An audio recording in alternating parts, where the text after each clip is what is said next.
Hi everyone, this is What If Fan, bringing you the last part of What If Harry Became an Artificer for now.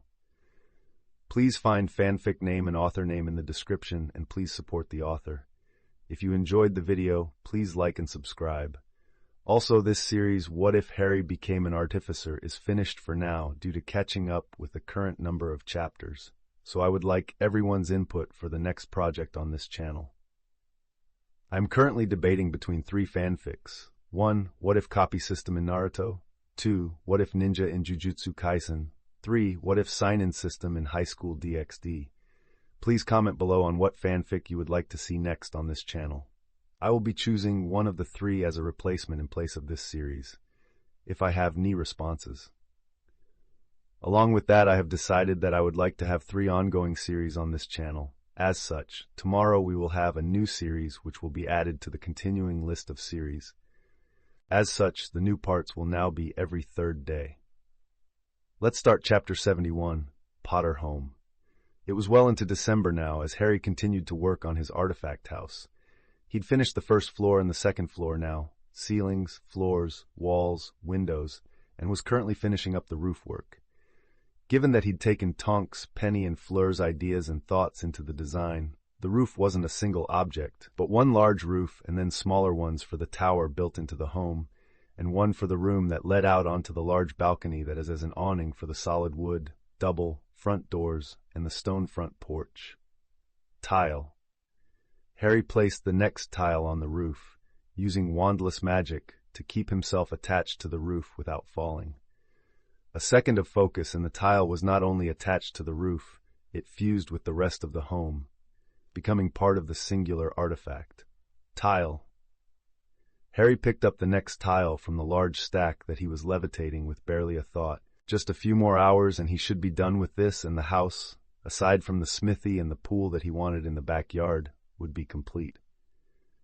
His focus was truly admirable as he continued to work, his previous charm work keeping the falling snow from touching his work site, and also kept the air at a comfortable temperature. Harry knew that he'd need to furnish the home as well, but that could be done with his loves since it would be their home too. Some simple furniture could be transfigured to start, just to make the home livable when he showed it to everyone.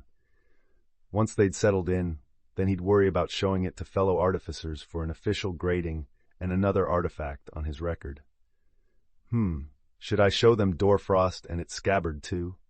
Harry mused as he continued to work. The 3 of them together would net me 7 true artifacts to my name. I'd be given the title of Master Artificer for that. The youngest artificer chuckled to himself at the thought, but given they can't even touch Doorfrost unless it's sheathed, I'm not sure how well they'd be able to test it. The scabbard even more so, since its entire purpose is simply to seal Doorfrost. As he considered his options, Harry continued to tile the roof of the artifact house. Christmas. Harry and family had a wonderful Christmas filled with family, warmth, and laughter. They'd moved from Woodend Cottage to the Clearwaters' home, then to the Tonks' home, and then over to France and the Delacours' home. Gifts were given, food was eaten, and drinks were shared. Before the sun set, Harry decided to give his girlfriends, technically fiancées, even if they couldn't make it official on parchment just yet, the last and biggest gift of the wonderful day. If everyone could grab this rope, please, there's one last gift that needs to be given. Harry smiled brightly as he held out a long length of rope. Tonks deadpanned at Harry as she approached. You know that making portkeys without registering them with the ministry is illegal, right, Harry? Yep. Harry nodded with a little grin. You're lucky that I love you, and that it's Christmas. Tonks took hold of the rope with a playful roll of her eyes. Penny grabbed the rope next, looking at Harry curiously. What gift requires a portkey to give? You'll see, Harry promised. This isn't going to be a prank, is it, Harry? Fleur eyed the rope warily. For all that her lover was intelligent, hard-working, and loving, he'd been raised by Sirius for years now, and the prankster had most definitely rubbed off on Harry a bit. No tricks, Fleur? Harry shook his head, a little gleam in his eye. All of the parents and the young children took hold of the rope as well a few moments later. With a smile, Harry uttered the chosen activation word, home. With the sensation of a hook behind the navel, everyone vanished into a swirl of colors. Potterlands! With a swirl of light, several people stumbled and staggered as their feet touched the ground. Larger portkeys often had that little side effect as they transported multiple people. It took a few seconds for everyone to get their bearings, but when they did, they all gasped or let out other shocked utterances. The reason? The large, two-story stone and wood house that stood before them. The stone and wood home was impressive, to say the least. It had mostly white stones making up the walls, with some stones being more gray or brown to break up the color. There were plenty of windows to let in natural light, all framed with beautiful wood that almost seemed to glow with the warmth and love that they'd been made with. There was a tower built into the house, a large window on the second floor of it, and a conical roof capped it off nicely with red-brown tiles. There was a large balcony over the front doors, held up by two stone and wood beams. The chimney stuck out from one side of the roof and was also topped with a small roof of its own to keep rain, snow, and other things from falling down it. The whole home was surrounded by stone pathways and grass, clearly meant to take advantage of the outdoor space, and would undoubtedly be a lovely place to sit and enjoy some relaxation or time with friends and family in the warmer months. Many of the guests could easily imagine the greenery that would be growing around and on the house come the spring and summer. Harry smiled brilliantly as he took in the looks of surprise and shock on everyone's faces. He'd purposefully made sure to charm the entire area around the finished home to avoid the snowfall and keep the temperature comfortable for today. Harry, this is... Penny hadn't known that Harry was so close to completing their future home. The last time she'd been here, he'd only just finished the ground floor. Amazing. Tonks marveled at the large home, taking in the curves of the roof, the stonework, the windows, everything.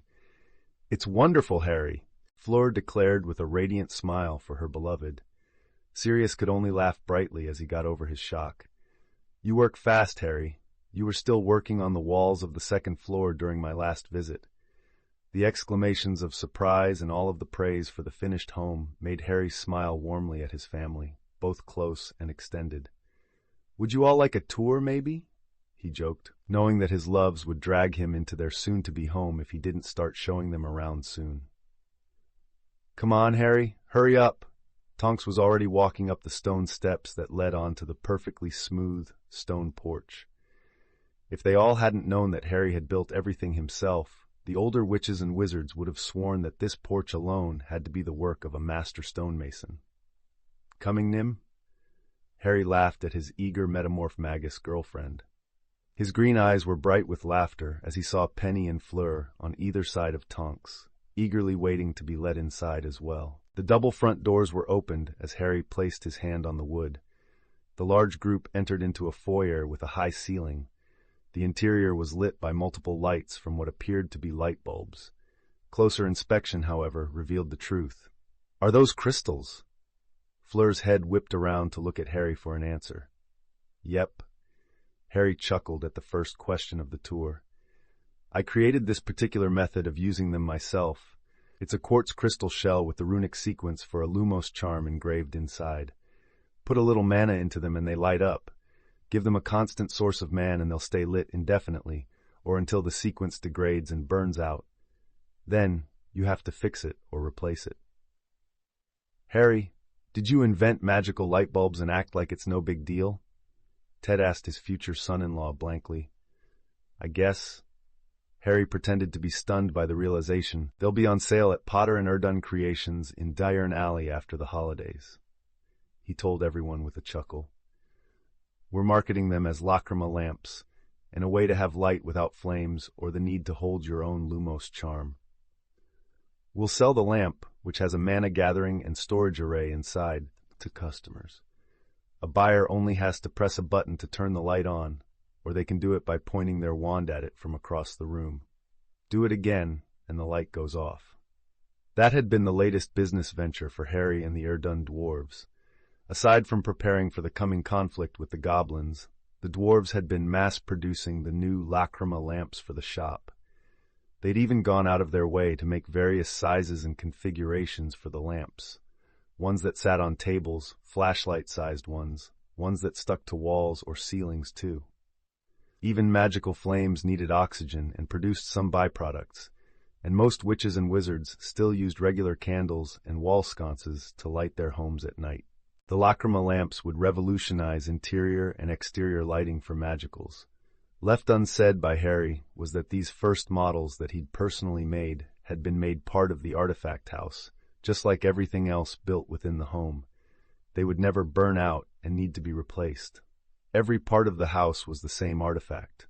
It was all just as indestructible as any other artifact that Harry created. More? Gabrielle smiled up at Harry, excited to see the rest of the house. Of course. Harry patted her head and then took her hand as he started the tour properly.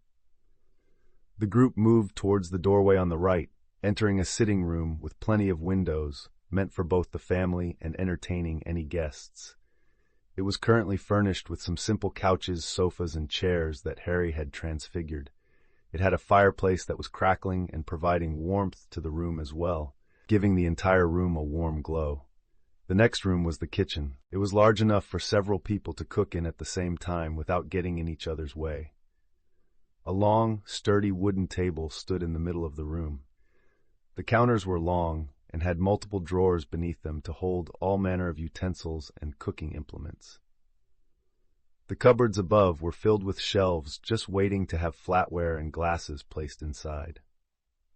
The large sink at one end didn't look out of place in the slightest, but Penny had to ask Harry a question. You used a runic sequence for aguamenti, right? Penny pointed at the two taps on the sink to control the water. One for cold water, the other modified for hot water. Yes? Got it in one, Penny. Harry smiled at her. The drain goes down to a box with a vanishing charm rune sequence to get rid of everything, sending extra water and any food bits into non-being, or to put it another way, into everything, was a quick and efficient method of dealing with the hassle that plumbing would have been. Is that how the bathroom works too? Tonks cocked an eyebrow at the simple and effective idea. Harry nodded and chuckled. Yep. Saves a lot of time and headache compared to regular plumbing. He held up his hand with his index finger extended. And it's bathrooms. Given the size of the family that they were likely to have, one bathroom simply wouldn't have been enough. So Harry had made multiple, the master bath that was in the master bedroom. 2 full bathrooms on the second floor, 2 full bathrooms on the ground floor, and a half bathroom, just a toilet and sink, on the ground floor near the sitting room. Thinking ahead, very wise. Edward Clearwater chuckled at Harry's forethought. The tour continued on, the guests marveling at the craftsmanship that Harry had put into every aspect of the home. The floors were hardwood, the walls were stone with, currently beige, plaster over them, and accented by wooden arches and baseboards. The living room was large, easily able to hold 24 or more people within it comfortably. It had a large couch, far larger than anything normally made and sold, a few sofas, and plenty of plush chairs. The hearth on one wall was currently crackling merrily, the flames dancing on the logs and casting a little extra light within the room. In front of them long couch was a long coffee table, and there were side tables at either end as well. This was repeated with each of the sofas, and each plush chair had a small side table on the right or left-hand side. Moving to the next room revealed a playroom, or what would become a playroom in the future. It was spacious and had a large, soft rug in the center. There were various toy chests along one wall and a couple of short but wide shelves along another that were just waiting to be filled with children's books. Harry was given beautiful smiles from his 3 loves as they moved closer to kiss him softly, one by one. Gabrielle was already giggling as she looked and wandered around the playroom, clearly unconcerned about anything else. The second-to-last room on the ground floor was a study, though instead of an office for a single person, it was set up as more of a classroom. Early schooling in the magical world was almost exclusively homeschooling. This room would act as the classroom for the future children of the Potter family. Perhaps one day, now that the statute of secrecy had fallen, Harry's children would be able to go to a combined magical and non-magical elementary school. Integration between the two sides might very well make that a reality at some point in the future. but for now, Harry planned for homeschooling with this room. Next to the study classroom was the large library. It was a circular room with 2 floors and an open center area that had a see-through ceiling that showed the sky. Similar to the Great Hall at Hogwarts, there were shelves upon shelves lining every wall, even the small strips of wall between the large windows that faced the backyard of the Potter lands. There were 4 spiral staircases leading up to the 2nd floor, which had rows of shelves as well as the walls lined with even more bookshelves. In the open center area were plenty of chairs, sofas, and desks for reading or studying. Even the large windows had sills that doubled as little reading nooks and were padded just for that purpose. "Marvelous!" Penny and Fleur exclaimed at the same time. Both scholars had bright, nearly shining eyes as they took in everything they could about the huge library. "I can't wait to fill these shelves with books," Penny gushed happily, pulling Harry into a warm hug and kissing his cheek. Fleur joined the hug, sandwiching Harry between herself and Penny. "You've outdone yourself, mon amour." She kissed his other cheek with a bright smile. "Nerds," Tonks drawled out teasingly, getting chuckles and laughter from the group. Letting everyone explore the library for a little bit gave Harry a moment to admire his work and enjoy seeing how happy it made his lovers. Both Penny and Fleur had given him steamy looks, their eyes half-lidded, as they headed up the nearby spiral staircase to check the 2nd floor of the library. Harry had a smug little smile on his lips, knowing that he was most definitely going to be rewarded for this room in particular. Tonks took Harry's hand and interlaced their fingers with a loving smile. "You did good, Harry. You did very good. I try. Love." Harry chuckled and pulled her into a simple, loving kiss. Both of them were smiling brightly when they separated a moment later. Not too far from the library was the back door of the house, the hallway connecting the kitchen and the door to the library. The back door was a set of French doors that was more glass than wood, letting in tons of light. A curtain at either end could easily be pulled to cover the doors if necessary, too. The doors led to a large back deck made of stone, just like the front porch. "Is that a pool?" Marley blinked, not having known about Harry's plans for the home. Harry looked at Fleur, Tonks, and Penny with a small grin and gave them a wink. "Yep, I thought it would be nice to have in the summer." Fleur and Tonks both had smug little smirks on their lips, remembering giving Harry a bit of a show at the Delacour family's pool before. Penny only blushed slightly, but the small smile on her lips told Harry that she wouldn't mind wearing a skimpy bikini for him again. "What's the building a bit further away? It looks too big to be a shed." Marius pointed at the building in question. "That's my new smithy." Harry smiled broadly at the building. "It's the same style as the one at Wood End Cottage, just bigger and built by me." The artificer chuckled and mumbled under his breath, "With all of the improvements that I could think of and work into the construction." Sirius chuckled at Harry keeping the same style that he'd originally had built for his godson. "Shall we check out the upstairs?" Harry laughed and motioned everyone to follow him. The group entered the hallway and walked up the wooden stairs, some admiring the banister that Harry had made in the process. The 2nd floor held the large master bedroom with the attached master bathroom. The bathroom had a large tub and a shower stall, along with a counter along one wall with 4 sinks. A large mirror spanning the same length was above the counter as well. None of the older adults commented on the fact that both the tub and the shower stall were perfectly capable of comfortably holding 4 people. The bathroom even had the toilet behind a second door, separating the bathroom into a washing area and a toilet area. Harry had seen the concept during their trip to Japan and had liked it, so he'd made the master bathroom in a similar style. The next stop was the study, with 2 large desks. It had clearly been set up for Fleur and Penny to use for their scholarly pursuits. Each wall also had many bookshelves that were currently empty. The large window in the room let in plenty of light and kept the room from looking small and closed in. The fireplace in the corner of the room gave warmth and light as well, making the study feel cozy. Harry only smiled brightly as Fleur and Penny kissed his cheeks again. "Where's my special room?" Tonks playfully pouted at Harry, nudging him lightly with her elbow. "That's next." Harry waved her off with a laugh. Indeed, the next room was much larger inside than it should be. But it was easily clear that this area was for spell training. Targets lined the walls, along with practice dummies that could be animated to fight a simulated duel. Harry tapped the toe of his shoe on the floor, and a professional standard dueling platform rose up from the floor in the center of the room. A second tap, and the platform disappeared back into the floor. "Okay, you're forgiven." Tonks laughed as she hugged Harry and made a dramatic show of kissing his cheek. "You can go as hard as you want to in here with your spell, Nim. Charms, curses, transfiguration, whatever you want, nothing will escape this room, and you can't damage the house in the least," Harry told her with a proud smile. "Not even fiend fire can hurt this room," he whispered into Tonks's ear. Tonks grinned at Harry before playfully flicking his nose. "Like I'd ever cast that inside our home, regardless of protections." The next door that was opened revealed the inside of the tower that everyone had seen from outside. The circular room was comfortably furnished, looking like a small lounge right now.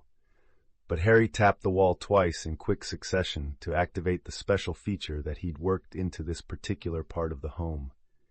The tower rumbled just a bit, sort of like a lift in a non-magical building.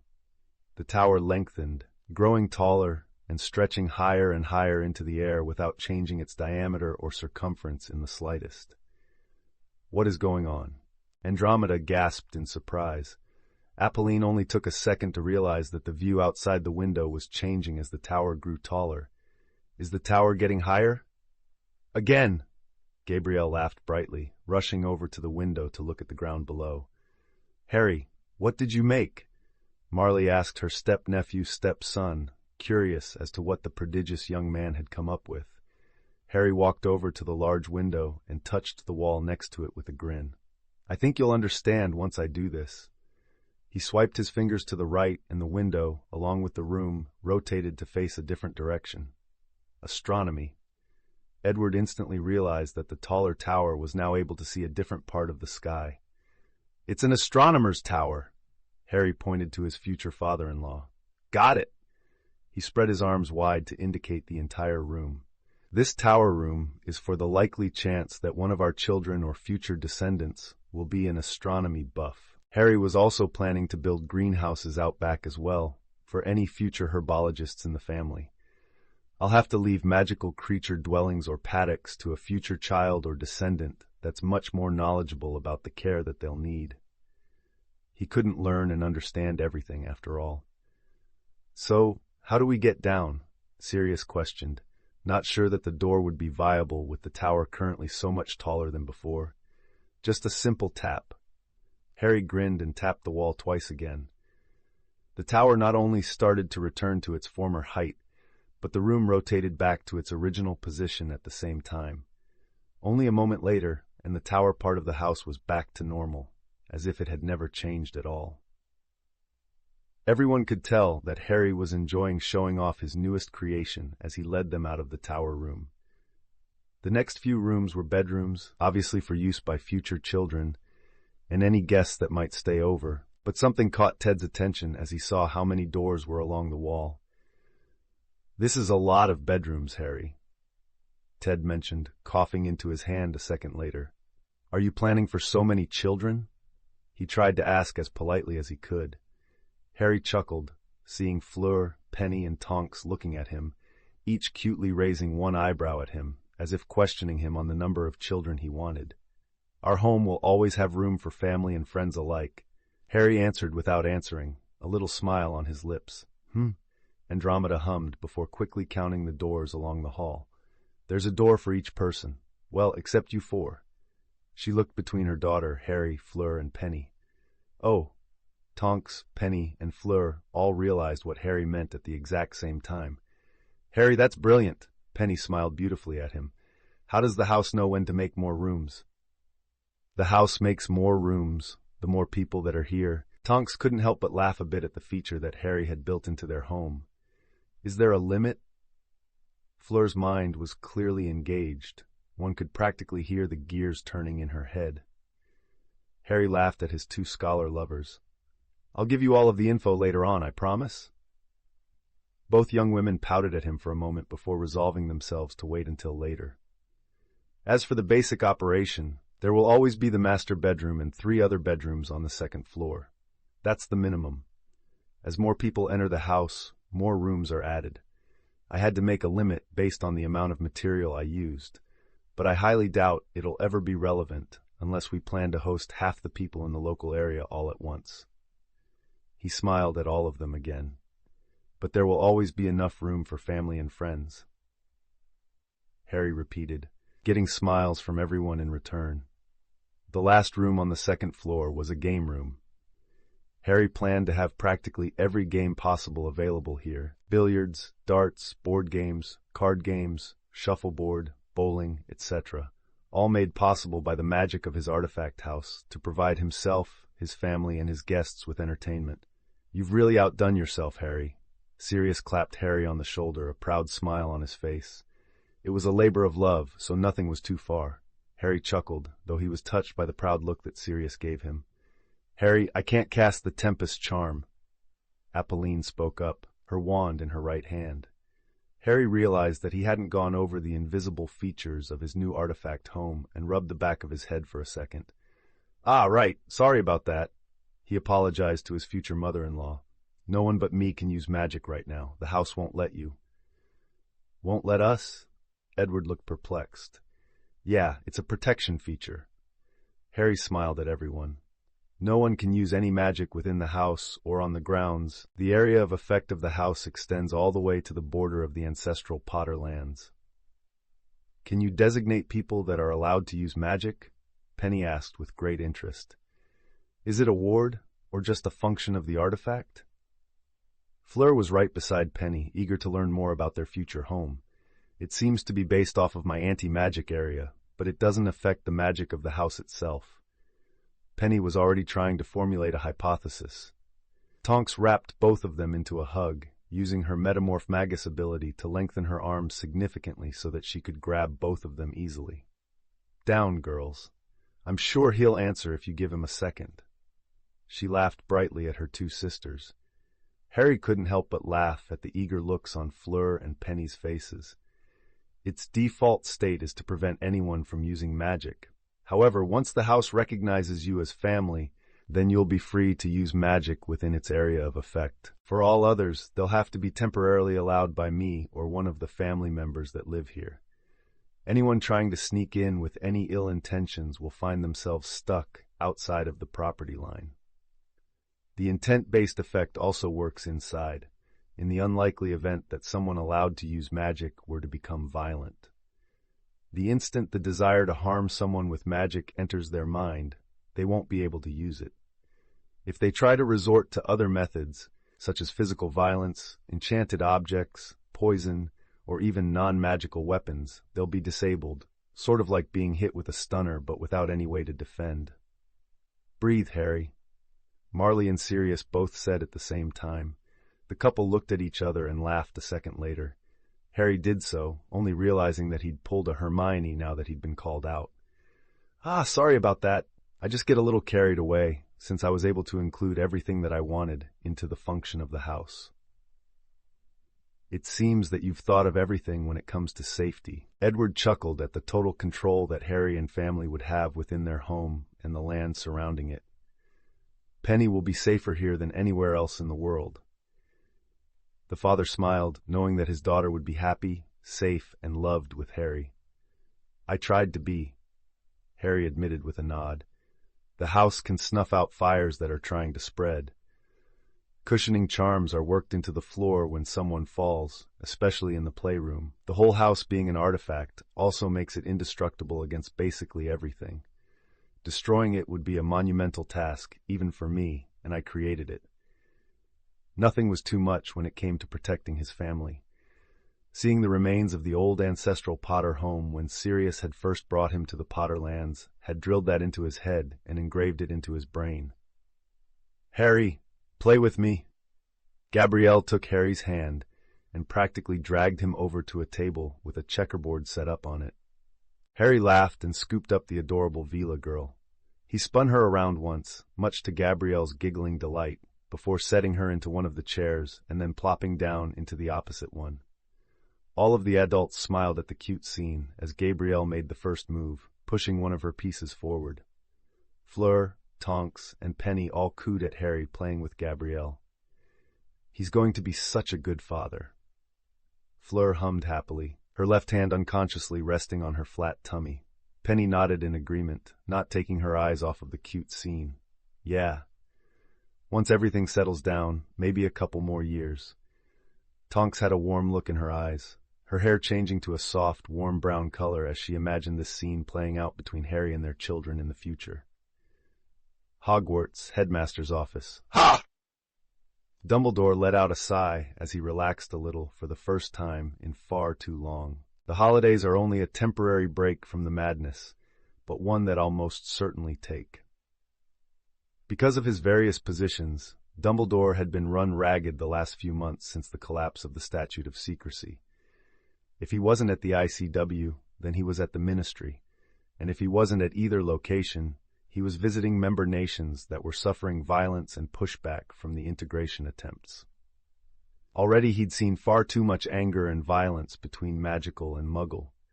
Some situations had been able to be talked out and soothed, allowing integration to slowly begin. Other locations were so chaotic that no progress had been made in the slightest. Minerva had been running Hogwarts herself for the majority of this time. His deputy headmistress proved herself more than capable, of course, but Dumbledore very much enjoyed his position of headmaster far more than either Supreme Mugwump or Chief Warlock. If he didn't feel almost completely responsible for Voldemort's actions, he shook his head to keep himself from going down the road of what-ifs and I-should-haves again. Then he'd have probably resigned both of those positions already. Fawkes trilled brightly from his perch next to Dumbledore's desk, his magical song uplifting the old wizard a bit. "Thank you, old friend." Dumbledore smiled at Fawkes. "I guess I should see what some of these gifts are." The pile on his desk was noticeably smaller than it had been in previous years, but Dumbledore not only expected that, he perfectly understood it. A quick wave of his knotted wand over the gifts and all of them came up as safe for him to touch and open. "One from Sirius and Harry?" He picked up the rectangular wrapped package and removed the paper. Picking up the card, he smiled a little brighter as he read the words. "Various kinds of Muggle lemon drops?" That was reason enough to smile in the old wizard's opinion. Opening the box, Dumbledore was met with multitudes of candies, wrapped in paper or plastic covers, some simple, other covered in bright colors and bearing one name or another. Picking up a bright one that caught his eyes, the old wizard unwrapped it and popped it into his mouth. Mmm. Dumbledore made a strained sound as his tongue was hit with a sourness unlike anything he'd ever experienced before. His entire face scrunched up reflexively and he looked quite comical. "Frah! Frah!" Fawkes trilled, sounding as though he was laughing at the look on Dumbledore's face. Despite the sudden and somewhat unpleasant surprise, Dumbledore would still count this particular day as one of the better ones he'd had in the last several months. He only hoped that the worst was behind them all for now. End chapter. Current mana levels: Harry, 38,648 Tonks, 28,324 Penelope, 23,130 Fleur, 23,326. Chapter 72. Life, Grading, and Household Secrets. It was early January now, and Harry slowly opened his eyes as he woke up in the master bedroom of his artifact house. He was warm and content, which he always was now that he woke up every day with his three lovers sleeping next to him. Tonks, Fleur, and Penny had all moved in the day after New Year's. It was almost symbolic that they wanted to start off the new year by moving in and starting the new phase of their lives together. Harry would never complain, of course. He loved all three of them beyond measure, and all three of them had been very eager to show him their love and appreciation for the home he'd built for their future together. Speaking of which, Nim, Fleur. Harry groaned lowly as he looked down to see the two women taking care of his morning wood. Lemon scene happened. Penny stirred in her sleep, still lying next to Harry. Noisy. She slowly opened her eyes and took in the sight of Tonks deep-throating Harry while Fleur watched on while biting her lip. "Really? Didn't you two get enough last night?" To be fair, it had been quite the lengthy night as the four of them once more showed their love for each other physically. "Good morning, love." Harry turned his head to gently kiss Penny's lips. "Sorry about the noise." "Good morning," Penny returned as their lips separated. "But I know who started this already." Lemon scene happened. "You girls are going to kill me one day." Harry sighed as he sat up and threw his legs over the side of the bed, taking time to admire his three naked lovers' gorgeous bodies. With a grin, he pulled Penny close and took her into his arms in a bridal carry. But what a way to go! Harry carried Penny towards the bathroom, fully intent on giving her what she wanted this morning. Fleur and Tonks weren't far behind. It was probably little surprise that Tonks was a couple of minutes late to work that day. Penny was a freelancer, and her research had her in a few meetings today, but she'd made sure that they were all late in the morning or in the afternoon. Fleur had shown up just on time to her research group. The smile on her face and the way that she seemed to almost glow told quite the story without her having to say a word. Harry, for his day, had a few letters to send out with Hedwig. Fleur and Penny had compiled a rather long list of books they wanted to start filling the library with and needed the order placed. Harry was sending out a letter to Master Trevisan from the Italian Enchanters Guild in hopes of getting an examination and grading panel formed to come to his artifact house. He was also sending a formal letter to request Drossard's assistance with Doorfrost so that the cursed artifact sword could be graded, along with its scabbard. Honestly, Harry could have waited for however long it took for him to get strong enough to wield Doorfrost himself before having it graded. But the title of Master Artificer was just too tempting for a young man like him. He really, really wanted it as soon as possible. Not for bragging rights or anything so mundane, but simply for the fact that such recognition for his creations was another bit of love that he could offer to the work that he dedicated himself to and the legacy that he was continuing for his family. ICW. Dumbledore sighed heavily as he once more entered the large delegation room. Every member of the International Confederation of Wizards had their delegates here again today, voicing their grievances with the fall of the Statute of Secrecy, reporting their success or failure at the integration process, and often reporting another conflict, even if small in scale, breaking out somewhere in the world between the magical and the muggle. The old wizard was certainly feeling all of his years each time he stepped foot into this room nowadays. "Order! Order in the chamber, please!"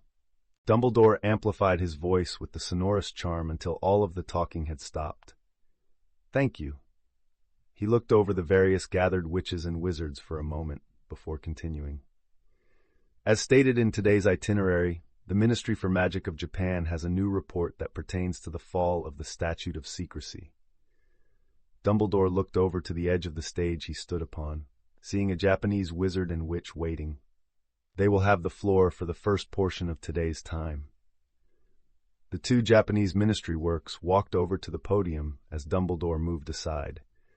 A few flicks of their wands and multiple large graphs and charts were floating in the air for everyone to see. Folders with individual copies of all of the graphs and charts, as well as the overall findings of the Japanese ministry, were quickly distributed by magic to every member in attendance. "Greetings, my fellow witches and wizards of the ICW," the Japanese wizard spoke. "Today, I'm afraid that we bring unsettling news to you all." The witch with him made one of the levitating graphs float forward and enlarge further. "This should be the first parchment in your individual folders. I'd like you all to look at it as we begin." There was the sound of parchment moving about in the large chamber for a moment. "My fellow witches and wizards, magic is fading from the world, and we're dying out with it," the Japanese wizard stated without any hesitation. There was a heavy silence for a moment as the various delegates in attendance looked at the graph in their folders, all of them conveniently translated into their native languages so that they could understand and follow along. What the first graph showed was a downward trend in magical births among both wizards and witches, as well as many magical beings and creatures. Starting from almost 400 years back, the worst part of this shocking information, however, was that the downward line was only getting steeper the closer they got to the present day. Over the course of our research and looking through all of the records we could, we found a noticeable decline in birth rates of magical children, beings, and creatures over the last 4 centuries. The Japanese wizard continued. By cross-referencing this birth rate data with magical aptitude scores from 7 of the 11 largest magical schools in the world, we've come to the conclusion that magic has been waning for those 4 centuries, at the very least. It's likely that this could have begun as many as 5 centuries ago. The witch with him moved the first graph back and had a chart floated forward next. Her professional demeanor didn't falter, even as talking and murmuring grew louder in the chamber. Demands for more evidence, outright denials, and even those that looked like the world had crashed down around them, none of the reactions stopped her from continuing on. It's not just birth rates or magical aptitude that has been falling, the Japanese wizard said, using the sonorous charm to be heard over the gathered delegates. Magical plants have declined greatly as well in the last 4 centuries. This isn't just in population, but also in potency. Old potions and alchemy texts all show different ratios of ingredients for well-known potions, elixirs, draughts, and tonics. A potion created just 320 years ago only needed a single sprig of dittany, but today it now requires 6 sprigs, despite our advancements in herbology. The plants, even grown perfectly, lack the potency they once had just a few centuries ago. Dumbledore looked through the folder that had been given to him with wide eyes. The information gathered showed a very shocking trend that he'd only seen one small facet of in his many decades as an educator. I knew that we'd had to adjust certain tests and subjects, as recommended by the Wizarding Examinations Authority, when the students were having far too much difficulty in getting NEWT, in the said subjects. But this shows the entire issue in nearly every metric, spanning across the globe. Supreme Mugwump Dumbledore? The Japanese wizard spoke to Dumbledore directly. Yes. Dumbledore tore his eyes away from the parchments within the folder to look at his colleague. Could you confirm for us the rough population of magical Britain today? The Japanese man requested politely.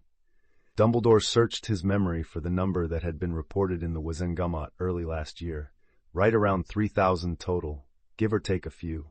He nodded to the Japanese wizard. Thank you, Supreme Mugwump. The Japanese man nodded before a parchment from the podium was levitated into the air and then expanded so that everyone could see it. The total population of witches and wizards in magical Britain is roughly 3,000 currently. The United Kingdom's total non-magical population as of 1995 is 58,000. This means that witches and wizards only account for 0.005% of the population. The entire magical population of the country is less than a rounding error that wouldn't even be calculated in a modern, non-magical census. That got many loud exclamations from several members. Dumbledore noted almost all of the delegates were writing quickly with quills on blank parchments. If he had to guess, it was probably notes and reminders to check their own country's current population compared to the Muggle population. He was certainly shocked to find out just how massive the disparity in the two was in his homeland. Sure, he understood that the Muggle population was many magnitudes greater than their magical counterparts, but to not even make up 0.01%. The population truly has fallen to almost nothing in such a short time. The truth was like a punch to the gut, and it only got worse as the presentation of the Japanese Ministry for Magic's report continued on. Finding out that magicals used to make up between 1 to 3% of the total population and had now been reduced to 0.05%. was nearly irrefutable proof that something had drastically changed in the last 4 or 5 centuries across the world. What can we do then? A loud voice from near the back yelled out during a brief lull in the presentation. The Japanese wizard looked thoughtful and placed his hands on top of the podium. In our efforts to hide magic away when we enacted the Statute of Secrecy, we forced any magical beings or creatures whose very existence would break the statute into hiding, or we locked them up in reserves. But those were just the ones that we didn't outright kill. Several delegates flinched, knowing the extreme measures some of their own countries had taken for the Statute of Secrecy. We didn't know it at the time, but this near genocide of so many magical creatures and beings further depleted the magic of the world. We failed to understand how things were connected and how magic renewed itself. The Japanese man looked at his fellow delegates. The only thing we can do is try to fix what we damaged. Are you saying that we should just throw open the doors of the various reserves all over the world? One of the delegates stood up from his desk and looked at the other man like he was insane. You want us to unleash giants, dragons, and all manner of other dangers upon the world? In the current climate between muggles and magicals, that would assuredly be seen as an open act of hostility. That got several calls of agreement from other delegates that had such reserves within their borders. If we don't stop restricting the magic within the world and its other beings and creatures, then the non-magical won't have to worry about dealing with us for too much longer, because there won't be any of us left. The Japanese wizard stated plainly, bringing to light the true direness of the situation. We don't have the luxury to wait and hope that this situation just fixes itself. As the first graph shows, we went from being close to 2% of the population just a few hundred years ago to being barely over 1,000% today. Within roughly 5 or perhaps 6 generations, there won't be any witches or wizards left because we won't have enough magic to successfully have magical children. Dumbledore felt like his heart had just dropped into his stomach. There would be none of them left in just a handful of generations from now. No more Muggleborns coming into the wizarding world. All of the half-bloods and pure-bloods only having squib children. It truly would be the end of the magical world. Everything that they'd ever known would be relegated to history books, and eventually to nothing more than fairy tales told to children. It was both a terrifying and dismal thought. Unseen by anyone as the delegation hall nearly erupted into shouts and frenzy, a witch slipped outside and was quickly gone from the building. She crossed the ward line only a minute or so later and vanished with a near-silent apparition. Unknown location. The witch from the ICW reappeared in what appeared to be the backyard of a random suburban house. She wasted no time in entering through the back door and tapping a blank spot of the kitchen wall. The wall swung inward, revealing that it was a door, and the witch went inside the room beyond. The door swung closed automatically behind her. The woman sat on a chair with a side table next to it. On the small table was a rotary phone. The witch picked up the receiver and started to spin the dial to make a call. 4242564. The witch mumbled as she waited for the rotary to spin back around after the last number. A click was heard as the line connected. "Hello." Another woman's voice spoke through the receiver. "Anna, it's me," the witch said simply. "Marissa, it's been a little bit." Anna sounded like she had a smile in her voice. Marissa, unfortunately, didn't think this was the time for pleasantries. The ICW knows about the loss of magic. Anna went silent on the other end of the line for a long moment. "They finally figured it out, huh?" "Yes, the Japanese Ministry for Magic had a large report. I've got a copy in English if you want me to send it to you." "Go ahead and do that. I'll make sure it gets to the relevant people," Anna said while making plans to go through it herself first. "Can you summarize it for me?" Marissa nodded absently, even though Anna couldn't see her. "Sure, it's basically just the data on the declining birth rates, the loss of aptitude for magic, how fast the overall magical population is dropping, and the causes that they've been able to identify, such as the near genocide of various creatures and beings back when they started enforcing the statute of secrecy." "Well, color me impressed. They actually managed to figure out most of it, and that it's their fault." Anna nearly snorted into the phone. "Send me that report of theirs, and we'll need you and a few others to sit in on their future meetings to determine if they'll actually do anything that interferes with our plans." "I'll send it in just a bit," Marissa confirmed, inwardly hating that she'd have to sit in on the ICW even more. The place was a shit show when even the slightest thing went wrong. Truly a testament to just how fragile the magical world had become over the centuries. "Hopefully, the next time we talk, it'll be for longer and about a better subject." Anna chuckled through the phone. "Here's hoping." The two witches hung up, and Marissa sealed and protected the folder containing the report with magic before getting up and leaving the hidden room. She needed to get this sent off as soon as possible. Potter home, mid-January. Harry, Fleur, Tunks, and Penny stood just outside the boundary of the ancestral Potter lands, waiting for their guests. A distinct popping sound caught their ears, and Harry smiled as he saw Drassard and Drad appear before them. King Erdun, Prince Drad, thank you for granting my request. Harry gave a short bow to the two dwarves. Don't mention it, Brother Potter. Drassard waved Harry off with a chuckle. His tone immediately made this meeting casual, rather than formal. You just need me to play with that cursed ice pick of yours for an audience. That's a small favor to ask. Drad laughed and slapped his belly once. It's good to get out and about every now and then with our friend. The two dwarves greeted Penny, Tonks, and Fleur politely, shaking their hands gently, especially by dwarf standards, and starting up a light conversation about the Potter and Erdun business and how Penny's communication hub was coming along.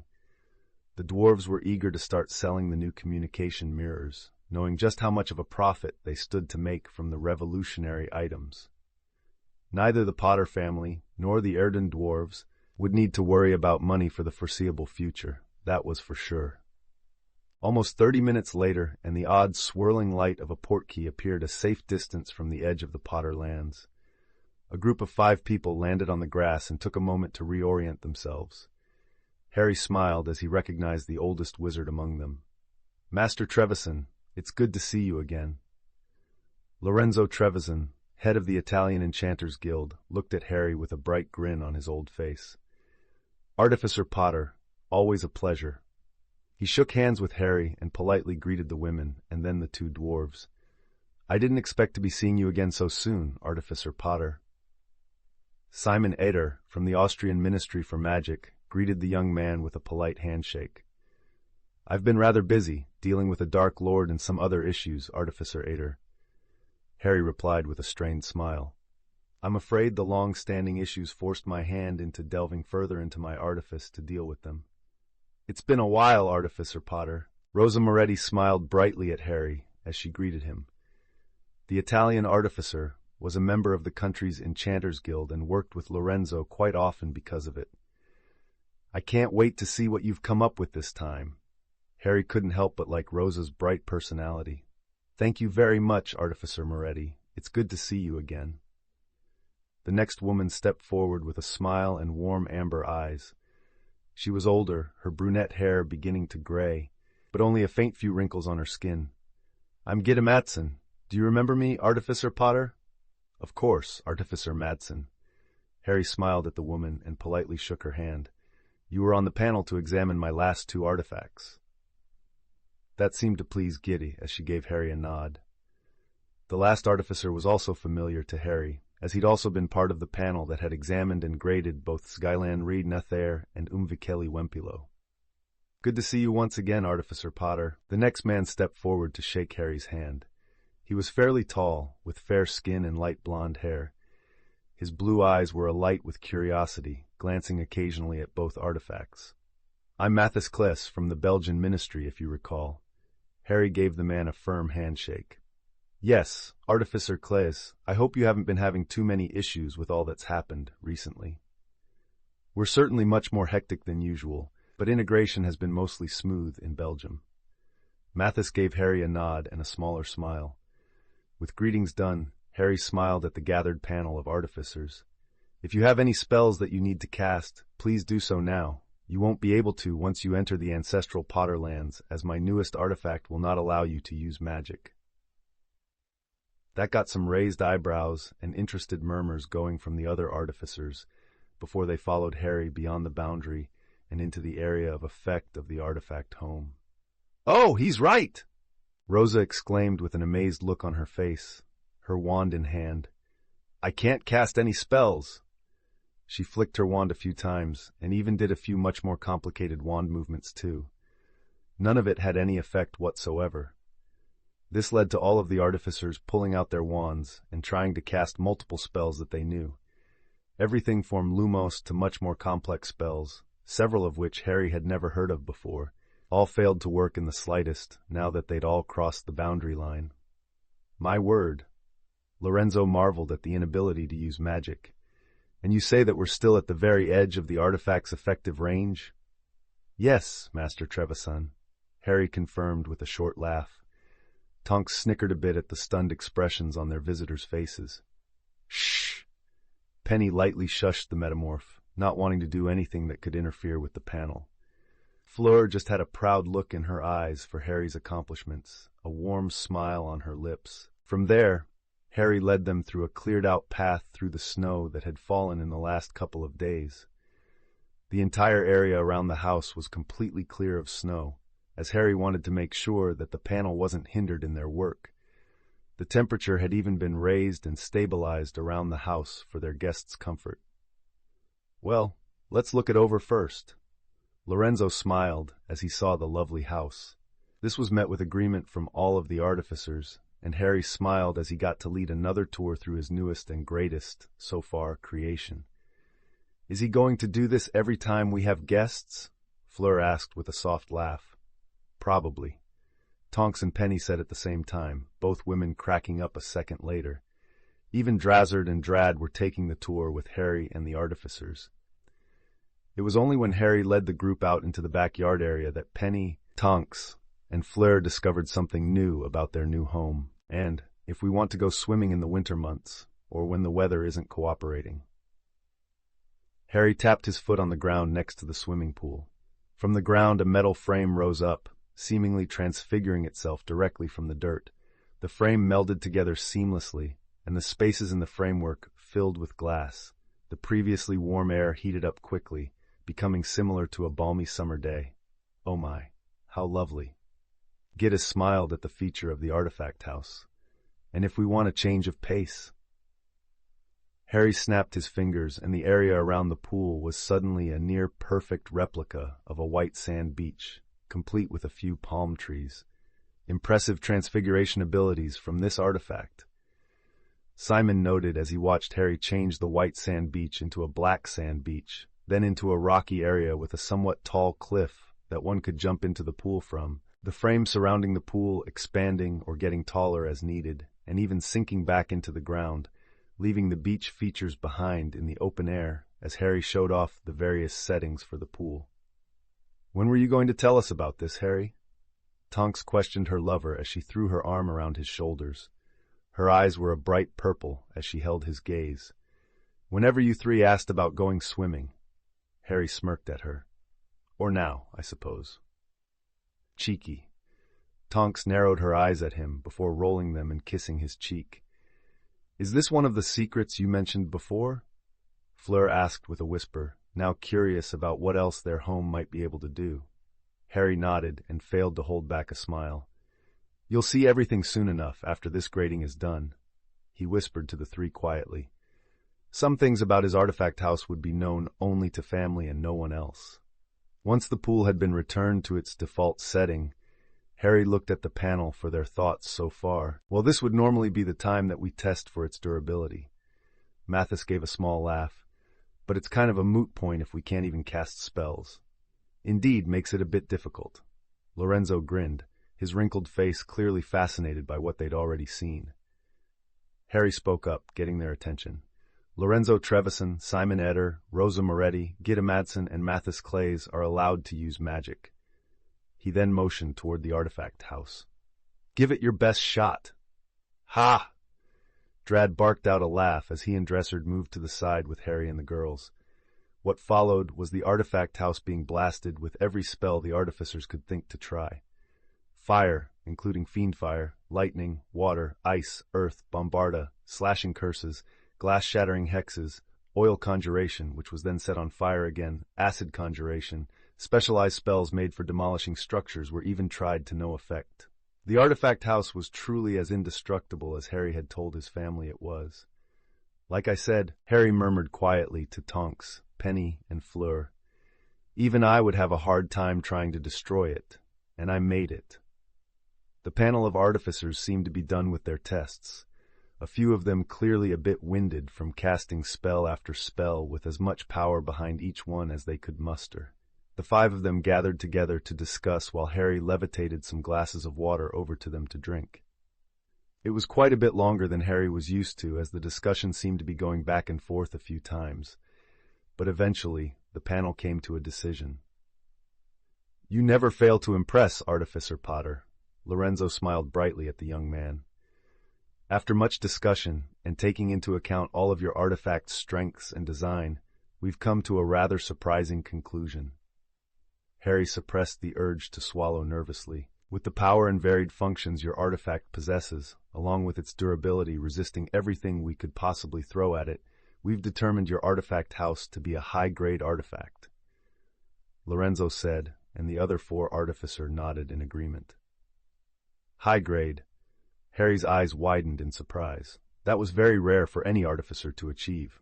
If his own research was correct, the last high-grade artifact had been made sometime around 1847 in what had been the Ottoman Empire at the time.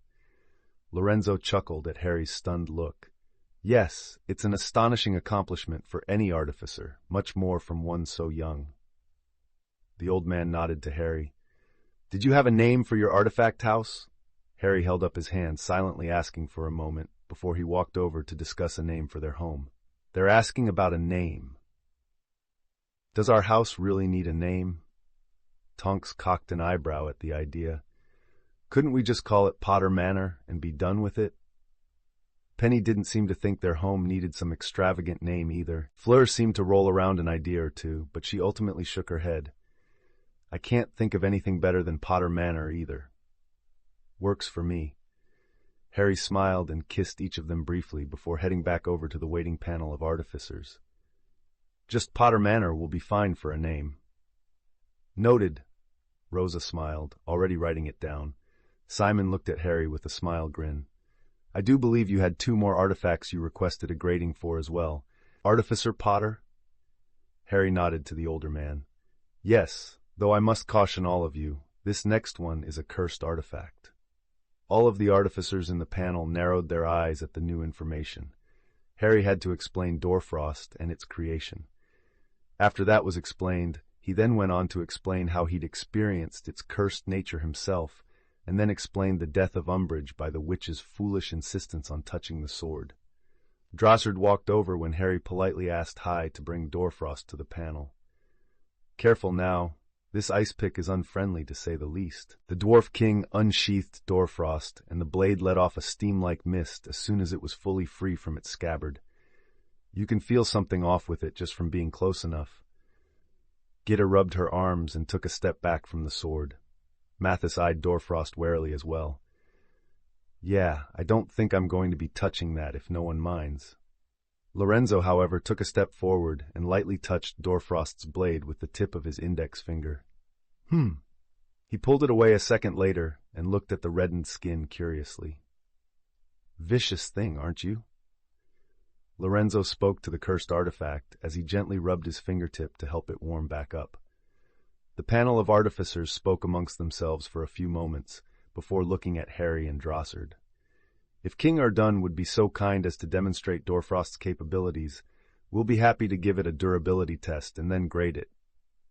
"I was just waiting for you to ask." Drossard snorted as he tightened his hold on Doorfrost's handle, flowing his mana into it to reaffirm that he was the one in control to the artifact. With a single swing of the blade, in the opposite direction of the house, thick ice burst forth from the sword and covered a long swathe of the backyard area instantly. Drossard motioned for the panel of Artificers to conjure things for him to cut. A sandbag was in 2 pieces almost as soon as it was summoned. A conjured log was sliced and then frozen by the same slice, before shattering to pieces as the spell failed a second later. Doorfrost proved to have a ridiculously sharp edge, as it even managed to cut through solid stone with the aid of Drossard's strength. Anything the blade cut froze over, and even just leaving it exposed to the open air quickly made the surrounding area chilly and with a lingering, unnerving feeling left behind.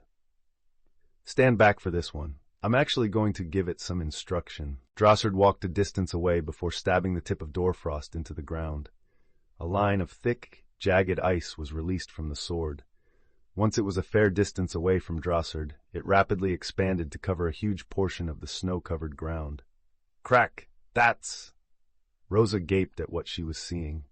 Simon blinked twice and even rubbed his eyes at what he saw.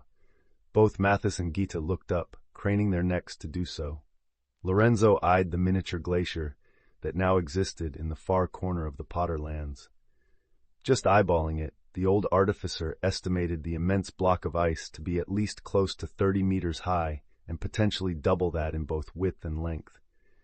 The extremely cold ice let off frosted steam even though it was January in the Untied Kingdom, a testament to just how cold the ice made by Dorfrost's magic was. Have at it. Drossard left Dorfrost stuck in the ground, even as Harry encircled the base in a ring of powerful flames to stop the creeping frost from spreading any further. Once more, the artificers tried everything they could do, damage or destroy Dorfrost. Burning it had been the first choice, but that only kept ice from forming, rather than harming the sword. They tried crushing it with large boulders, submerging it in acid, blasting it with explosive spells, rusting it with a specific curse that could crumble most metals away to dust in only a few seconds, and still Dorfrost sat unmarred by the attempts to destroy it. One last test. Lorenzo unfocused, and from the tip of his wand, fiendfire emerged and wrapped around Dorfrost. The wicked flames thrashed around, seemingly trying to devour the cursed artifact entirely. Everyone watched on, wondering if fiendfire would be able to destroy Dorfrost, or at least damage it. However, as the seconds turned into a minute, the fiendfire noticeably shrank. At 2 minutes, the cursed flames were much smaller.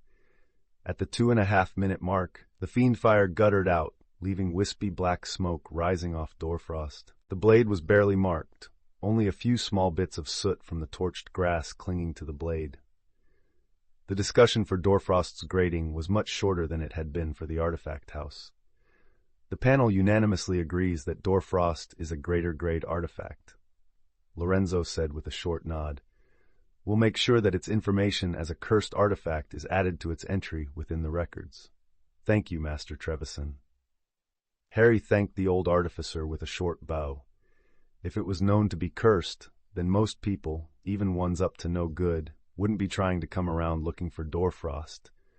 Rosa was quickly writing down Dorfrost's information into the notebook that she had with her. You said the scabbard is also an artifact, correct?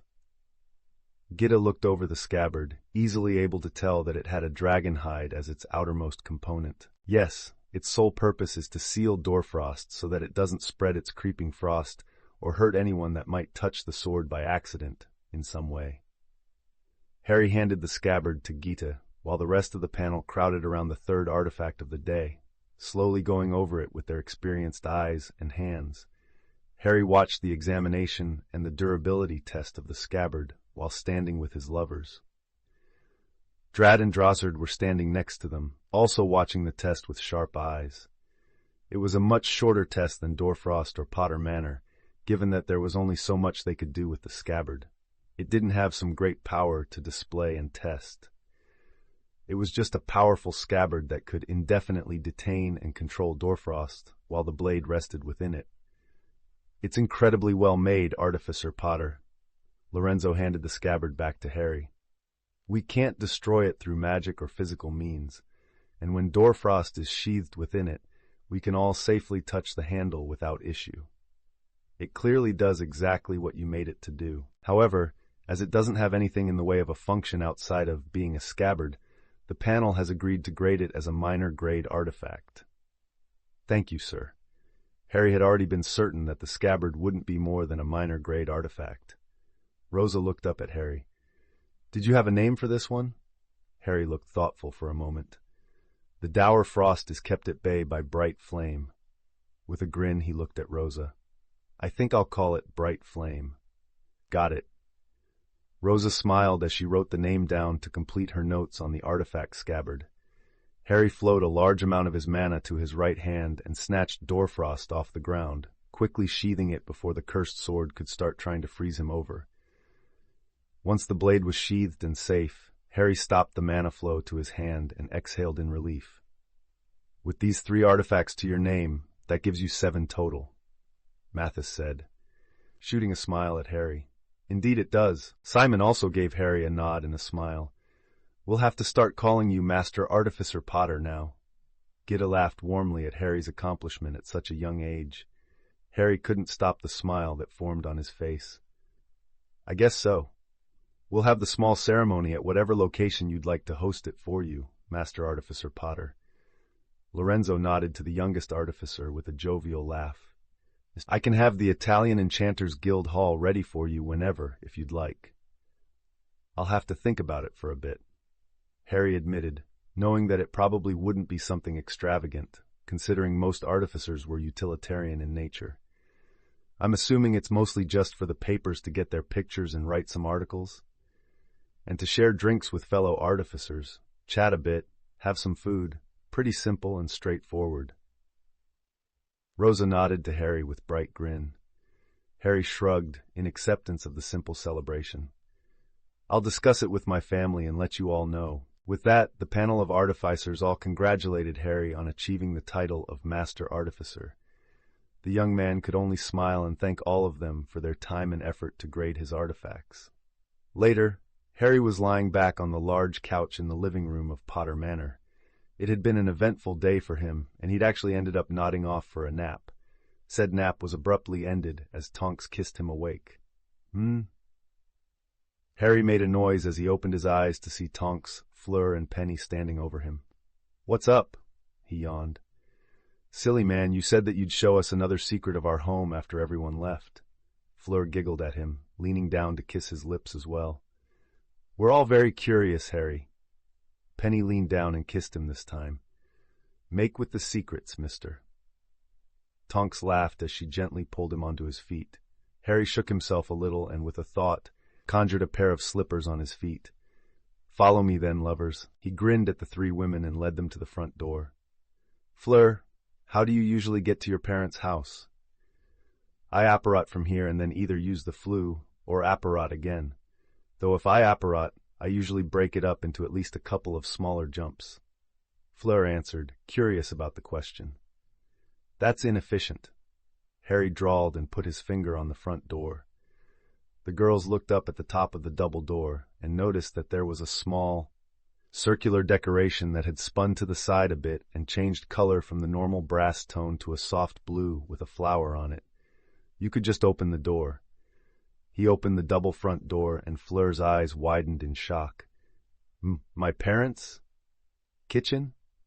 Fleur recognized the space on the other side of the door as the kitchen in her parents' home. The same kitchen she'd eaten most of her meals in growing up. Given the position, she realized that the front door had opened up through the French doors that led outside to the gardens. How? Fleur gaped at Harry, and how their home had literally connected two different points in space. Harry closed the doors, and the circular decoration spun back, taking on the normal brass color again. Connecting space isn't too difficult if you have a good amount of power and a compatible connection point on both ends. Harry chuckled at surprising his girlfriends. Both Tonks and Penny were wide-eyed as well. It's sort of similar to the concept of a vanishing cabinet, but with those you're only transferring what's in the space within one cabinet into the other, and vice versa. Do you have my parents' house too? Penny asked, wondering just how much work Harry had done without anyone noticing. Harry tapped on the door with his finger again. The brass decoration spun a bit more, now taking on a navy and gold color with the letter C on it. When Harry opened the doors again, Penny held her hands over her mouth. Right here, Penny, my workshop. Penny knew her father kept her converted shed in good condition in case she ever needed or wanted to use it. How do I change it back? She had to know, considering the converted workshop only had the two double doors to get in and out. Close the house doors and the normal doors will reappear, Harry said while giving her a gentle smile. If you need to come back, there's a key that I'll be giving each of you that'll allow you to use this with any set of double doors. Penny cupped his face and kissed him deeply for the wonderful surprise.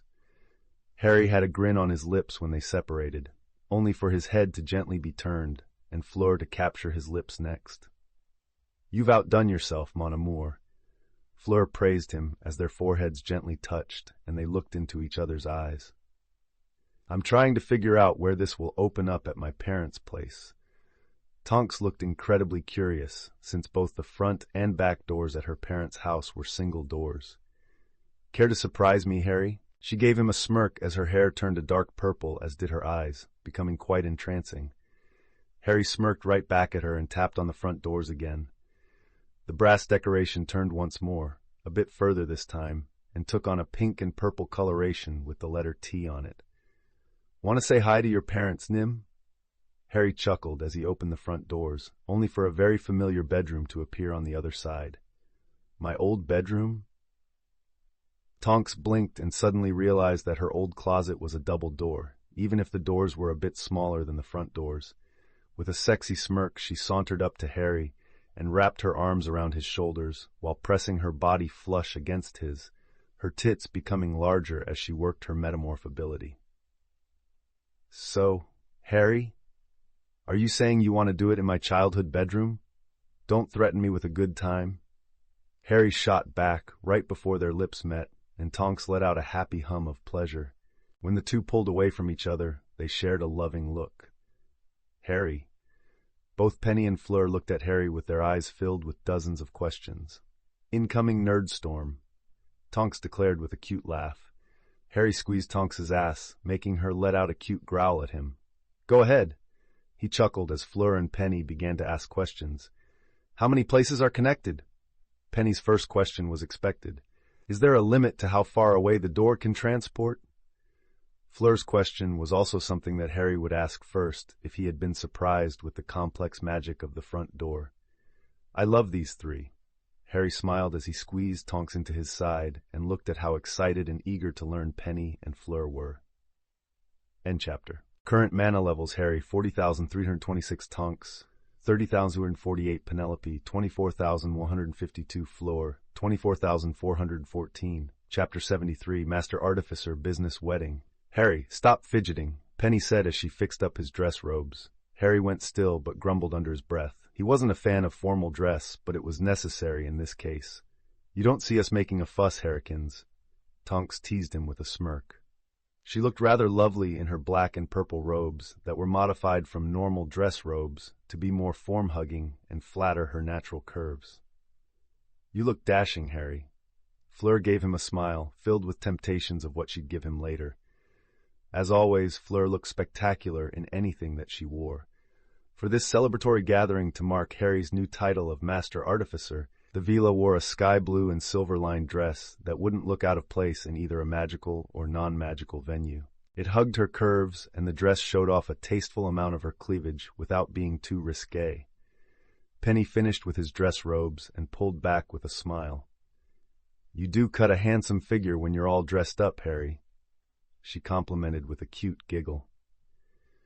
Penny's dress robes were a soft champagne color with the accents done in a darker golden color.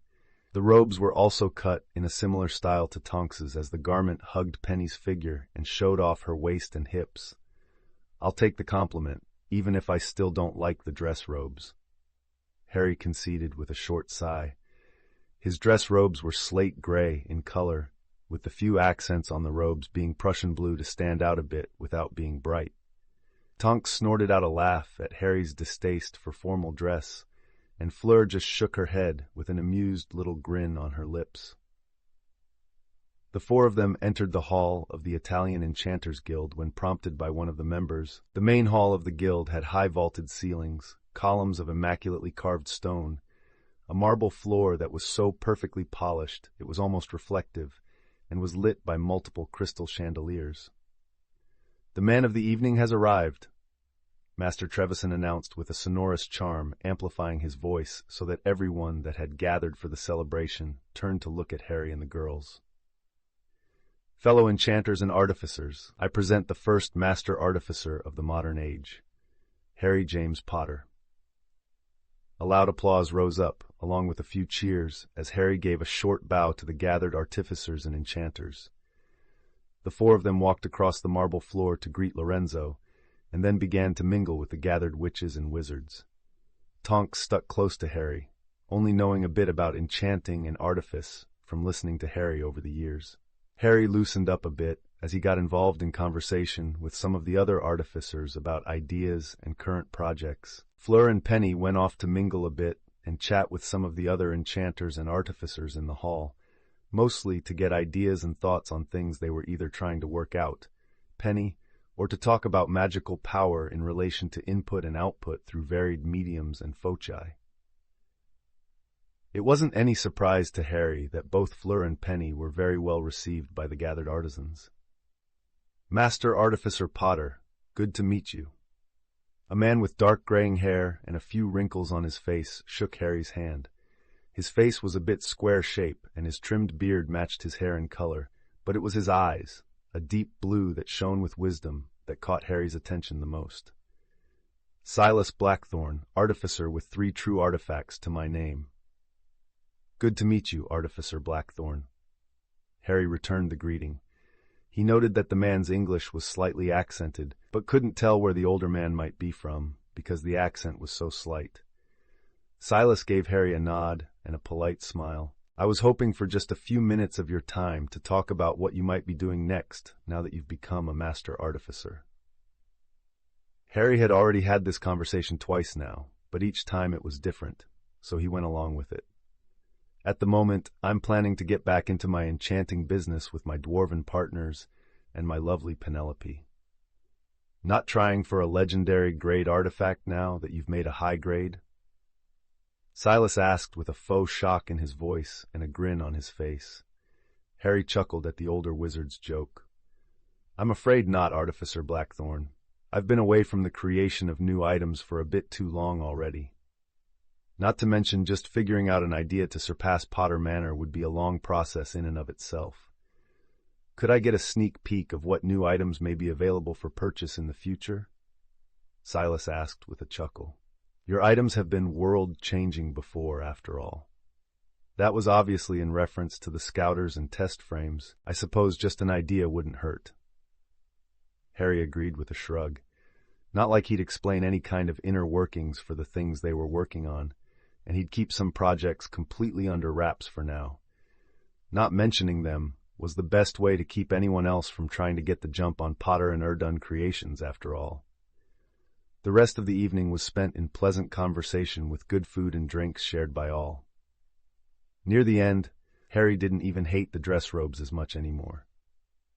Unknown location. Night. Silas opened the door to a nondescript house and closed it behind him. A flick of his hand and the lights turned on in the entryway. He removed his traveling cloak and hung it up on the coat rack next to the front door. With a sigh, he walked over to the kitchen and made himself a cup of tea. Levitating the cup and the saucer it sat on in front of him, he sat down on a plush couch and looked at his guest that had been watching him the whole time. "You didn't have to sit in the dark, you know?" The woman waved him off and took a sip from her own cup of tea, which she'd made using Silas's kitchen, tea leaves, and kettle. It's relaxing to occasionally sit in the dark and just think. She had long flaxen hair, a soft face, and green eyes that were filled with both youthful energy and age-old wisdom. "What of the young celebrity?" Silas took a drink of his tea and set the cup back down. "Potter is no threat," he told the woman with certainty. "He doesn't seem to know anything that's going on and keeps most of his creations solely to himself or his family. He currently has no plans to try and make a legendary artifact. We don't have to worry about the young man interfering in the plan, Anna." Anna smiled and relaxed back into the plush sofa she sat on. "Excellent.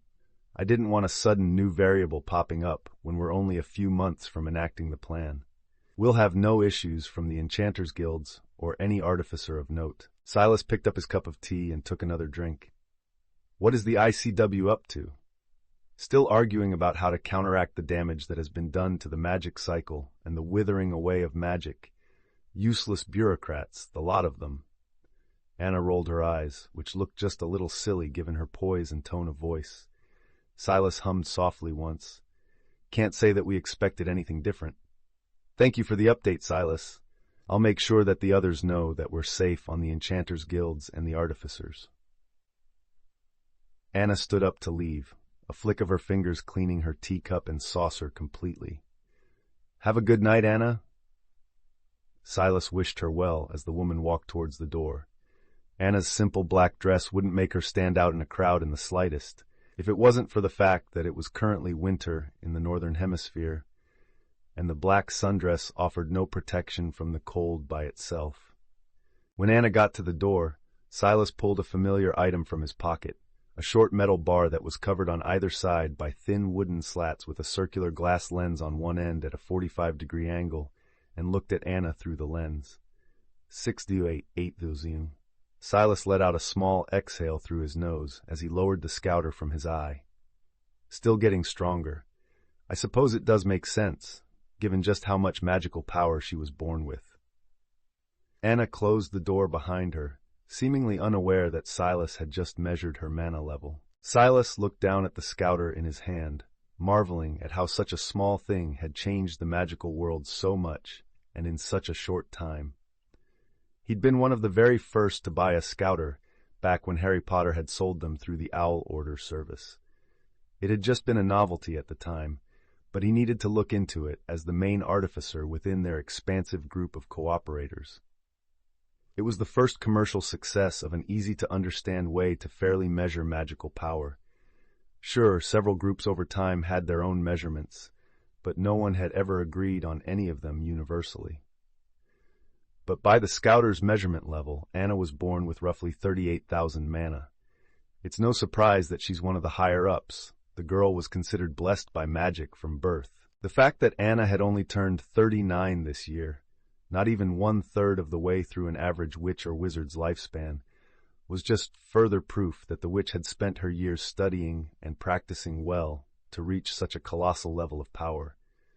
Because of their widespread group, they were able to gather those of intelligence, wisdom, and even those that were powerful to their cause. Which was the only reason that a certain ancient alchemist in Egypt didn't impose his will upon them, aside from a seemingly resigned sense of their plan being a necessity for magic to survive. With Anna and several other witches and wizards, along with a few non-human magic users as well, that had both great wisdom and magical power, any attempt at force from said alchemist would be able to be rebuffed. Thus, the group of cooperators had been able to continue their work unimpeded for the last couple of centuries, and were now only months away from completing it. Late February Potter and Erdun Creations.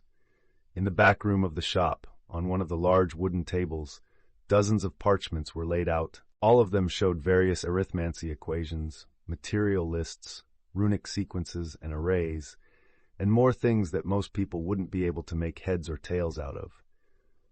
I'm starting to think this is impossible. Penny sighed as she crossed out another failed idea. Harry grimaced, wondering what else they could do to try and make the communication hub work. They'd tried quartz crystals as the base, but that only netted them 6 connections between mirrors that weren't made from the same sheet of glass. They'd gone through countless variations of additional materials, revisited the runic sequences and arrays time after time, even tried to rework the arithmancy to come up with a better way to connect all of the mirrors. Even things like using a bigger piece of quartz crystal hadn't yielded more than 6 connections total. As if the whole concept revolved around the number 6 for some unknown reason. I've seen the number 6 so many times lately that it's even showing up in my musings for other items, Harry said as he ran his hand through his hair. The idea of a hexagon-based item could be useful for something, I think. He shook his head to keep other ideas out for now. They needed to figure out this problem or give up the communication hub as a failure. Drad looked over a few of the parchments curiously, the dwarf prince more of a miner and metallurgist than an enchanter, but he'd offered his help after seeing Penny and Harry's struggles. Drad looked at all of the crossed-out ideas, the various trial-and-error tests that Penny and Harry had already gone through, and even some of the stuff that he couldn't fully understand, just for good measure. I'm not sure how much more you can think this over, honestly. Penny lifted her head off the table to look at Drad. Tell me about it. She put her head back down on the table with a groan. We've tried to redo the arithmancy, the runes, the materials. Harry looked up at the ceiling with a long exhale. We may just have to give it up as a bad job and figure out a way to make a sheet of glass that can be made into millions of smaller mirrors. Drad looked over the parchments that detailed the current quartz crystal hub and saw the 6 connections that had Harry and Penny in their current state. After looking at a couple of the other parchments again, the dwarf prince looked at Harry and Penny. "Can I suggest something stupid?" Penny and Harry both looked at Drad. "If the quartz can only make 6 connections no matter how big you make it, why don't you use 5 of those connections for individual mirrors and the 6th to connect to another hub?" Penny blinked. Harry blinked. "A network," Penny said, her eyes going wide. "It's what the non-magical did to make their communications work globally." She shot to her feet. "Why didn't I think of that? I studied non-magical communications technology." Harry was on his feet a half-second later, and grabbing parchment, a quill shot into his outstretched hand, and Harry began to sketch. "Drad, you're a genius! Bloody brilliant!"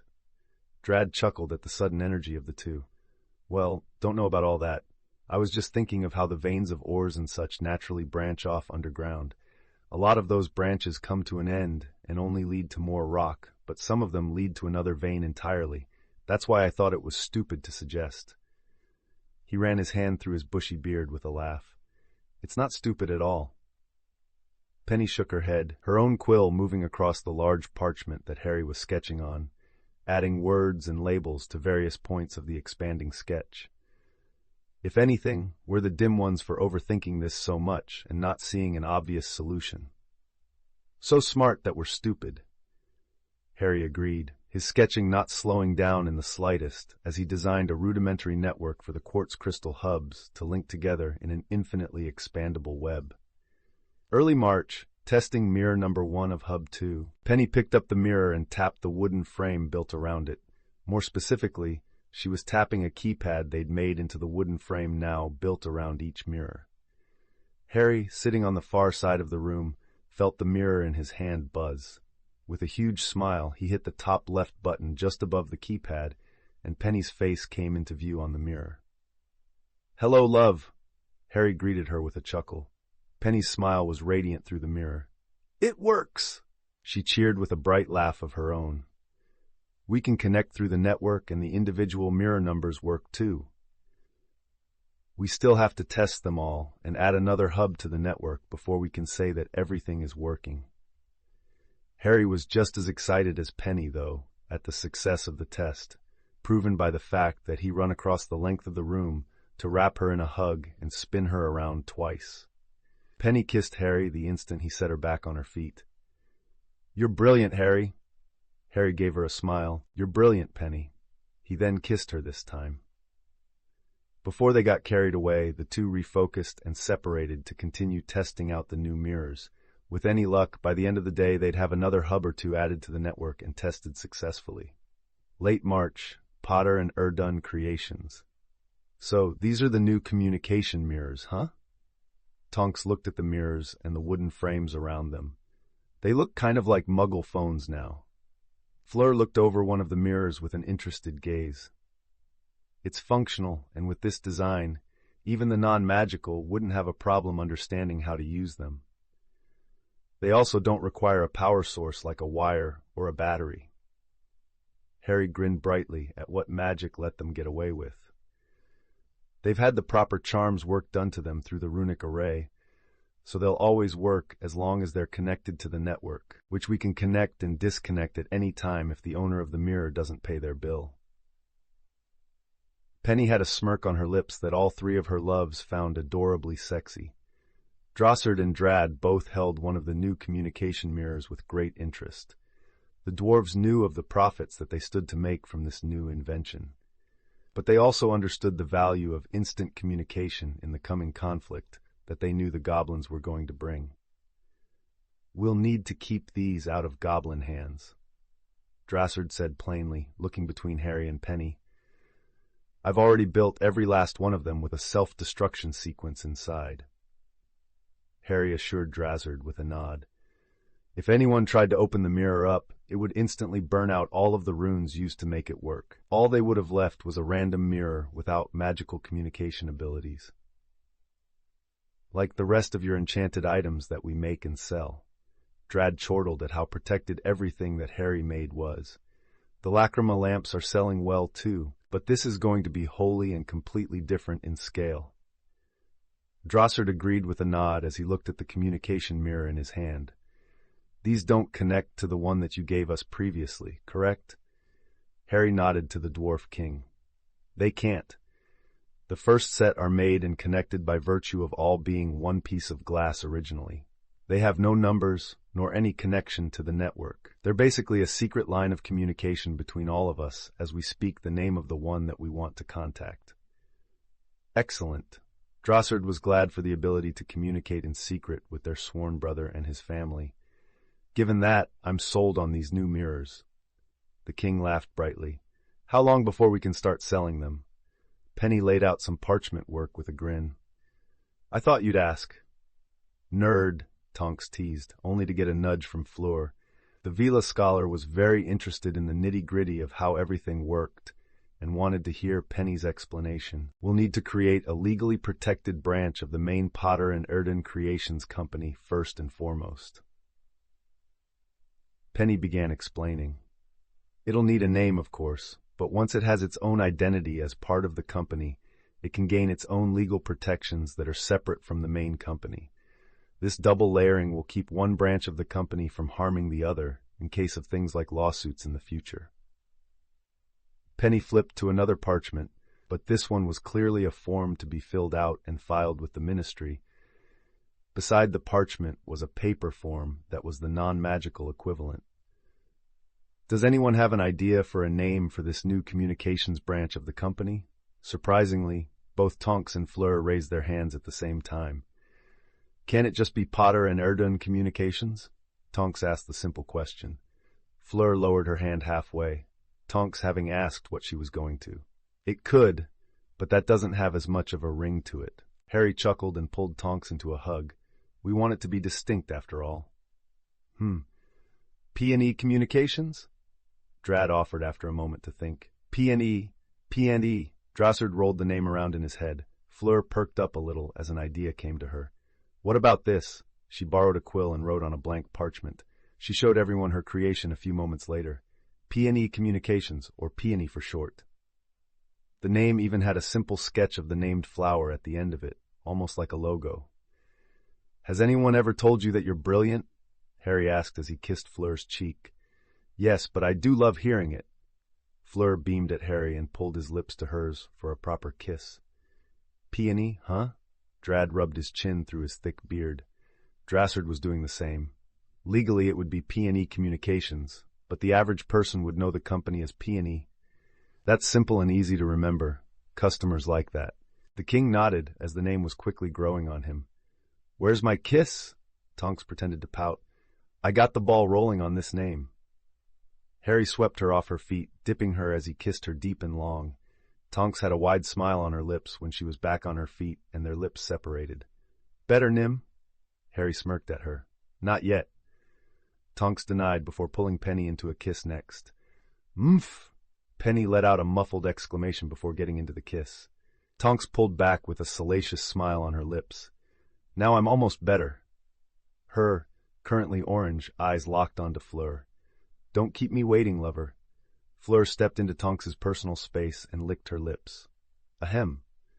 Drossard coughed after the two women started getting a little handsy with each other. Tonks and Fleur pulled away from one another with sheepish smiles on their faces. Let's take care of the paperwork.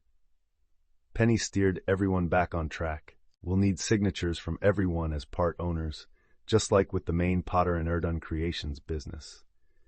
Left unsaid was the fact that this paperwork would need a slight update in a year or two when Harry married the three women, and they all became Potter by name as well.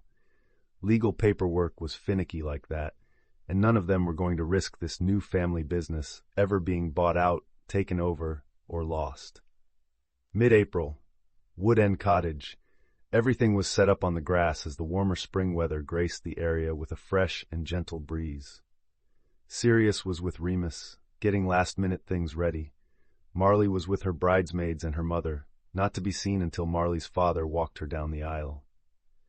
Harry moved his hand in a slow wave, and the tunnel of wisteria flowers brightened up a bit as they were magically hydrated to bring out their most vibrant colors. So many people, he saw the gathered witches and wizards that were marveling at all of the spring flowers that colored the area around the venue and across the field that sat on the edge of Wood End Cottage's grounds. Sirius did good work, Harry mused, easily seeing how much work went into making this gorgeous view for Marley on her special day. You're not kidding. Tonks hugged him from behind with a soft smile. I didn't think Sirius and Marley had this many people to invite. She held up the formal invitation they'd gotten at Potter Manor not too long ago and began to read it off in a dramatic tone. You and your family are cordially invited to the wedding of Lord Sirius Orion Black III and Marley Ann Reed, to be held on April. She was cut off as Penny nudged her with her elbow. Must you? Penny looked at her sister with a shake of her head. Tonks snickered a little. Indeed, I must. Non. Fleur took the invite from Tonks's hand and put it into her pocket for safe keeping. This is for the memory book. Harry smiled as he looked at his 3 fiancées in everything but name. You 3 look gorgeous. Indeed, all 3 women were wearing lovely dresses in their favorite colors. Tonks was in a shimmering purple dress that wasn't overly formal, but wasn't too casual either. A perfect blend for the metamorph magus that let her have her freedom of movement without sticking out at the wedding.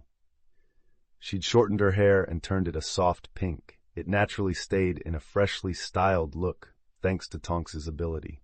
Penny was wearing a slightly more formal dress that was navy blue with bronze designs on it, a reference to her old Hogwarts house. After 7 years of wearing the colors, it was little surprise that Penny had grown fond of them. Her hair was in an intricate bun on the back of her head, held there with a silver-ornamented clip that Harry had bought her recently on a date. Fleur looked resplendent as always in a soft silvery dress, with a light golden sash around her trim waist that was tied off in a perfect bow at her left hip. Her long silver blonde hair was also done up in curls that flowed down her back. Fleur had gone out of her way to carry a small folding hand fan to cover her face in the event too much attention was paid to her over Marley. Try as she might, some wizards would stare at her even if she suppressed her allure as much as possible.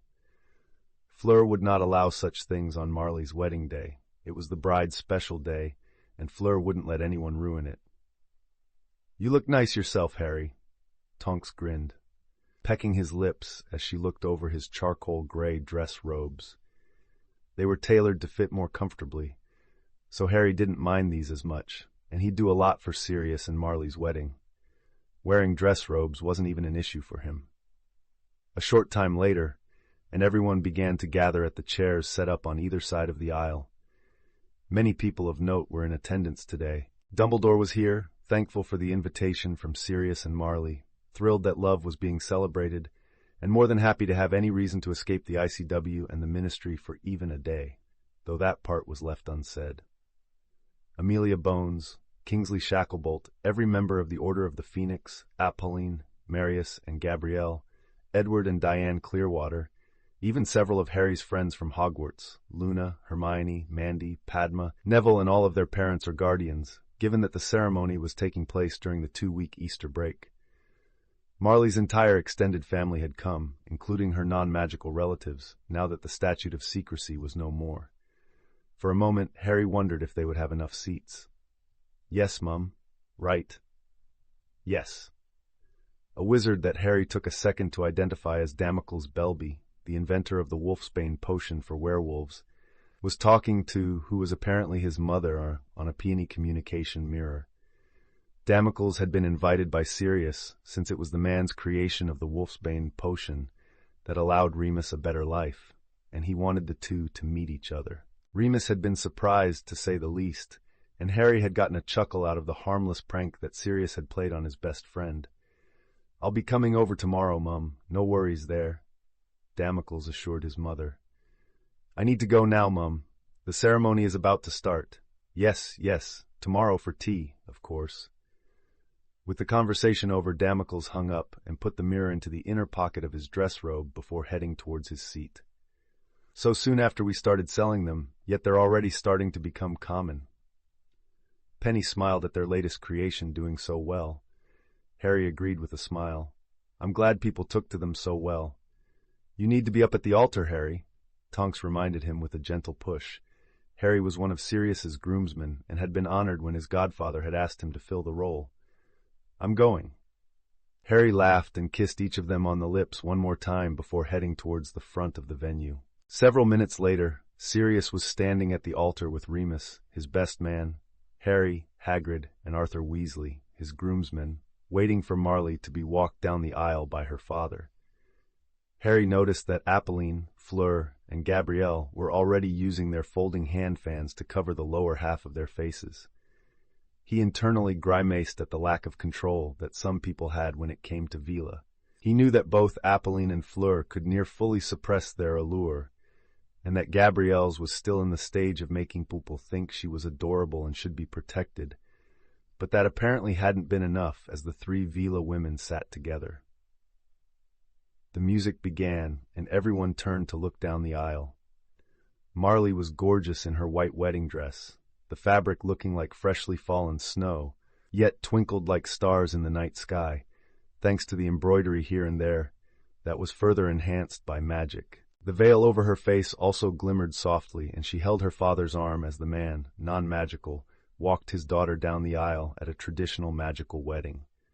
Marley's father gave Sirius a smile as he gently handed Marley to him, though there was a brief look of warning in the man's eyes. Just like any father would protect his daughter, the instinct never went away.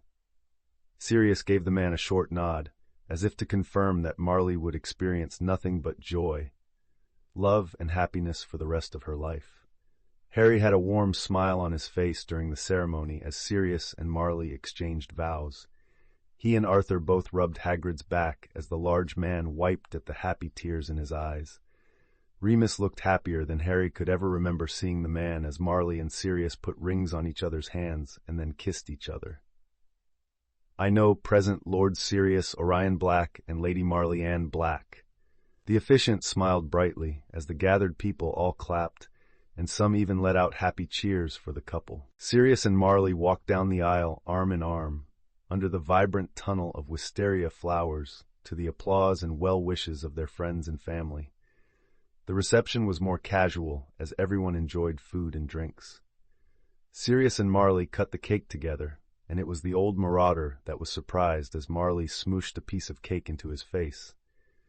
The non-magical tradition didn't exist on the magical side, and yet everyone laughed at the messy Lord Black. None more than Sirius, though, who quickly kissed his new wife soundly. When Marley was ready to toss the bouquet, many of the women gathered together in a large group behind her. When the flowers were thrown behind Marley, the bouquet was caught, and everyone saw Nymphadora Tonks proudly standing with the bouquet held high in the air, a beaming smile on her face. "Oh, Harrikins!" Tonks called out teasingly, showing off the bouquet. Harry laughed and quickly embraced Tonks, pulling her into a kiss. "I'll get right on that as soon as possible, love." "You better." Tonks giggled and kissed him again. "Us too, mister." Penny laughed as she sidled up to Harry's left side. "Oui, mon amour." Fleur purred into Harry's ear, pressing herself into his right side. Harry felt his heart swell with love and joy for the three most important women in his life. "Anything and everything that my loves desire," he promised them with a loving smile. End chapter. Current mana levels: Harry, 40,982 Tonks, 30,866 Penelope, 24,994 Fleur, 25,128 Relaxation before turmoil. At Potter Manor, Harry smiled as he sipped some tea on the large stone patio on the back of the house. It was a lovely spring day, the weather was fair, and the sun was out. After working so hard and for so long to build the artifact house, Harry was taking some time off to just enjoy it. It wasn't entirely because Penny, Tonks, and Fleur had told him to either. Even Harry understood that he hadn't really taken much time off in quite a while. Harry sighed peacefully as he enjoyed the sounds of nature and the soft music that was playing on the wizarding wireless. It was some kind of orchestral piece, but Harry couldn't identify it as any of the classical music from the non-magical, not that he knew a lot of them or anything.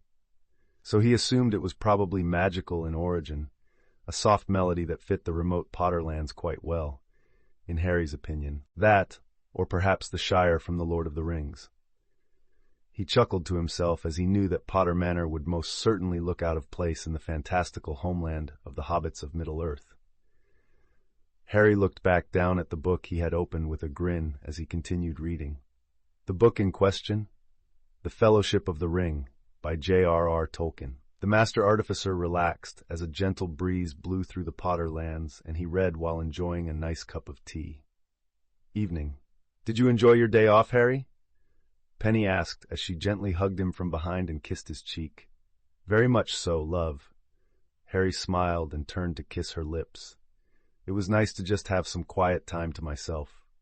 Penny rested her chin on his shoulder with a happy hum. In her opinion, Harry had been working too long without a break. It was soothing to know that he'd taken an entire day just for himself. I'm home, Tonks called out from the front door. Harry and Penny were quick to walk into the foyer and greet her. Welcome home, Nim. Harry smiled as Tonks shrugged off her red Auror robes and watched them float over to the coat rack on the wall. Welcome back, love. Penny gave Tonks a warm hug. Tonks returned the hug with a tired smile. I think we're finally seeing the light at the end of the tunnel with the first part of integration. Harry hugged her next. That's a good thing, right? It is, but getting the Wizengamot off their asses to move at more than a snail's pace is annoying. The entire ministry is having to adjust and incorporate non-magical law into their operations. I'm sure you can imagine how pleased some of them are about that. Tonks said as she used magic to undo her boots and have them float off her feet as she raised one leg and then the other.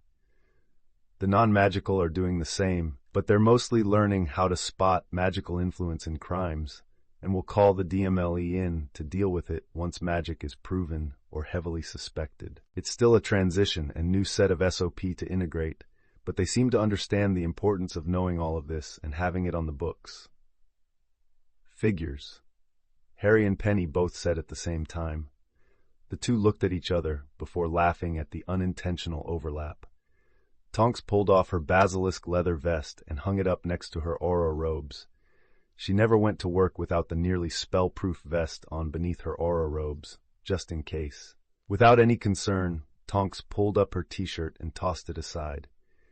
It vanished a second before hitting the floor, whisked off to be cleaned, and then put back in the chest of drawers in the master bedroom by Taylor, who was taking care of Potter Manor, while Sirius and Marley were on their honeymoon in the French Riviera, a highly recommended place to the couple by Marius and Apolline. Would you like some help, Nim? Penny offered as she got behind Tonks and unclasped her bra, letting the metamorph Magus slide it down her arms where it disappeared a second before hitting the floor. Tonks stretched her arms above her head and gave Harry a little smirk as her tits bounced in front of his eyes. I could use a massage, I think. Harry snorted and walked over, kissing Tonks's lips before pulling back to look into her currently purple eyes. I think we can handle that. Penny's hands moved around to the front of Tonks's waist and undid the buckle of her belt before undoing her pants and sliding them down Tonks's legs. Tonks nearly stumbled as she pulled her right leg from her pants, the enchanted belt buckle that Harry had gifted her years ago, no longer helping with her balance now that it was off. Harry took her hands with a soft smile as Tonks got her left leg free. You don't have to be naked for a massage, Penny said as Tonks shamelessly pulled her panties off. The garment disappeared once it touched the floor, too.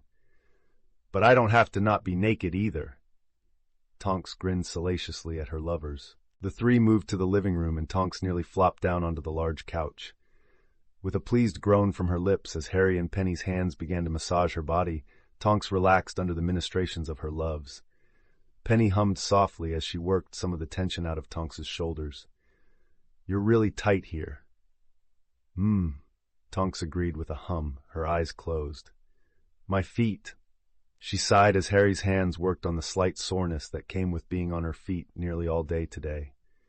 Penny's hands eventually moved down Tonks's back while Harry's hands worked up from her feet. As Penny was working on her lower back, Harry was working on Tonks's thighs.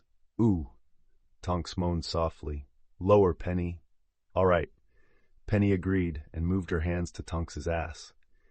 Taking a cheek in each palm, her fingers sinking into the softness a bit, Penny began to massage and grope the metamorph's amazing ass. Tonks mewled pleasurably at having her bum played with. "Higher, Harry." She grinned with her eyes still closed. Harry playfully rolled his eyes, making Penny giggle, before his hands moved up and he gently slipped a few of his fingers into Tonks's wet sex. Tonks moaned as she spread her legs a little more and raised her hips just slightly. "This is just what I needed after today." Penny and Harry continued to play with Tonks's body, massaging and groping and more, until Tonks tightened up and then trembled for a long moment as she hit her peak. Harry and Penny eased her down from her high, only to see that Tonks had dozed off right there on the couch. Nim was really worn out today. Harry summoned a blanket to himself with barely a thought and softly covered Tonks's naked body with it. "I hope the ministry will calm down a bit for a while." Penny leaned down to kiss Tonks's cheek as they let their tired lover nap. Harry stood up from the couch, and Penny's eyes locked on to something. Noticing her look, Harry raised an eyebrow at her. Penny grinned sexily at him. "Do you want me to take care of that, Harry?" She motioned towards his waist. Harry let out a fake sigh. "I suppose I could let you." The next moment, Penny was dragging him off towards the library. Harry blinked when he was sat down at one of the desks, and Penny slipped beneath it. Her deft hands quickly had his pants and boxers down around his ankles before she looked up at him from between his legs. Lemon scene happened. Later, Fleur didn't look amused as she saw Tonks napping on the couch, naked beneath the blanket that covered her. She still lightly kissed the sleeping metamorph Magus's cheek, though. Seeing Penny with a bright smile on her face as she relaxed in one of the plush armchairs with her feet up on an ottoman, it was obvious that her fellow scholar had some fun as well. Harry's arms wrapping around her waist from behind and pulling her back against his chest made Fleur pout cutely. "Welcome home, love." He kissed her neck, and Fleur tilted her head to the side a little to give him more access. "Are you sure that you need me, Harry? It seems you've had your fun already," Fleur said with as much of a stable voice as she could, while already pressing her ass against him. "There's always more fun to be had, darling." Harry pressed his hardness into her grinding ass before lightly nipping her neck. A mere thought from Fleur, and both of their clothes were on the floor, their bare skin now pressing together, creating a wonderful sensation. "Study," Fleur moaned lewdly. "I want you to bend me over my desk, mon amour." She spun in Harry's arms, pressing her body flush up against Harry's. Lemon scene happened. The rest of the night was quickly decided to be a different form of relaxation for the four of them. Taylor was just happy they stopped long enough to eat the dinner she made for them. The house elf was more than pleased that there was a chance that the family she took care of would grow bigger. Next day, Harry considered himself a very lucky man as he lay on a lounge chair by the pool, while his three beautiful lovers stood before him in skimpy bikinis that left almost nothing to the imagination. Gorgeous. Tonks smirked as she made her tits a little bigger and her ass a bit fatter, straining the tiny bikini as it struggled to hold back her increasing curves. "Maybe you'd like to see the back?" Penny tempted with a sexy grin. "Very much so." Harry grinned right back at her. Fleur giggled as the three women turned around and showed off their wonderful asses in their thong bikinis. "If that's what our darling wants." The three put their asses side by side, and then, much to Harry's enjoyment, Fleur and Penny lightly swung their hips to make their bottoms smack into Tonks's in the center. The light impact still sent the generous cheeks bouncing a little, and Harry's eyes were locked onto them entirely. The giggling laughter of the three witches, as they knew just how mesmerized Harry was by them, filled the air before Harry got up from the chair and reached out for them. "Ah, Harrikins!" Tonks moved away quickly. "No free touching right now, mon amour." Fleur escaped before Harry's hands could catch her. Penny giggled as she playfully swatted Harry's hand away and retreated. "If you want us, you'll have to catch us." All three women quickly dove into the pool and swam away from Harry. Well then, Harry stretched a little, the muscles that he'd developed over his years of blacksmithing flexing and catching the attention of his lovers as they stopped swimming. "I guess I'll just have to catch all three of you and have my wicked way." "Ooh!" Tonks, Fleur, and Penny all cooed, while enjoying the threat and the eye candy. With a splash, Harry dove into the pool and swam after his lovers, eager to have fun, but equally eager to pull off those skimpy bikinis of theirs. Lemon scene happened. None of them even noticed their swimsuits that had been floating in the pool disappear, not that they were planning to put them back on anyway. These days off were shaping up to have the four of them spending very little time wearing clothing.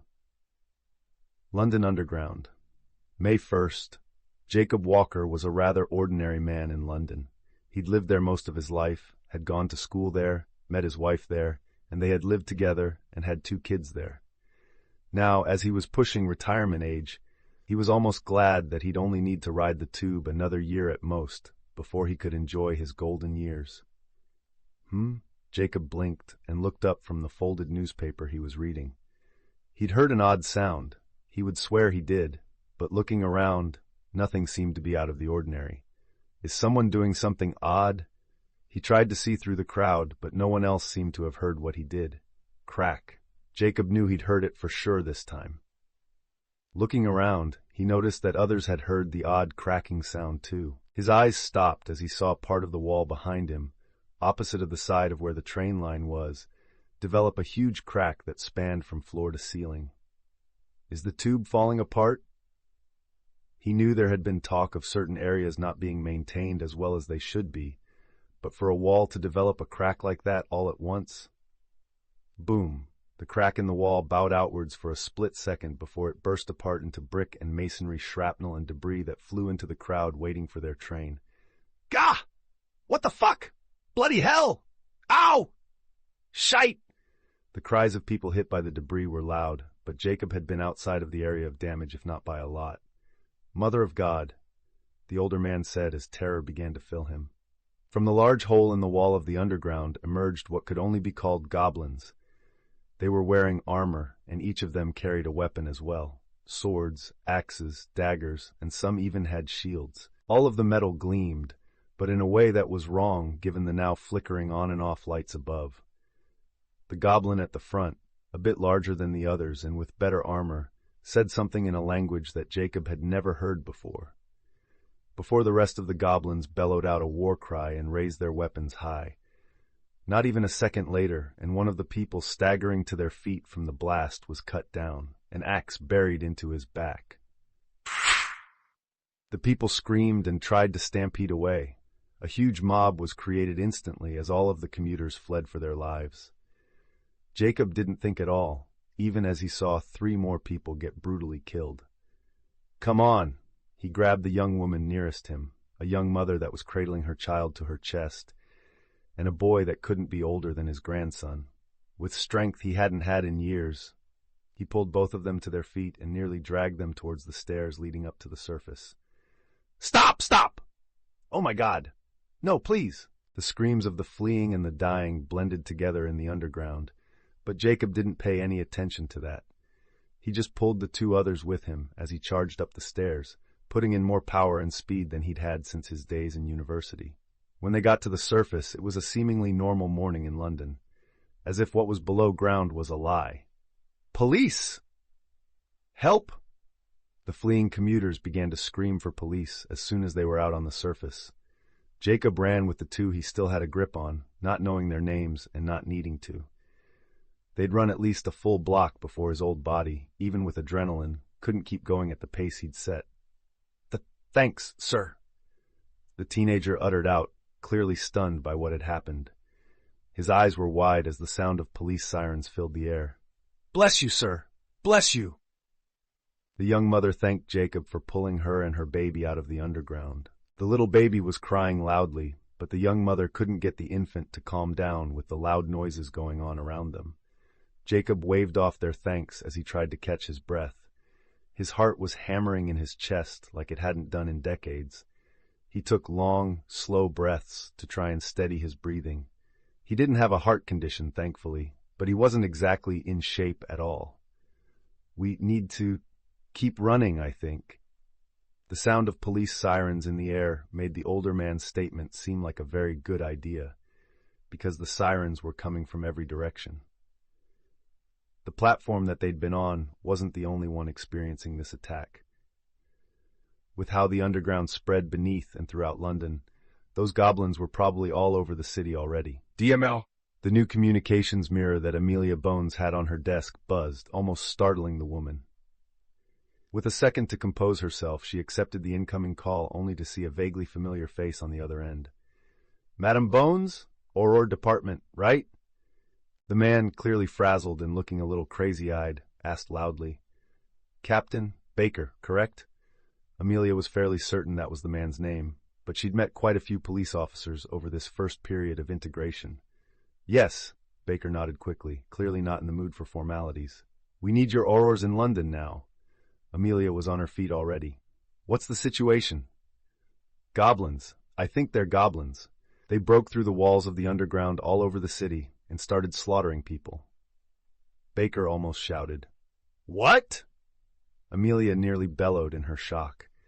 Not even bothering with protocol in such a situation, Amelia grabbed her wand and nearly jabbed it into a specific spot on her desk. A loud alarm rang throughout the DMLE offices and the Auror bullpen while the lights flashed red. It was a signal that only a few had experienced before during Voldemort's first uprising, an all-hands-on-deck emergency where loss of life had already been confirmed and the situation was ongoing. Aurors and hit wizards quickly threw on their robes, grabbed satchels with potions and other gear that they might need in the field, and gathered near Amela's door for assignment. Bam Amelia nearly kicked her office door down as she emerged in full Auror gear, her wand already in hand. "London is under attack by goblins!" "What?" More than half the gathered witches and wizards exclaimed at the same time. "You heard me!" Amelia spoke above them with a strong and authoritative voice, the voice of a commander. "They've tunneled their way into the London Underground and have started slaughtering the Muggles. We're deploying immediately to these coordinates." A swish of her wand and a map of London flew forward and enlarged itself. The areas with tube access were clearly marked with red circles, and the various Aurors and hit wizards looked at the locations. "You are authorized to use lethal force. Save those that you can. Once you have your coordinates, apparat, let's move out." "Yes, ma'am," the witches and wizard called back. The senior Aurors, those that had been around during Voldemort's rise and knew London well, all spun on their heels and vanished with the telltale crack of apparition. The rest of the Aurors and hit wizards quickly examined the map and the marked location before starting to vanish with a crack as well, group after group disappearing rapidly before everyone was gone. Only the secretarial staff remained behind in the department, and all of them were already writing out emergency memos and charming them into animated paper planes to fly out into the ministry and alert everyone about what was going on. London streets. Bang, bang, bang, bang. Gunshots rang out as police fired upon the goblins pouring out of the various underground entrances spread around the city. The horde of armored goblins that were even hit by the bullets didn't seem to take any damage, but they were quickly covered by a wall of shield-bearing goblins that rendered the bullets completely ineffective. New police officer Jessica Fletcher, Jessie to her friends, felt her hands shaking as she tried to hold her pistol steady. She'd never expected this when she'd chosen to become a police officer. That was before magic had been revealed to be real, of course. But she still recalled her uncle telling her that she'd probably never have to draw her pistol at all.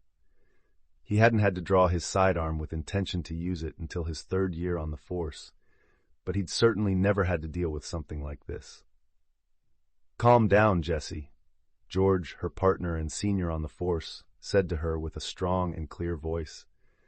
"We need to do whatever we can to try and hold these things here. There are still civilians evacuating." He reloaded his pistol as they bunkered down behind their police car. "I'm trying." Jessie tried to take deep breaths and steady her hands. George peeked through the windows of the police car and saw the line of shield-bearing goblins slowly advancing forward. Behind them, businesses were being broken into, and occasionally the screams of people could be heard for a short time before they abruptly went silent. "Situation update," a voice came over the radio. "These goblins are looting the bodies of those they kill and are stealing from businesses, homes, and everything else. They seem to be taking only valuables. Jessica and George looked at each other in confusion. They're doing this for valuables? They want fucking pounds that badly? Jessica couldn't believe that such barbarism was happening on London's streets. George poked his head up above the car again to check where the goblins were. I thought our money was worthless to them? Be advised! Be advised! The goblins have projectile weaponry. The radio blared again. They become extremely hostile around jewelry shops or pawn shops that have precious metals in them. They just want gold and silver and shite. George looked angrier than Jessica could remember seeing him. These bloody fuckers are slaughtering people for their own greed. Jessica and George both crouched behind their police car, George over the hood and Jessica over the boot. Both aimed and opened fire with their pistols on the advancing goblins. Bang, bang, bang, bang, bang, bang, bang, bang, bang, bang, bang, bang. Grah! One of the armored goblins that was trying to get into a business staggered back a step as 3 bullets hit it, but the rounds were stopped by the armor. One of the shield-bearing goblins quickly moved over to cover the hit goblin from any further fire. Graka Merg! The biggest goblin bellowed out. Jessica saw 4 of the goblins move and a glint caught her eye, just briefly. Remembering what the radio had said, she left her position and rushed George. Get down! She tackled her partner to the pavement. Bam, crash, crack, clang, crunch. 5 metal rods that looked vaguely like crossbow bolts tore through the police car and left shredded holes through the vehicle. All the windows were shattered, and the body of the vehicle had 4 jagged holes straight through it. Both George and Jessica would have been killed had they remained where they were. Crack, crack, crack, crack, crack. Loud cracks startled Jessica and George as they scrambled away from the noise. Protego Maxima! A loud voice called out, and the sound of more bolts hitting something was heard. George and Jessica looked at the people that had just shown up out of nowhere. Red robes quickly gave away who these people were, and both police officers felt some relief. Expulso Tria! Expelliarmus Tria Maxima! Fracto Strata Tria Maxima! 3 large modified spells raced down the street and slammed into the shield wall of goblins. The shields held up under the spells, but the goblins quickly stopped trying to loot and gathered back together in a strong formation. Bloody hell. One of the Aurors cursed. They certainly prefer to steal, but when goblins make something, it usually holds up. Then we hit them harder, the Auror next to him said with a steely voice. The final Auror of the group of 5 was checking on Jessica and George. Are either of you injured? No, we're fine. Jessica shook her head to focus. Our guns aren't doing much of anything to their armor or shields. George told the Auror with a grimace. The Auror nodded and waved her wand over the 2 police officers. You both are okay, that's good. I'm going to cast a spell on you that will make you invisible temporarily. Use that time to retreat from here and regroup with other officers, please. Jessica and George were each gently tapped on the head and felt like a raw egg was dripping on them for a second before they became almost invisible. Thank you very much, George said as he helped Jessica to her feet. There are still people hiding in these buildings. Please do what you can to save them. Jessica requested before she and George ran down the street towards the location of a larger force of police officers. Once the 2 officers were gone, the Aurors all got hard looks on their faces. Not sure we'll be able to help those muggles in this situation. The one maintaining the Protego Maxima said, as another round of bolts bounced off the large shield. We certainly didn't expect them to attack Muggle London. They've never done this before. The Auror that had cast the disillusionment charm on Jessica and George said loudly, Reducto Tria Maxima. One Auror blasted 3 large reductor curses at the horde of goblins. Bang, bang, bang. The shield wall of goblins staggered backwards and almost fell apart from the modified spell. That only good goblin is a dead goblin, the Auror that had just blasted the shield wall claimed with utter surety. So let's make these goblins good. He whipped his wand around in a complex series of loops and swishes. Scutum Confractus Maxima. From the tip of his wand, a massive, spiraling, dark purple spell rocketed down the street and hit the shield wall of the goblins again. Boom. The shields didn't hold up to the curse, and the goblins hit by the overpowered spell went flying backwards, breaking part of the formation instantly. The metal shields hadn't only been ripped from their wielders' hands, they'd shattered into fragments and become high-speed shrapnel that took out several of the horde that had been close to the impact site. Defindo Tria Maxima! The other 4 Aurors all cast in unison, sending nearly invisible severing charms down the street. Groff! Kirk! Oh! The goblins that weren't able to get out of the way were slashed badly, some more than others. The armor blocked the spells, even overpowered as they were, but any goblin unfortunate enough to get hit somewhere without armor lost a limb, were cut in 2, or at minimum had a large and deep laceration on their bodies, as blood fell on the road along with the bodies of dead goblins. Up above, the sounds of various news helicopters could be heard as cameras caught the attack on London by the massive numbers of goblins. Many of the same cameras zoomed in to show police officers fighting side by side with the red-robed Aurors as they tried to stem the hordes and protect the civilians. Potter Manor. Your mirror is buzzing, Missy Nim. Taylor brought the communication mirror to Tonks as she sat in the living room cuddled up with Harry, Fleur, and Penny. Tonks sighed as she sat up and took the mirror from Taylor. Thank you, Taylor. The house elf bowed and popped away with a smile. It's still my time off. Why is work calling me? Tonks wondered before taking the call. Go for Auror, Tonks. Tonks, we need you in London. The voice of Hestia Jones nearly exploded from the mirror. Whoa, whoa! Hestia, what's going on? Tonks asked, only being able to see the face of her friend and yearmate from Hufflepuff. Both had become Aurors together and worked together often, even outside of the Order of the Phoenix. Goblins are attacking London, a horde bigger than we've ever seen. They've already killed a large number of Muggles. We haven't had any time to try and figure much out. The attack is still ongoing. The entire Auror force is here. Hestia explained the situation as fast as she could. What? Tonks shot to her feet, quickly followed by Harry, Penny, and Fleur. Please, get here as soon as you can. Call the order if possible. We're likely to be overwhelmed if this keeps on. Hestia started to yell to be heard over the noise in the background. Rat! The 50 caliber can push them back, but it doesn't penetrate the shields, someone shouted. Hestia's face disappeared from the mirror for a moment. Bombardatria! Boom, boom, boom.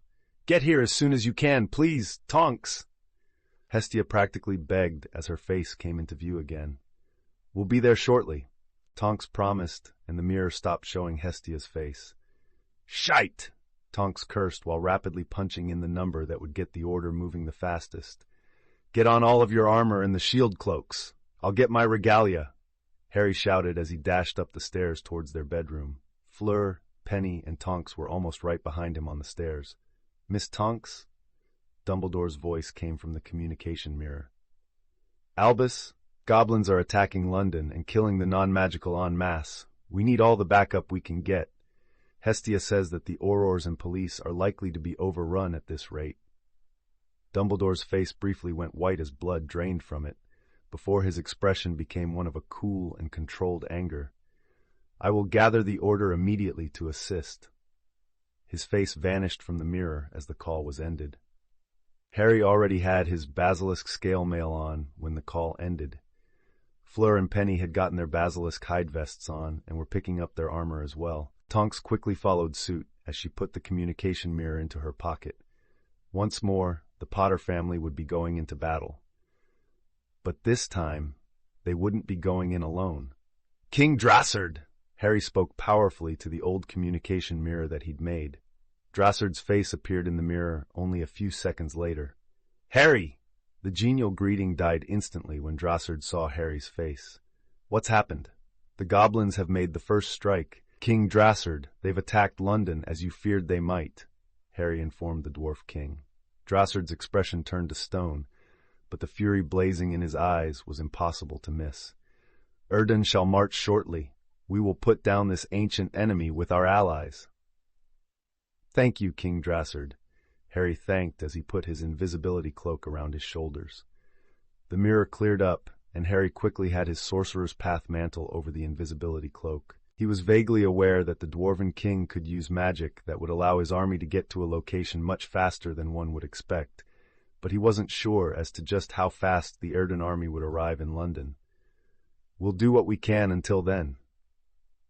Not 5 minutes after Hestia's emergency call had come in, Tonks, Harry, Penny, and Fleur disappeared into the flow in a flash of green flames, heading for the leaky cauldron to get to London the fastest way possible. End chapter. Current mana levels: Harry, 41,004 Tonks, 31,198 Penelope, 25,062 Fleur, 25,306. Chapter 75, Goblin Rebellion. The first thing that Harry noticed when he stepped out of the flue nearly stumbling and into the leaky cauldron was how empty the pub was. He didn't even see Tom, the barman, anywhere around. "Where is everyone?" Penny asked as she looked around.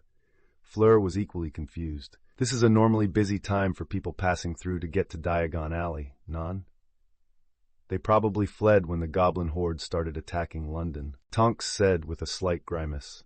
She couldn't fault the average witch and wizard for looking out for themselves or their families, but it still seemed wrong to just leave the non-magical people of London to die at the hands of goblins. The four quickly headed for the front door and stepped out into London. They were nearly bombarded with a cacophony of noise from police sirens and the sounds of gunfire. The occasional sound of spellfire could be heard if one listened closely. "Keep in touch when you can." Tonks smiled at her family. "If we focus on the areas of heaviest fighting, then we should be able to at least stem the horde. We will have aerial superiority." Fleur gave the others a beautiful, reassuring smile. She started floating slightly into the air with the power of her windwalker attached to her feet and legs. "Be safe, my loves." Penny began to float into the air as well, but she pulled all three of them into a hug. "We all come back safe, okay? Don't do anything crazy." The group hug was held for a long moment. "Hopefully this won't take too long once King Drossard arrives with his army." Harry gave them all the best smile that he could, mostly to hide the ball of worry that had settled in his gut.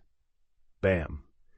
The four looked down the street to see a force of goblins had smashed the front of a shop near the end of the street at the intersection. "You four go ahead." Harry gently pushed them into the air. "We need to spread out to curb this attack and save those that can be saved." "Be safe, Harry," Penny said before she took off into the air. "Don't do anything crazy." Tonks gave him a look as she floated slowly into the air before turning and flying off. Fleur leaned down to kiss his lips briefly. "We'll see you as soon as we can, mon amour," she promised before flying away. Harry watched them fly away until they each disappeared behind one building or another. Right then, he reached into his storage cloak and pulled out Ethereum, the artifact sword nearly humming as its innate magic resonated with its creators. "Let's begin." He headed for the goblins with Ethereum held out to the side. "Grakuagur Potter!"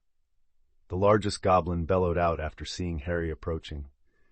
The rest of the goblins stopped their looting to form up into a strong formation, their oddly lustrous yet dull shields in the front.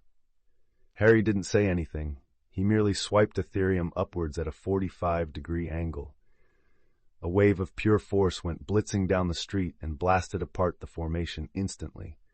The shields buckled under the oppressive force. Goblins were thrown backwards like they'd been hit by a speeding truck, all from a single swing of the sword. Rakar, Merc! The large goblin that appeared to be the leader of this goblin force staggered to his feet. Seeing so many of his group dead from a single attack put a cold fear into his heart. Their shields and armor were made to repel even powerful spells and kinetic force. Yet Harry Potter had invalidated all of it with a mere swing from one of his artifacts. The goblin leader didn't get to be confused or fearful for long. A second swing of Harry's sword and his head went flying off to crash to the street a few meters away. Harry glanced at the dead goblins dispassionately, using his occlumency to separate himself from the act of taking life for now. He'd have time to process everything after the goblin horde of Gringotts had been stopped. "Where's the next group?" Harry asked himself as he started to float off the ground. A blast from further away got his attention, and he flew towards it, Ethereum held at the ready. "Fleur, burn." Fleur looked down on the large group of goblins practically marching down one of the many streets of London. She let her magic flow and settle over the armored goblins before sparking it. Whoosh! Flames erupted around each individual goblin like a localized inferno. The The goblins screamed and bellowed in agony as they burned. Their armor, meant to resist spells and force, began to glow from the intensity of the flames, turning red hot. The air around them thinned and burned, making taking a breath near impossible. Shields clattered to the ground as the goblins thrashed and screamed, trying to escape the swirling flames that clung to their bodies. Their agony was over a short time later as they died, their charred corpses lying across the street in a horrifying scene that would make other goblins that saw it retreat. Fleur's power alone was impressive, but it was her absolute control of her flames that was even more spectacular. Not a single thing on the street had burned, except for the goblins. There weren't even any scorch marks on the pavement, despite the conflagration that had taken place not even a minute ago. As Fleur flew away towards the sounds of more fighting, she left behind charred goblin bodies, nearly encased in half-melted armor, a testament to the power that the goblins' greed had brought upon themselves. Penny. Sand veils all. Penny threw her right hand into the air as she cast her original spell. Every tiny piece of grit and dust in the area rose up and began to swirl around in a powerful gale, forming a miniature sandstorm in seconds. Needless to say, but the goblins caught in her spell weren't having a good time. "This way!" Penny called out to the fleeing civilians and the 2 police officers that had been trying to evacuate them. "Thank you." One of the police officers called out as the group of people made it around the corner and started heading for the nearest fortified area that had been set up for evacuees. Penny held out her hands, her normally kind face twisting into a scowl of focus and anger. She clenched her hands into fists, and the swirling sandstorm began to spin faster and faster. In seconds, the wind was screaming, and it was almost loud enough to drown out the goblins screeching in agony within the sandstorm. Every tiny bit of grit and sand was now moving at such intense speeds that they flayed skin and flesh when they struck. The goblins were quite literally being sanded down as if they were surrounded on all sides by belt sanders. Monsters. Penny said quietly as the sand took on a darker coloration, the longer she kept the sandstorm spinning at such intense speeds. The blood of the dying goblins was staining and mixing with the sand and wind as they were slowly torn apart, unable to escape the powerful gales that brought about their demise. Tonks. Auror Robards and his team were gritting their teeth as they held up their strongest Pertigo Maxima spells to protect the people that they'd found running from part of the goblin horde. They'd initially struck out against the goblins, but their spells proved much less effective than they expected, because of the armor and shields that the goblins had. The tide had quickly turned when a second force of goblins had come from behind, and they'd had to focus on 2 fronts to keep the people safe. "Damn it! We need backup!" One of the Aurors called out. Bam, bam, bam, bam. 4 more of the metal bolts from the goblins slammed into the shields they were maintaining. The non-magical were crying out in fear and panic. Many were in tears, and some looked like they wanted to bolt, but there was nowhere to run. The goblins continued to get closer and closer, their shield wall making the spells of the Aurors less effective or nullifying them outright, while the bolts they fired forced the wizards and witches to focus almost solely on defense as they tried to protect the people. The sound of raring water filled the air, startling both the goblins and the humans. Water rushed out of every alleyway like a river on all sides and engulfed the goblins, submerging them before forming into spinning rapids, all contained in 2 large spheres of water. The goblins flailed and struggled against the powerful currents, panic filling them as they couldn't breathe, and their armor made it impossible for them to even attempt to swim. Their shields that were supposed to protect them from spells were dragged around by the powerful water and slammed into multiple goblins, bloodying them or outright killing a few. A moment later, and the raging rapids froze over entirely, turning to ice faster than should be possible. If one went by the laws of thermodynamics, magic had a tendency to toss the laws of reality on their heads whenever it suited the one casting the spell.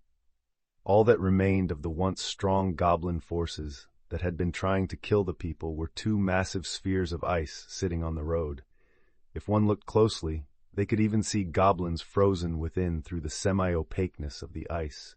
Several of the goblins had looks of terror on their faces, as if they'd been trying to scream while they drowned. Auror Tonks, reporting in. Tonks flew down to the ground as Robards and the other Aurors dropped their shield charms. Robards had never been happier to see the younger Auror since she'd joined the force. "Well met, Auror Tonks. You really saved all of us there." Tonks shook the older Auror's hand with a brief smile. "The shields and armor are enchanted to help block spells and kinetic force, but they don't do anything against conjuring water." She tapped one of the giant ice spheres to exemplify what she meant. "Can you spread the word?" "Of course." Robards pulled out a Peony communications mirror and hit a few numbers before holding it up to his face. "Scrimgeour, sir, we found a weakness in the goblins' armor and shields. Conjure water and control it. Auror Tonks just took out a force numbering several dozen by trapping them in large amounts of water and then freezing it. Bloody good job, Tonks." Scrimgeour's voice came through the mirror loud enough for the metamorph magus to hear. "Continue to spread this information to all Aurors." There was a second of silence before Scrimgeour's voice bellowed out loudly from the mirror again. "Aguamenti tria maxima." The call cut off a half-second later. Fortified evacuation point. Nigel Baker, police captain, had never expected the reveal of magic to lead to a goblin attack on London. The people of London had never known what lay beneath their feet, just biding its time to attack. Thankfully, as a captain, he'd been given one of the new communication mirrors to contact the Aurors, magic police, when any crime committed by magic had been suspected or confirmed. With it, he'd been able to contact the Madame Bones woman and get the much-needed help of the witches and wizards. "Right, fast way to set up an evac area," Nigel muttered to himself as he was at one of the entryways to the almost bunker-like fortification that the Aurors had made, with a few flicks and swishes of their wands. The stone and concrete of the roads and nearby buildings had warped and moved under their magic to form the large bunker that was currently housing almost 1,000 people already. The stone had been further fortified by various colorful spells, and they had 4 Aurors and 3 hit wizards with them to protect them from any goblins that showed up. The communication mirror in his hand buzzed, and Nigel swiftly took the call. "Captain Baker." "Captain, sir, we have another group heading your way. Is the path clear?" Another police officer asked through the mirror, his face sweaty, and the view moving about a lot as the man ran with what sounded like a couple dozen people with him. Nigel blinked, not recognizing the man on the other side of the mirror. "We can take them in, of course. But who are you?" "Identify yourself, officer." "Constable Turner, sir," the now-named Turner answered. "I picked up this mirror from Sergeant Parker after, well, the goblins. He didn't finish and Captain Baker didn't need him to. That's fine. You're doing well. The path is clear at the moment, so hurry to our location." Nigel gave the other man what assurances and encouragement he could through the mirror. Order of the Phoenix. Dumbledore and the Order arrived in London amid a series of cracks from apparition. What they saw was horrible in ways that Voldemort never was during his first rise to power. Bodies were littering the street, innocent muggles that had just been going about their lives, only to be brutally cut down for no reason other than goblins not caring about anyone but themselves. "Move in groups of 3 and save as many as you can." Dumbledore instructed the Order members with a steel-like voice. "Alastor, Minerva, please come with me." The rest of the Order quickly moved out, splitting off from each other in clouds of white smoke that allowed them to travel much faster than they could run. The group of Dumbledore, Moody, and Minerva only made it to the next intersection before they were set upon by a small horde of goblins. A barrage of bolts headed for the 3 without so much as a word. Minerva narrowed her eyes, and with a swish of her wand, all of the bolts turned into feathers that lost their momentum and fluttered to the ground. Alastor fired back first with both his wand and his walking cane. "You goblin bastards!" A purple spell and an oddly gray spell both rocketed down the street at the horde. The shield wall braced to block the 2 spells easily, but what they weren't expecting was for the 2 spells to collide with each other. Whump! The air almost seemed to roil from the point of impact. The 2 spells vanished as the area around them warped and bent unnaturally. looking much like a funhouse mirror. The goblins' bodies stretched and contorted, even though their armor and shields didn't. This caused them a great deal of pain, as their flesh bulged and shrank within the confines of their armor, while they dropped their shields, as their hands and fingers repeatedly changed sizes. Dumbledore made 2 loops and a swish with his oddly knotted wand before pointing it at the street. The ground shook briefly before the concrete and pavement suddenly rose up like a wave of mud and engulfed the flailing and panicked goblins. The goblins were covered and then went silent as the muck crushed them before hardening back into large chunks of pavement and concrete. "We should make our way through the city and erect wards to prevent goblins from passing," Dumbledore said, clearly a bit detached from what he'd just done, a sure sign of occlumency being used. "Aye," Alastor nodded to his old friend. "Yes, that would be for the best." Minerva agreed as she brought her wand to bear and began an intricate series of movements. The goblins would slowly but surely find more and more parts of the city inaccessible to them as temporary wards forced them away. The honking of the red double-decker bus caught Harry's attention. He watched as the iconic vehicle of London smashed through a group of goblins without slowing down. Whoever was driving it was trying to navigate a street filled with crashed and abandoned cars. From what Harry could tell, at least a dozen, if not more, people were on the bus and holding on for dear life as the driver tried to get them away from the goblins that were seemingly everywhere. Crash, crack, clang. 3 metal bolts tore through the bus, damaging it significantly and making the engine die. The red double-decker continued to roll forward but was clearly losing speed. The goblin horde that had been scattered by the speeding vehicle, those that were still alive at any rate, had quickly regrouped and started chasing after the bus. None of that now. Harry flew forward, easily passing the goblins, and got to the damaged bus first. "Where are you headed?" he asked the driver, an older man that had clearly seen hell today, judging by the bloodstains on his blue button-up shirt and the almost wild look in his eyes. "There's a fortified area at the end of the road and to the left. Witches and wizards are there to protect people along with the police." The man answered the obvious wizard in front of him. "I used to drive buses like this when I was younger. I wanted to get everyone there." He sounded defeated as the screeching and bellowing of the approaching goblin horde mixed with the screams and panic of the passengers on the bus. Harry slapped the red metal of the bus and cast an animation charm on it. The wheels began to move again and the driver blinked in shock. The engine clearly wasn't running, but the bus began to move and pick up speed. "I just cast a charm on the bus. The wheels will continue to roll forward until you hit the brake. You might have to take the turn a bit wide, but that shouldn't be too hard, right?" He smiled at the older man with a roguish grin. Bloody right. The old man had the life return to his eyes as the bus kept going, and he turned the wheel to avoid another abandoned car. "What are you going to do?" "I'll stop them," Harry said as he flew away from the bus and back towards the chasing goblins. Seeing the bus escaping at a decent speed given the road littered with other vehicles, Harry smiled, knowing the people should make it safely to the fortified area.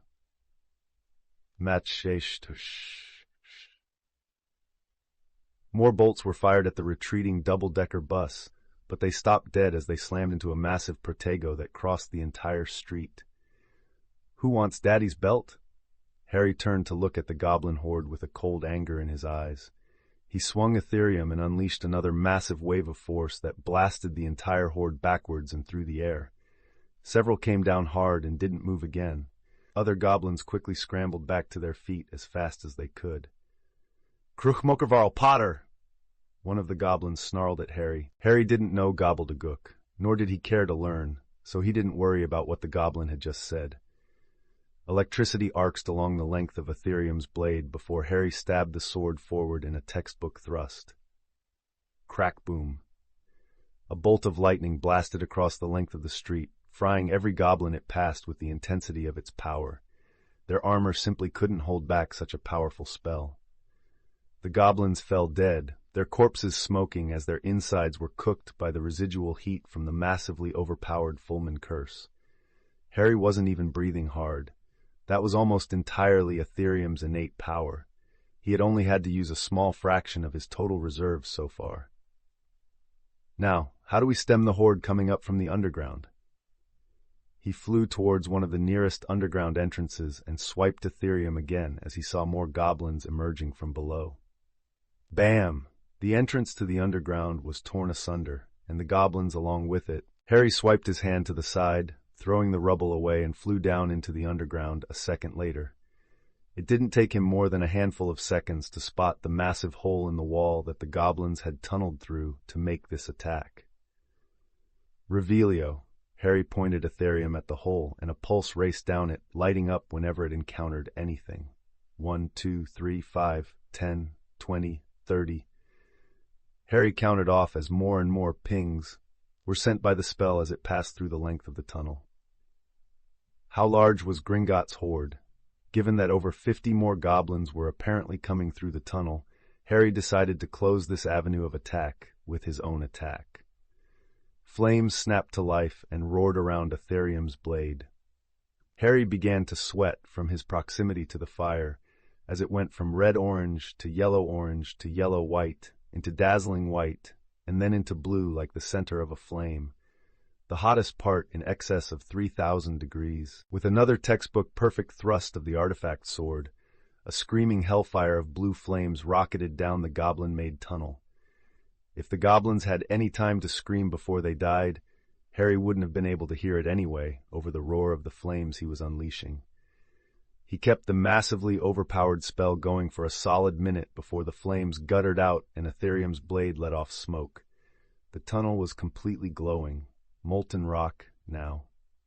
The entire passage, for as far as the eye could see, was running lava, impassable by the goblins, unless they spent much time and effort to cool it and stabilize the tunnel.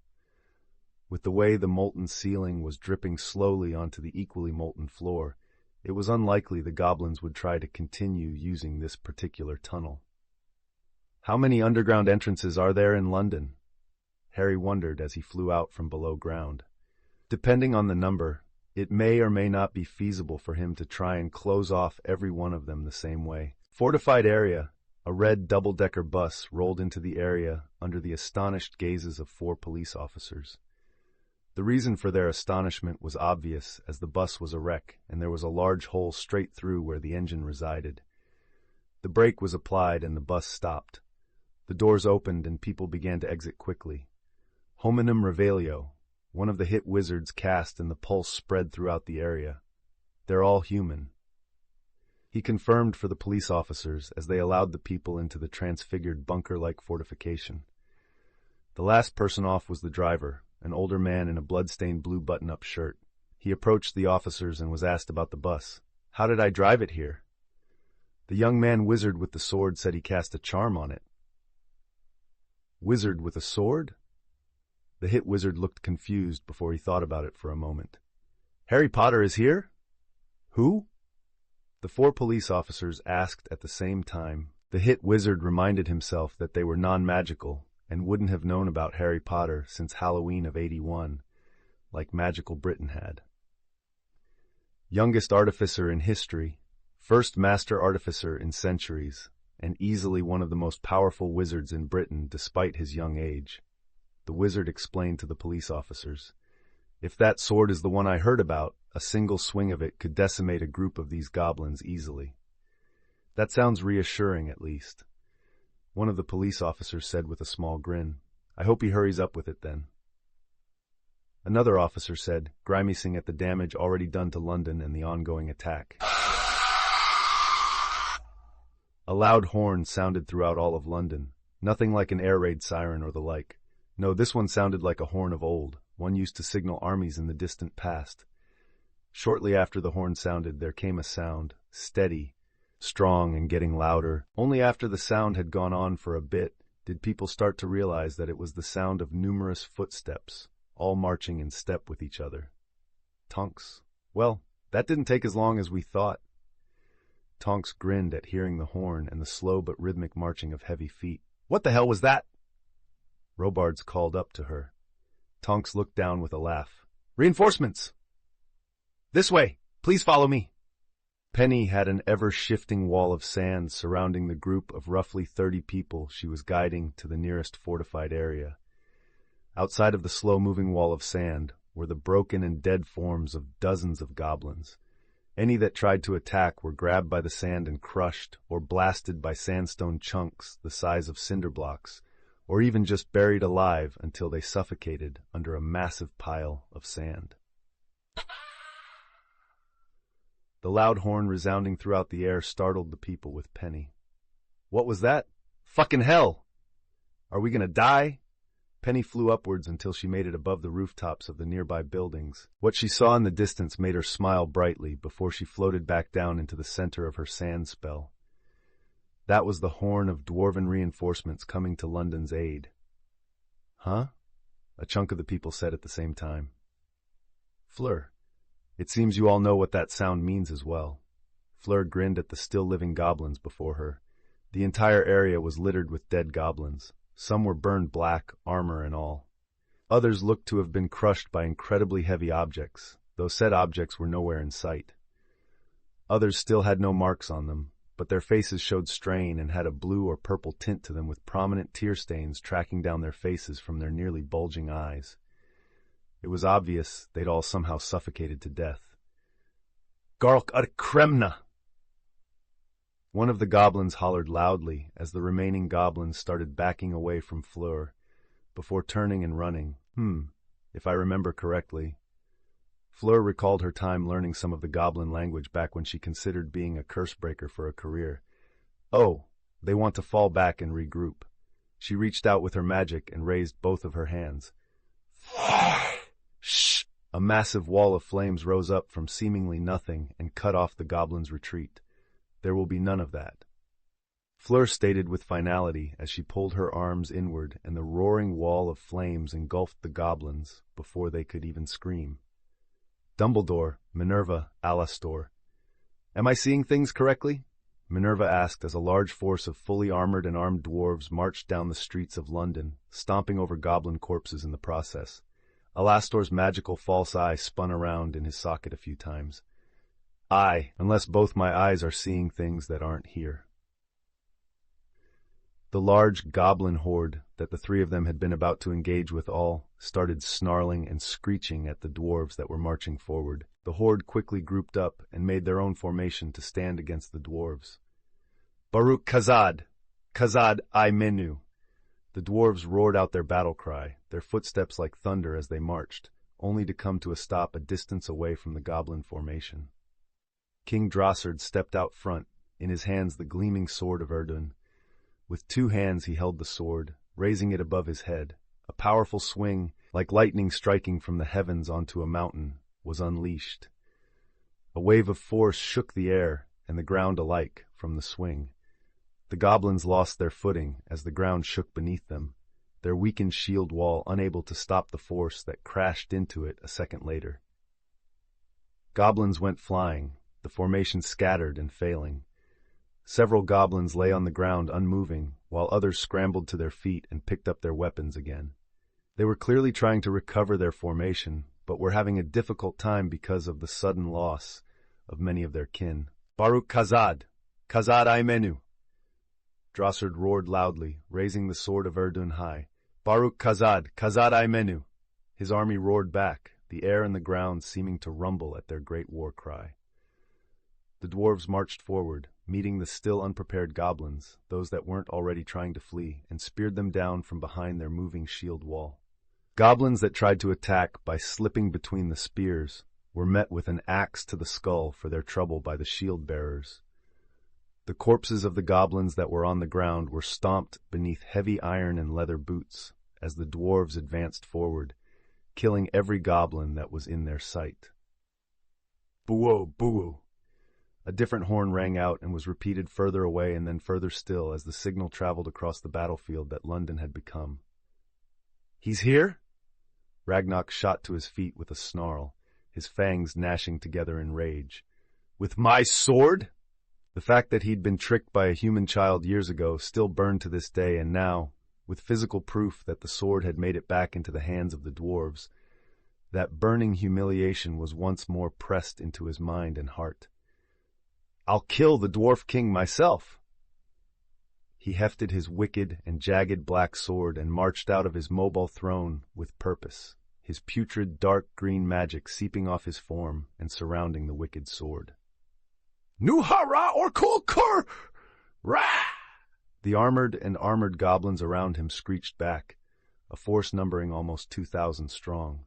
Ragnak stalked forward, past the mounds of valuables that had already been raided from London and piled up in this place that they'd taken as their forward base. He'd soon have all of it moved to his coffers below ground in Gringotts. His hoard would only grow, and soon he'd be adding the Sword of Erdun to his collection, along with the head of Drassard the Dwarf King. "Dwarf army, place the wards," Drad ordered with a bellowing yell. Dwarves quickly moved from the main force to embed metal devices within the building walls that they were passing. The items didn't look like much, but that was by dwarven design. Now that they were set and active, a powerful anti-goblin ward would spread across the area for a day, and could be recharged when its magic ran low to continue maintaining the ward. A large swath of London was about to be completely inaccessible to the goblin horde of Gringotts. The longer the dwarves marched, the more goblins were killed, and the more territory the Erdun dwarves took back for their ancient allies, the humans. "Should we try talking to them?" Minerva asked Dumbledore. "I don't believe they would listen to any of us, Minerva." Dumbledore shook his head. "These are the Erdun dwarves. The only wizard they have a known relationship with is Mr. Potter. That means the lad is somewhere in all this mess," Alastor mentioned as his magical eyes spun in its socket, as if trying to find Harry's location.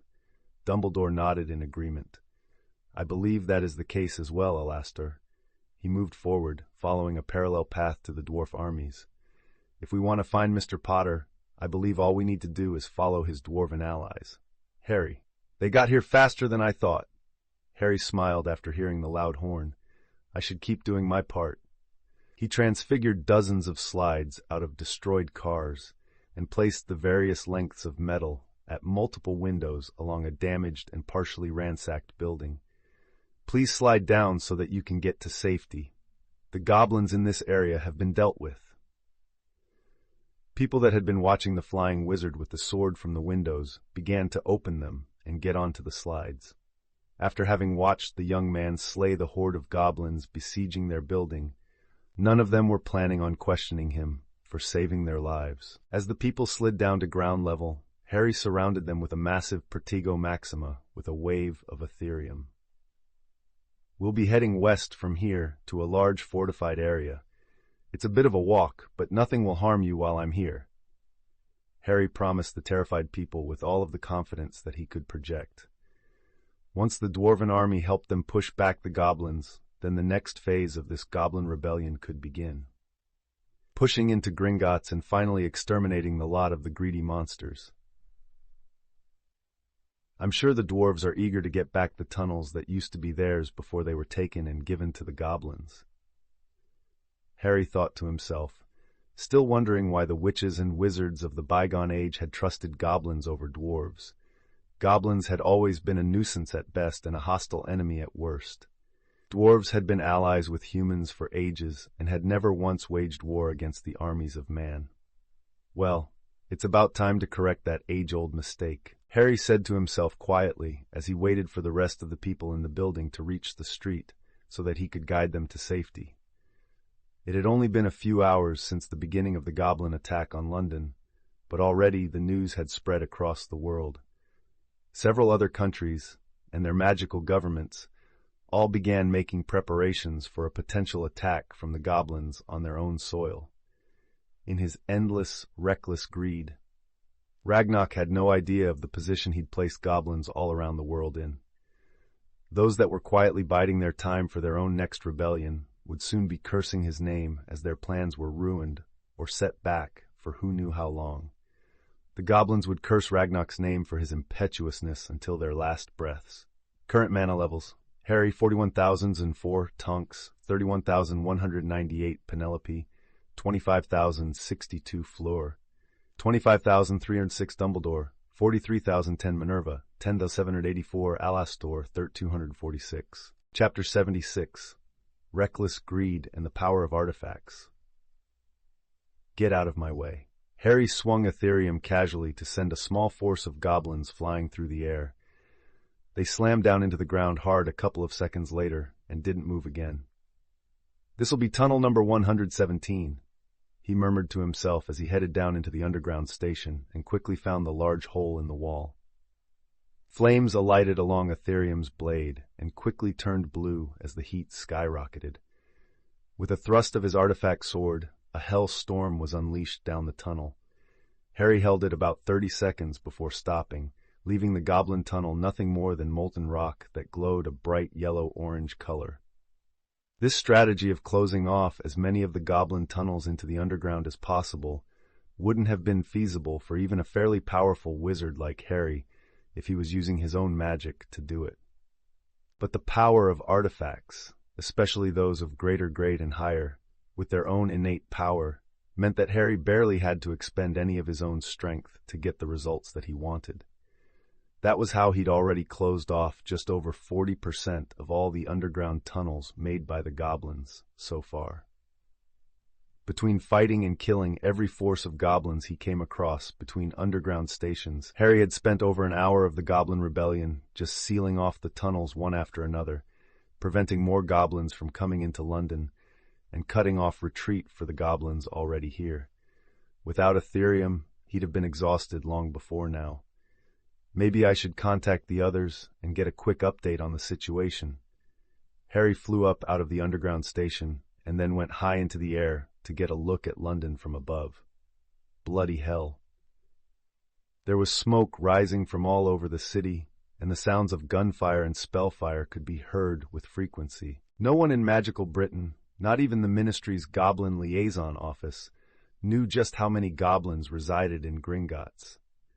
The goblins had never been forthcoming with their population, after all. But for how long they'd been quiet since the last rebellion, it seemed that they'd been spending much of that time to vastly increase their numbers. Harry pulled out one of the communication mirrors that he'd made specifically for his family and close friends. Penelope Clearwater. He spoke to it and hoped that she would be able to pick up Dumbledore. A sharp flick of his oddly knotted wand, and a large group of goblins died as the very air around them was transfigured into stone. The entombed goblins would suffocate within their rocky prisons in short order, unable to move, unable to see, unable to hear. It was a terrible fate, but Dumbledore's occlumency shielded him from feeling the emotional weight of ending so many lives. 2 small loops of the tip of his wand, and Dumbledore pulled an immense amount of water from the nearby Thames River and deluged part of the battlefield with it. The water rushed in, swirled about under Dumbledore's control, and then visibly compressed until it turned darker as it filled with the blood of the crushed goblins. The water was then vanished with a simple point and flick of Dumbledore's wand, only the armor and shields of the goblins hitting the ground, most of it warped, bent, or broken from the incredible pressure that had been exerted by the water. Many wizards and witches often wonder about the limits of Dumbledore's power. The old headmaster had been hailed as a prodigy since his first year at Hogwarts, and never seemed to stop acquiring one accolade or another throughout his life. Many had noticed that in the years following his defeat of Gellert Grindelwald in 1945, that Dumbledore's strength had seemingly become unquestionable. At least, until Voldemort had come along and began his reign of terror in the 70s. But even the Dark Lord never bested Dumbledore in any confrontation they'd ever had. The old wizard seemed to be without equal, his magic seemingly never running dry, and the force of his spells allowed him to do what the majority of witches and wizards could only dream of. No one seemed to notice that Dumbledore had been using a different wand since his defeat of Grindelwald. Only one person suspected anything of the oddly knotted wand that Dumbledore held, and that was Harry Potter. The prodigious, some would say genius, Artificer had wondered about the odd wand the few times he'd seen it. It wasn't that the wand looked particularly special or anything. Several wizards and witches had their wands decorated with fancy handles, or had them modified in one way or another as they got older. No, what had attracted Harry's attention had been the sense of power that he could feel from the wand. Having created artifacts with their own innate power, Harry was familiar with the sensation, but as he'd never had any reason, nor much time to ask Dumbledore about the wand, the mystery had fallen to the wayside. If Harry had the chance to examine the wand, even without knowing about wand lore, he'd have definitely noticed that the wand and his invisibility cloak had a similar feeling to their magic. Such an obvious connection would mean only one thing to the Master Artificer. The wand and the cloak had the same maker. Alas, such an opportunity had never come, and so the connection was completely unknown to Harry. Crag Orkel Undur! Ragnar's voice boomed over the battlefield that this part of London had become. Hundreds of fully armed and armored goblins emerged from every underground station, alleyway, and even dozens of buildings that had been attacked and ransacked already. The goblins had the dwarven formation nearly surrounded in only a few moments. Goldak! Ragnar raised his jagged black sword into the air. Hundreds of the metal bolts from the goblins rushed towards the dwarven formation all at once, a veritable wall of death rushing towards them all. Drossard didn't need to say a word. His army instantly assumed a fully defensive formation, shields covering the sides and over of his soldiers, clang, bam, bang, crack, wham. The impact of the bolts against the iron shields of the earthen dwarves was loud and continuous for a long moment, but the bolts fell to the ground, not having penetrated the mighty shields made by dwarven blacksmiths. With a strong step forward, Drossard readied the sword of Erden, and the blade glowed with a reddish hue for a second. A swing of the artifact sword and flames erupted into the air. Shh! It was as if hell itself had opened up and spilled into the world. The massive conflagration swallowed up all of the goblins in front of the dwarves. If there were any screams, they couldn't be heard over the roaring fire that turned the goblins into charred husks despite their armor. The road was scorched black, thick smoke wafted high into the air. Drossard, however, had his eyes focused on something other than the devastation he'd unleashed upon his people's age-old enemy. Ragnar held the jagged black sword aloft still. Calling it a sword was a bit of a stretch, honestly. It had the general shape and the length was too big to be called a dagger or short sword, but it was a very rough design. The black metal blade was jagged and uneven, as if the one that had forged it was either not skilled enough to work with whatever material it was made from, or had given up before even getting halfway through making the material into an actual ingot or billet for proper forging. The strange way it glowed with Ragnar's putrid green magic was what Drossard was focused on. From the various goblin corpses, an odd green mist-like substance arose. The green mist was quickly drawn to Ragnar's sword, and the greenish magic around it grew larger and darker, the more it took in. Ragnar gave a vicious fanged smile as he grasped the handle with both hands and swung the blade horizontally at the formation of dwarves. Drossard's eyes widened, and he quickly stepped back into the formation, the strong iron shields closing around the dwarves. There was nothing to be seen, but suddenly the front line of shield-bearers was knocked backwards and into the dwarves behind them with a great crash. The heavy iron shields that had been struck were split cleanly in two. The armor of the front line was all scored with a deep cut that had barely stopped before it penetrated the metal. "My king, is that?" Drad asked his father as they looked at the rough, jagged sword in Ragnar's hands with a more critical eye. "Aye." Drossard glared at the Goblin King with deep anger and resentment. "Gustit. The bastard probably got it from the tombs they've raided in Egypt and other lands." Drad nearly spit in anger at Ragnar's disgusting greed. "I didn't think even goblins could stoop so low." Gostite was a magical ore found in only one specific type of place in the world. Places where the dead were laid to rest for many, many years, generation after generation. It could also be found in tombs that held only a small number of people, if those people were all magical especially. Given that Gostite had some similarities to iron, and many magical metallurgists did believe that it was regular iron ore steeped in the lingering magic of the dead for centuries, it also had the nickname of grave iron. To most people, it would be seen as an affront or an insult to rob and vandalize tombs and graves to gather enough of the ore to do anything with. However, it had been documented for centuries, and there were some that had done experiments on the material. The one that Drossard, in his long life, had heard of was a recipe for making gastite ore into a composite steel. It was supposedly almost as hard as adamantite, and had a strange ability to absorb the lingering magic in the recently dead and store it for a short time. The fact that the one that had done these experiments was a necromancer that had combined gastite ore with the bones of dead witches and wizards in a forge powered by magical fire to create the composite steel would also explain why they were executed so very long ago. "Never doubt the greed of a goblin, my son," Drossard said as he readied the sword of Erden and took up his own shield in his opposite hand. "Mahamruk!" The dwarf king called out his order loudly, his voice almost like thunder. The staggered dwarves quickly righted themselves and the formation shifted. Drad led a small group of dwarves forward, and all of them raised their arms in unison. The earth shapers on their forearms glowed just slightly as the road shifted and rose up into thick stone walls, making lines of barricades that the dwarves could shelter behind. The barricades formed just in time. Whoosh, whoosh, whoosh, whoosh, whoosh, whoosh. The barricades were hit with another barrage of the metal bolts from the goblins. Behind the walls of stone, the Erden dwarves hunkered down, preparing a counterattack. The instant the bolts stopped, a majority of the dwarves peeked out from behind the stone barricades with strange black metal rods in hand, each topped with what looked like a white quartz. Crack boom, crack boom, crack boom, crack boom, crack boom, crack boom. From each of the black rods, a bolt of lightning was fired off towards the surrounding goblins. The shields of the goblins took some of the damage, and their armor took an additional portion, but they were all still knocked to the ground from the force of the concentrated spell.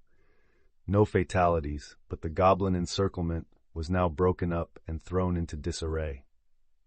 "Cool Drokal!" Ragnarok bellowed loudly. From within the area that the Grink's goblins had made into their fortified base of operations, a loud clanking of chains could be heard.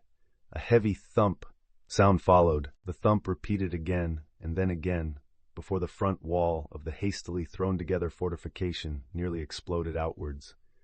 Roar! A massive, metallic, silver-colored dragon emerged from the base with a roar so loud that it nearly deafened those on the battlefield. It had a row of spikes down the length of its spine. Its scales were rather pale, likely from a lack of sun exposure for a significant portion of its life. Its eyes were pink in color, looking partially milky, meaning it was probably half-blind too. The dragon's forelegs stomped onto the road, its huge claws tearing up the stone easily.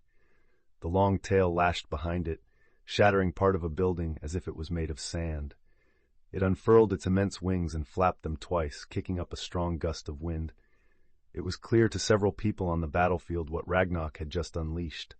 "A Ukrainian iron belly?" Minerva exclaimed in shock at seeing the largest species of dragon in the world appear so suddenly. Clank, clank, clank. The goblins closest to the dragon rattled strange devices that the Ukrainian iron belly moved away from, heading straight towards the stone barricades that the dwarves' formation was behind. The thick chain around its neck rattled unnaturally and loosened a bit. The dragon roared again before powerful flames erupted from its jaws and washed over the stone barricades. "Fuck! Ah! Water! Water! Hold the line!" The dwarves hadn't been expecting a dragon to be unleashed upon them like this. Intense flames passed through the gaps between the stone barricades and spread throughout part of the formation that was closest to the dragon. "Thunder lances!" Drossard's voice was heard over the din. Several dwarves aimed the black rods again and unleashed the concentrated bolts of lightning at the Ukrainian iron belly in a barrage. Crack boom, crack boom, crack boom. The dragon staggered back a half step. "Roar!" It roared in aggravation more than pain. Its scales were some of the strongest and most magically resistant among all dragon species.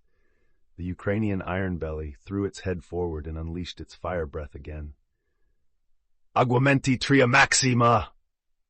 Dumbledore had moved forward between the first blast of fire and this one. Having seen the dragon unleashed and how much its fire breath had done to the Erden dwarves, he moved to protect them from a second blast. The massive deluge of water that erupted from Dumbledore's wand crashed forward down the street in a wave. The dragon's flames met the tide of water and a massive amount of steam erupted into the air, creating a thick white cloud. "Albus, what do we do about the dragon?" Minerva asked while putting the few healing spells that she knew of to use to ease the burns on several dwarves. Moody threw a barrage of spells at the goblins around the dragon, aiming to take out the ones that were directing the Iron Belly to attack them. The thing's nearly impervious to spells. If it takes to the air, most of London will be on fire before we can do much about it. Ragnar's loud, cackling laughter made several people flinch as he held his jagged sword aloft again, and the strange green mist was pulled from the newly killed goblins on the battlefield. A few of them had fallen to Moody's barrage, but others had been stomped to death by the Ukrainian Iron Belly as it was urged forward by the clankers. The magical glow around the jagged black blade grew thicker and darker again, as the Goblin King stole the lingering magic from the corpses of his own people. "Bastard!" Drad cursed at Ragnar's despicable act. He also knew another attack like the one that had staggered and broken their shield wall was going to come soon. "Mahamruk!" Drassard issued the order again. The shield wall was quickly formed, and Drad led his team with the Earthshapers to raise more and more stone barricades between the dwarves and the dragon. Hopefully they could limit the dragon's movement a bit, and the increased number of objects to cut through would weaken Ragnar's expected attack. Shing. The sound of a blade cutting through air was heard, but not from Ragnar's sword. A line was cut through the road between the Ukrainian Iron Belly and the dwarves. It wasn't very large, only a handful of centimeters wide, but it was perfectly smooth if one were to touch the edges. That was a feat that no normal blade could hope to produce. Harry landed on the ground right next to Drassard, and close to where Dumbledore, Minerva, and Alastor were. "King Drassard, good to see you again." Harry smiled at the dwarf king. Ethereum held low to show that Harry wasn't approaching Drassard as a threat. "Brother Potter." Drassard returned the smile as best as he could right now. "Glad to have you with us." "My brothers of Erden answered my call. How could I not join them?" Harry asked rhetorically as he gave a nod of his head to Drassard. "Leave the dragon to me." Dumbledore chose that moment to speak up. "Mr. Potter, are you certain? The Ukrainian Iron Belly is the largest and one of the most magically resistant species of dragons in the world." He showed his concern for his former student. Harry looked over at Dumbledore with a small grin. "Dragons aren't that difficult to slay if you think in terms of biology instead of magic." He rested Ethereum on his shoulder as his grin became a confident smile. "Besides, I need to live up to that Dragon Slayer title I got back in the Tri-Wizard tournament, right?" Without another word, Harry flew away again. He hovered above the Ukrainian Iron Belly and raised Ethereum above his head. At the tip of the artifact sword, a sphere of water gathered together. The swirling water rapidly multiplied, the volume of water growing so fast that the sphere was expanding roughly a meter in the time it took a person to blink, over and over again until a truly colossal ball of water hung above the dragon and the goblins below. "Potter!" Ragnar roared out as he swung his wicked black sword at the hovering Artificer. The cutting force nearly split the air in two from the power and speed it was moving at. Harry just let the titanic sphere of water fall. The slash split the water in two, but missed Harry completely. The Artificer wasn't stupid enough to stay in place, with such a potent attack coming at him. Ragnar's screech of rage was drowned out by the loud sound of the water slamming into the ground, the dragon, and all of the goblins around the dragon. While a dragon's scales and hide protected it from spells and physical damage to a very impressive degree, it did little to deal with pressure, like the kind one would experience by being crushed under an immense amount of water. The Ukrainian Iron Belly was nearly crushed into the damaged road, and all of the goblins around it were practically turned to bloody pulp from the insane amount of weight. Harry pointed Ethereum down at the water and brought it under his control. With focus and intent, the water stopped spreading and rapidly surrounded the Ukrainian Iron Belly. Crackly! The water froze over instantly from Harry's next spell, cast wandlessly from his free hand. The dragon was now entombed in ice. Not only was it cut off from air, but because of its reptilian physiology, its blood was rapidly cooling to a lethal degree. While dragons could maintain their body temperature to a livable degree for an extended period between meals if necessary, and many nesting mothers did so as they nested in large burrows they dug into the earth or in large caves where the sunlight didn't reach them to warm their bodies, there was no dragon species known to be able to survive extreme cold like what Harry had just forced on Gringotts's Ukrainian Ironbelly. Cube! Tonks flew in and cast her original spell on most of the remaining goblins. There were a lot less of them after Harry had dropped the massive ball of water onto them all. Garhack! Drunok! The goblin leaders that remained alive gave orders, and the goblins slammed their shields into the edges of the cube spell. The shield walls almost sparked against the protective equipment as the multitude of goblins tried to force their way out. None of that from you. Penny spoke coldly as she placed her palm against the outside of the cube and cast a spell. A thick, gray-black dust began to pour into the cube, as Penny took advantage of how Tonks had created the spell to let things in, but not out. Fleur landed on the opposite side of the cube, and when Penny stopped filling the cube with the powder, the goblins were all hacking and coughing from how thick and heavy it was in the cube. It even started to cover their feet as it piled up like snow at the bottom of the cube. Vanish. She placed her palm on the edge of the cube and let a small spark of flame into the enclosed space. The blast was heard outside of the cube as Tonks struggled to contain the explosion within her spell. Thick black smoke obscured everything inside the cube, and Tonks held the spell for a bit longer before releasing it, the black smoke rising into the air. All that was left of the trapped goblins were some of their shields and armor, and some charred pieces of remains here and there. Gohalak! Ragnok roared in rage as a storm of the green mist rushed towards his wicked sword, infusing it with all of the magic of his slain underlings. Die! Ragnok switched to English, seeing that the targets of his anger didn't know his language after what he'd just called the three women. He swung his jagged blade at them, his dark eyes filled with hate. Clang. With a loud sound of metal striking metal, the wicked blade was knocked upwards by the sword of Erdun.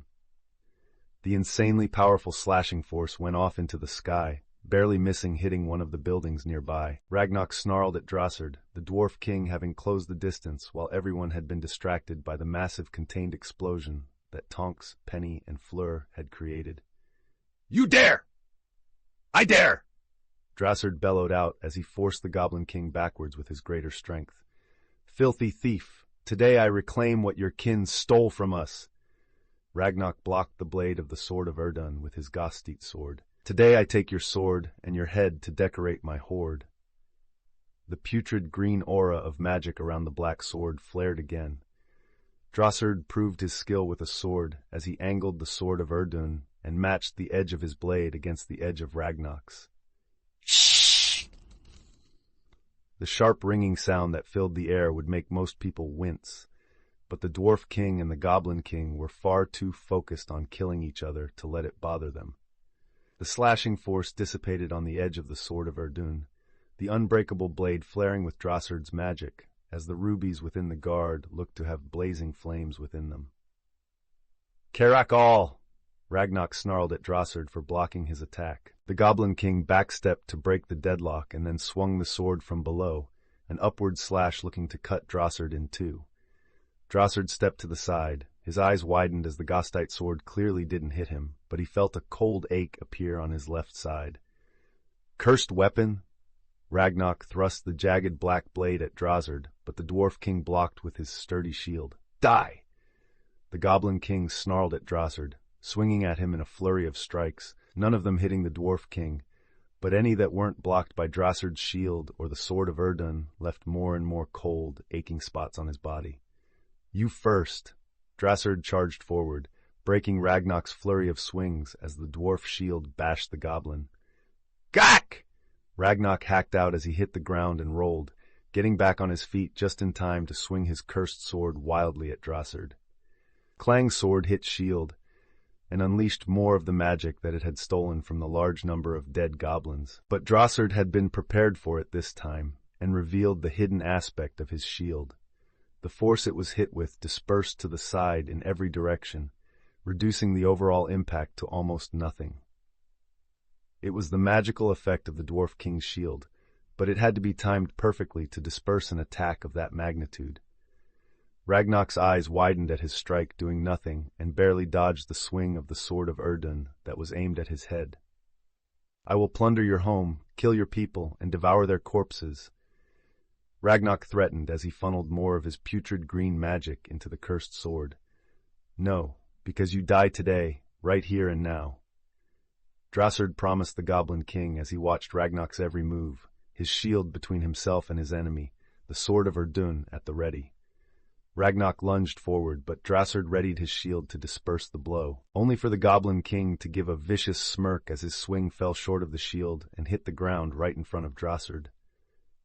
Boom! The ground exploded into a blast of the stolen magic of the dead goblins. Drasard barely suppressed a bellow of pain by clenching his jaw so hard that his teeth nearly cracked. The Dwarf King did his best to roll with the force of the blast to minimize the damage, but he still felt the injuries he'd taken from the unexpected blast. Just like a fucking goblin. Drasard growled lowly at the tactic. Ragnar lunged from the cloud of dust that covered the battlefield, having used the cover to take the Dwarf King's back. Rah! Drasard spun, his shield up, only for it to be hit directly on top, forcing it down. He thrust the sword of Erdun at Ragnar, aiming to impale the vile Goblin King through the gut. Die! Ragnar used his free hand to grab the blade of Drasard's sword and force it to the side. He went for a stab at Drasard's face with the cursed Gostit sword. Clang Drasard jerked his head to the side, his helmet taking the blow for him. Ragnar screeched at Drasard and flared the disgusting magic of his sword point-blank into the Dwarf King's face. Drasard couldn't hold back the bellow of pain this time. It was like someone had just poured salt and ice into an open wound. His skin hurt, his muscles hurt, his bones hurt. With a painful grunt, he used his great strength to shove Ragnar off of him and rolled onto his side, pushing himself onto his knees and then standing up straight again. He readied the sword of Erdun again and noticed that it had blood on it. Ragnar snarled as he retook his feet, holding the cursed Gostit sword again. "I will kill you, Dwarf King!" Drasard chuckled and Ragnar growled in rage. "It's too late for that now, Goblin." He held up the blade of his sword for Ragnar to see. "You've been cut by my sword. I forced your sword aside. A mere cut is nothing compared to the pain and injury that I've caused you." Ragnar sneered right back, relishing in the clear pain that Drasard was in, even though the Dwarf King had a small smile on his face. "The reason you and your ancestors always coveted this sword was because of its ability to take in that which made it stronger," Drasard said with a pained grunt. "But you don't know everything that it's taken in over the centuries, do you?" Ragnar looked confused, and his left hand stung from the pain of the cut on his palm, but he pushed it out of his mind. "I'll learn everything that I need to know in time after I take it from your corpse. All the valuable things in this world belong to me." Drasard saw the way that Ragnar's left hand was starting to hang limply. The greenish skin tone began to have blackened veins show through it as well. "Would you like me to tell you why you're too late?" "Enough with your nonsense. Just die and give me my sword." Ragnar lunged forward but only made it 2 steps before he staggered and fell to the ground. With a hissing snarl, he forced himself up only to nearly drop his cursed sword as his left arm flared in pain. Looking at the limb, Ragnar's eyes widened at the blackened veins that he saw slowly spreading their way up his limp arm. The Goblin King howled in agony as the pain continued to intensify, as the black lines of his veins continued crawling up his left arm and towards his shoulder. "You foolish goblin, your reckless greed has doomed you." Drasard spoke strongly, despite his own pain. Ragnar used his jagged black sword to hold himself up as his vision started to get hazy. What did you do?" Once more, Drasard showed Ragnar the blood on the blade of the sword of Erdun. The newest thing that the sword of Erdun has strengthened itself with was basilisk venom. He saw Ragnar's eyes widened in shock and panic. "You have no hope of survival now. I'll still kill you first." Ragnar's rage and pettiness wouldn't let him die without dragging Drasard down with him. He tried to raise his Gostit sword again, but the weight was too much as the burning pain spread throughout his body. Ragnak hit his knees and hacked out some thick, foamy blood. The basilisk venom was destroying his insides as it spread further and further. "You should let go of that cursed thing," Drossard said to Ragnak as he took a step forward, prepared to behead the nearly dead Goblin King. Ragnak refused instantly. "Never. I can still." His words trailed off as a powerful and sharp pain felt like it had speared him through the heart. A coldness started to spread through him, as if to counteract the burning agony that the basilisk venom was causing as it tore its way through his body. With blurry vision, he looked at his Gostit sword and saw his own magic starting to flow into it as his body died, little by little. The jagged and rough blade had no loyalty to anyone. It was a tool for killing and nothing more. It consumed the lingering magic in the nearby dead and then released it at its wielder's command. A powerful weapon, but one that was just as much a danger to its wielder as it was to anyone else. The true epitome of a cursed sword. Drossard kicked the Gostite sword out of Ragnak's limp hand, the black blade clattering to the ground a few meters away. With a quick swing, he decapitated the Goblin King and watched as Ragnak's head hit the ground. Breathing heavily, the Dwarf King felt some vindication for his ancestors and his people. Centuries of being pushed to the fringes of magical society by the lies of goblins and the short-sightedness of wizards and witches that couldn't return the trust that they'd been shown by the dwarves. "My ancestors, I have avenged your grievances. Today we will retake the tunnels that were stolen from us." He promised the spirits of his parents, his grandparents, and the long line of Erdun kings before him. "Father!" Drad was rushing over to his father, dropping all formality in the moment as his concern for his dad was far greater than manners. I've got you." He helped support his father, seeing Drossard clearly having a hard time keeping his feet under him as he slightly swayed. Drossard smiled at his son as he accepted the help. His body still felt sore and stiff, like he'd spent far too long outside in the bitter winter cold. Ragnak's putrid magic, compounded with the stolen magic of the dead, had done a number on him, both externally and internally. "We've taken the first step in reclaiming the birthright of our forefathers. We need to press on before the remaining goblins have a chance to dig in." Drad sighed, knowing that if his father was talking like that, then his life wasn't in danger. "We will, father, but you need to see a healer first. You're barely able to stand up right now." "I'm fine," Drossard denied with a barely repressed grunt of pain. "I'm not so old that my son has to start worrying about me." "My king! My king!" More and more of the Erdun dwarves were starting to gather around their king. Many of them let out gasps at seeing the decapitated form of Ragnak Gringot lying on the ground. But the shock quickly started to build up into excitement. "Brothers of Erdun," Drossard spoke powerfully, pushing through his pain. "I've taken the head of the Goblin King." He raised the sword of Erdun high into the air. "Now we march on to Gringotts and take back what was stolen from us." Ah! The cheer of the dwarves was loud, and they all raised their weapons high. A distance away, Harry smiled as he heard Drossard's proclamation. "Looks like we're not done just yet." Tonks snorted out a little laugh. "I guess not. Don't you have to stay to help the Aurors?" Penny asked Tonks, since their metamorph magus girlfriend was called in for the emergency defense of London. "I'll ask to be the liaison between the Ministry and the Erdun dwarves for settling this goblin rebellion." Tonks said after a moment to think about it. "After what they did here, there's no way that anything but extermination awaits the last of the goblins that are holed up in Gringotts."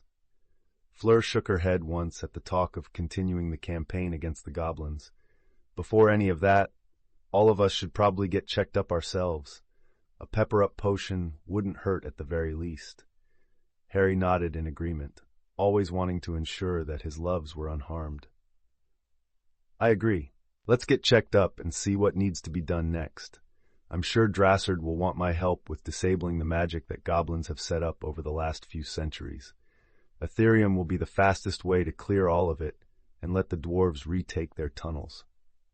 "One thing at a time, please," Penny said as she refocused them all. "Checkups first, then planning to raid Gringotts. I can't imagine it'll be quite as hard as fighting the majority of the horde like we just did." Tonks exhaled a long, slow breath. Fleur looked at Tonks with a raised eyebrow. We hoped that this was the majority of the horde. No one knows what truly goes on in the depths of Gringotts, after all. Harry, Penny, and Tonks all considered that, and, almost in unison, let out beleaguered sighs. Without another word, the four of them headed over to where they'd started to hear the telltale crack of apparition. With the fighting done, or mostly done, in London, the healers of St. Mungo's were being brought in to save lives and treat the injured. The sirens of ambulances filled the air in the distance as well. Now that the active attack was over, London's emergency services could return to full operation, minus the damage to the city that might impede their way, and start putting out fires, rescuing trapped people, treating the injured, and looking for those that were missing. "Mr. Potter," Dumbledore said as he approached Harry and his three girlfriends as they were being checked over by a healer, "I was hoping that I might speak with you once you're given a clean bill of health." Harry looked at his former headmaster and considered what the man could possibly want to talk to him about. "I'll consider it, but not before I know that my loved ones are okay." Dumbledore nodded in acceptance, happy that Harry had such strong love in his life. Thanks to his occlumency, he was prevented from once more going through a long list of what-ifs about many of the things in his past. At the very least, I feel that I don't have to worry about Harry ever falling onto the wrong path like Tom did, like Gellert did. Albus thought to himself before tightening his occlumency to prevent the mistakes of the past from trying to overwhelm him. Current mana levels. Harry at 41,004 Tonks, 31,198 Penelope, 25,062 Fleur, 25,306 Dumbledore, 43,210 Minerva, 10,784 Alastor, 246 Drossard, 63,972 Chapter 77, Old Tales and Reclaimed Birthright. Harry and Dumbledore stood off to the side of where a group of healers from St. Mungo's had set up a relief station to treat the multitude of injured people from the goblin attack on London. While the healers worked to save lives and treat injuries, many non-magical first responders were also helping and setting up various other relief stations with the help of small groups of healers too. Far too much of London had been attacked, and far too many people hurt, badly injured, or on death's door for any single relief station or hospital to handle alone. "What did you want to talk about, Dumbledore?" Harry asked his former headmaster curiously. "Firstly, I'd like to ask if you and your family are all right." Dumbledore gave Harry a genial smile, but the concern for the mental and emotional well-being of three of his former students in Fleur, who was still rather young compared to Dumbledore, was clear in the man's eyes.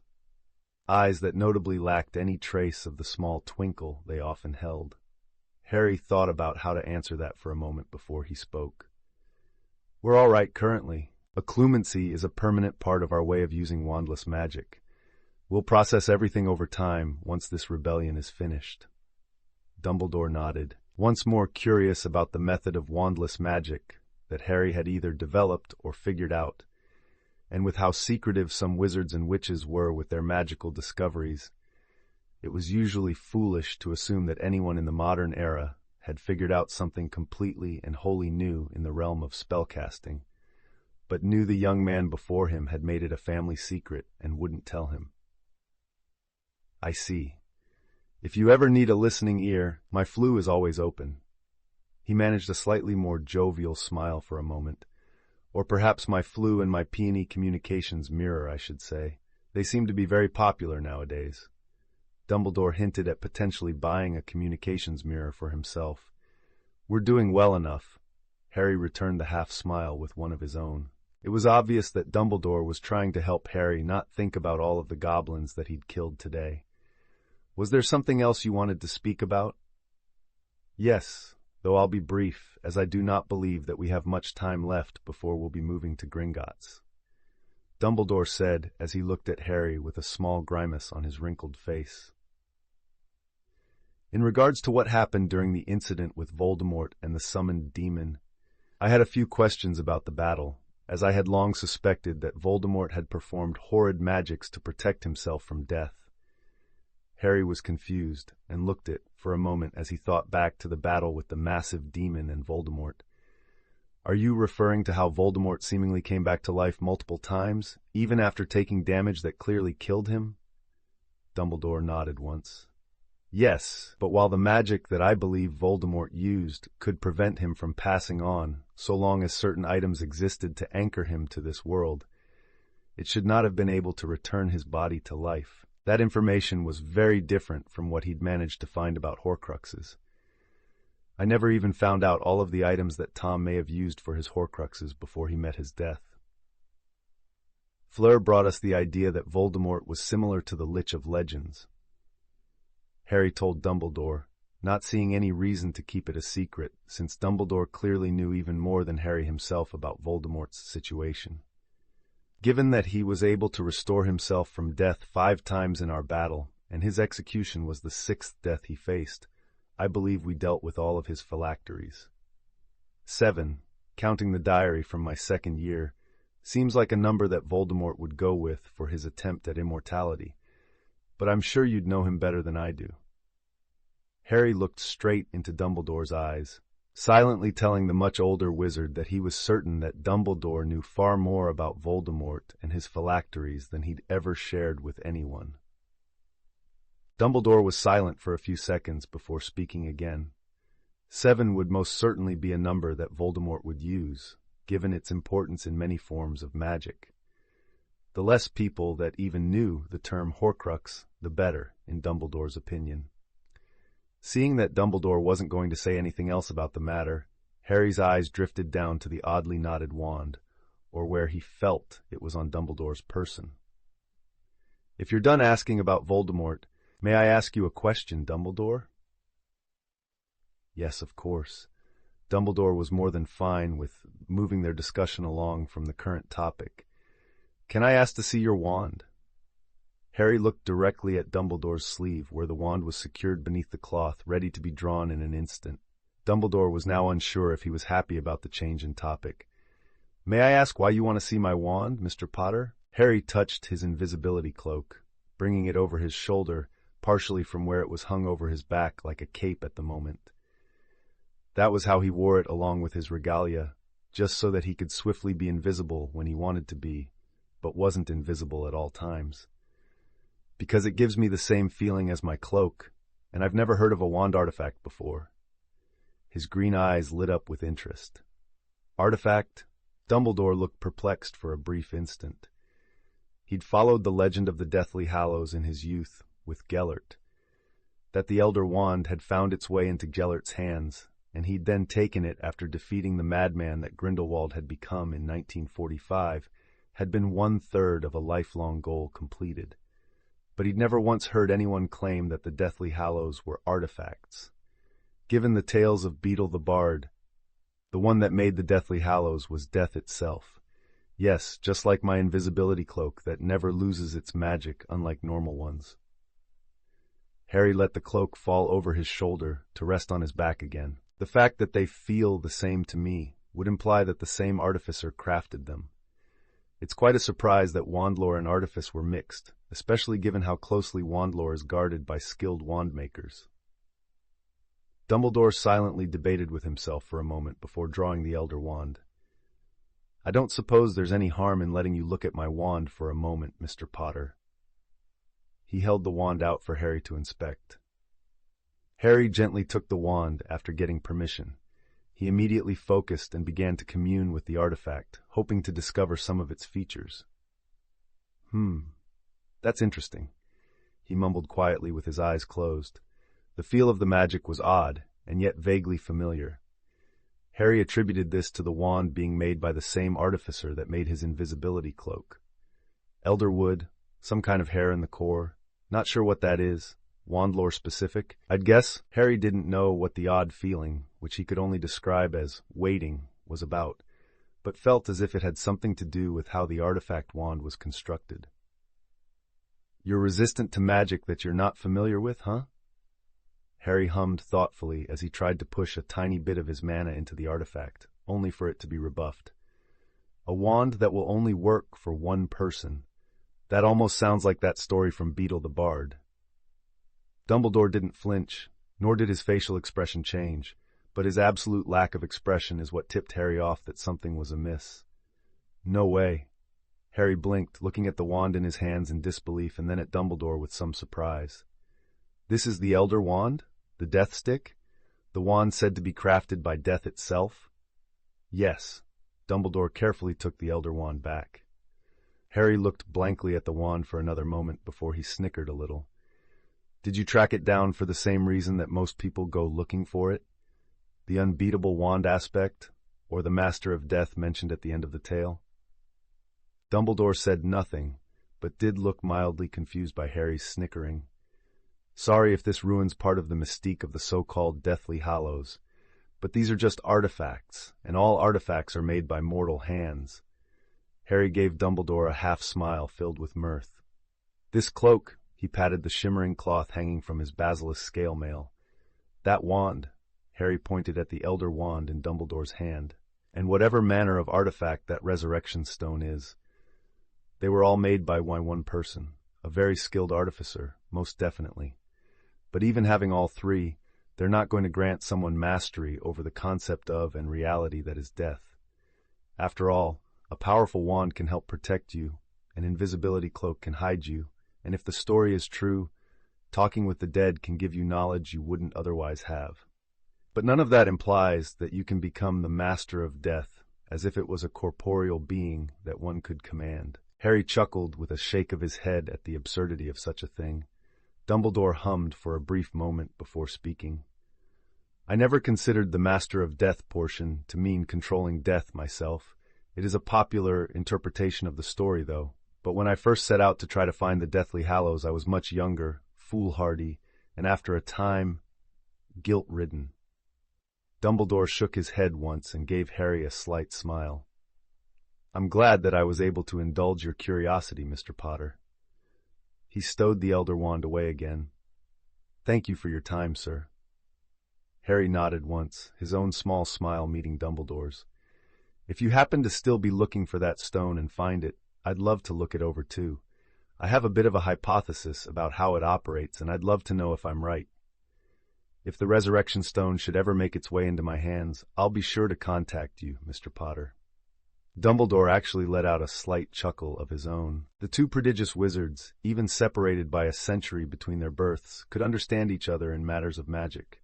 When doing so, they could both, however briefly, forget about the upcoming battle. Harry, we're about to move out, Tonks said as she approached Harry and Dumbledore.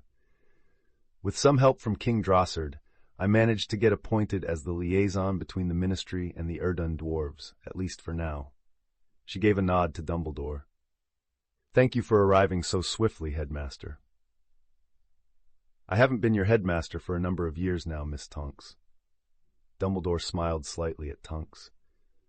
But I couldn't stand back and allow such an atrocity to happen. I'm only glad that we managed to get a handle on it as fast as we did.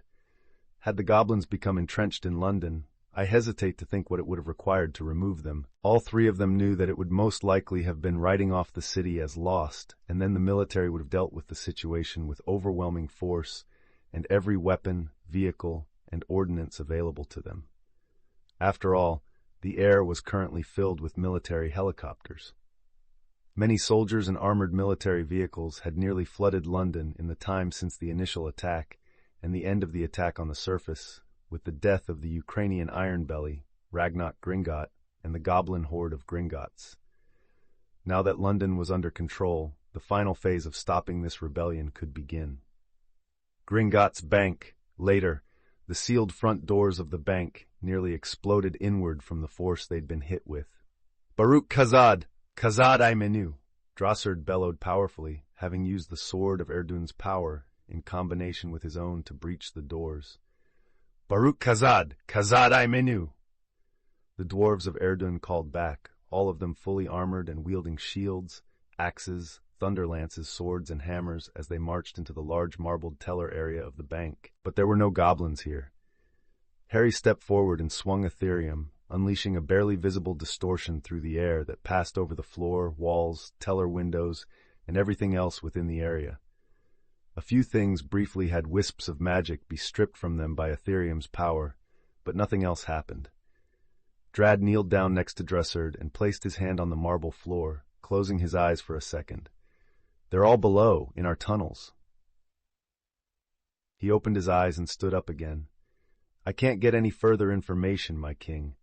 The magic of the goblins clings to the tunnels and disrupts my ability to see through the stones."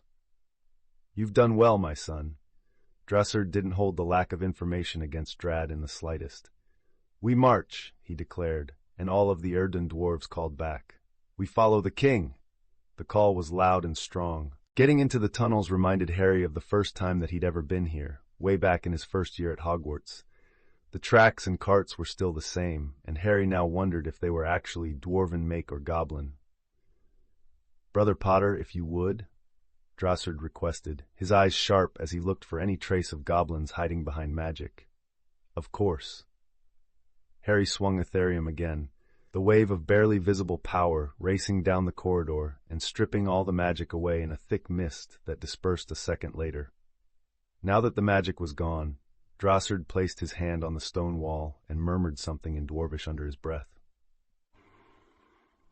The rail and carts were pushed to the side as the stone from the wall and floor merged and formed a solid path where the railing used to be. With a solid floor to walk on, the Erden dwarves marched deeper into the tunnels. "Things are going quite well," Fleur mentioned from just behind Harry. Penny agreed with a nod. "Almost too well. Are the remaining goblins not going to fight back? I doubt they're going to give up a single nut without a fight," Tonks said with a small snort of disbelief. Goblins were far too greedy for this to end peacefully. Harry was focused on his own task of stripping away all of the spells, wards, and enchantments on the tunnels as he followed behind Drossard and Drad. But a part of him marveled at the ancient dwarven tunnels, still recognizing the ones that made them so long ago once the goblin magic was stripped away. Drossard, as king, had full control of the tunnels if he desired it. As they continued deeper, Harry's main role was to destroy the goblin magic and allow Drossard to take control of the tunnels once more. "Gurak, rule Morda!" a goblin called out from further down the tunnel. The dwarves in the front quickly formed a shield wall with a slam of their mighty shields against the floor. Shh, shh, shh, shh, shh. A hail of metal bolts slammed into the unmoving shields and clattered to the stone floor. "Thunder lances," Drossard ordered powerfully. The black rods with the white quartz on top were placed between the dwarves holding the shields, the quartz tips a short distance beyond the shield wall as they sparked. Crack boom, crack boom, crack boom, crack boom, crack boom. Bolts of lightning blitzed down the tunnel and into the darkness, illuminating it for a fraction of a second. Grah! Ah! The pained cries of many goblins echoed in the tunnels. The formation marched forward behind the protection of the shield wall, only to come upon a small group of dead goblins, their bodies smoking from the lightning they'd been hit with. None of them were wearing the armor that had given the horde above such resistance against magic.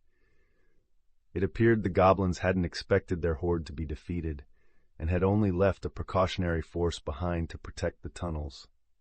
"Toss them aside. We continue our march." Drossard ordered, and the corpses were kicked off the edge of the stone pathway to fall into the depths. The dwarves could always find and burn the corpses later after they'd reclaimed the tunnels. The first vaults appeared as the force continued deeper into the uppermost tunnel. Drossard placed his hand on the first vault door, only to grimace in a mixture of disgust and anger. "Filthy goblins, staining our handcrafted vaults with their putrid magic." He looked at Harry after taking a few seconds to calm down. "Brother Potter, if you could." "Of course, King Drossard." Harry tapped the vault door with Ethereum and felt the magic disperse. "Done." Drossard placed his hand on the door again and nodded a moment later. "Aye, the vault is clear now." Harry, Tonks, Fleur, and Penny heard a small clank from the door, and the force moved onward to the next vault door. Harry dispersed the goblin magic on this one as well, but Drossard didn't touch the second vault door. It seemed the Dwarven King had learned what he needed to from the first one. As they continued deeper, Harry tapped Ethereum against each vault door to remove the goblin magic from them, one by one. "Hold." Drossard's sudden order saw the entire formation stop in their tracks instantly. The large force went quiet as Drossard held up his hand. In the silence, a faint grumbling and growling could be heard. "Stand aside," Drossard ordered, and the shield wall parted for him as he drew the sword of Erdun. Fire alighted along the length of the blade as the rubies in the handle shone with a flame-like light. "Humph!" Drossard thrust the sword forward, reminiscent of Harry's own moves while fighting the goblin horde on the surface, and a massive firestorm roared down the tunnel for several long moments. With a wave of the sword, the flames vanished, and Drossard looked into the darkness. "Drad!" Drad placed his hand on the stone wall and closed his eyes. "No movement, my king."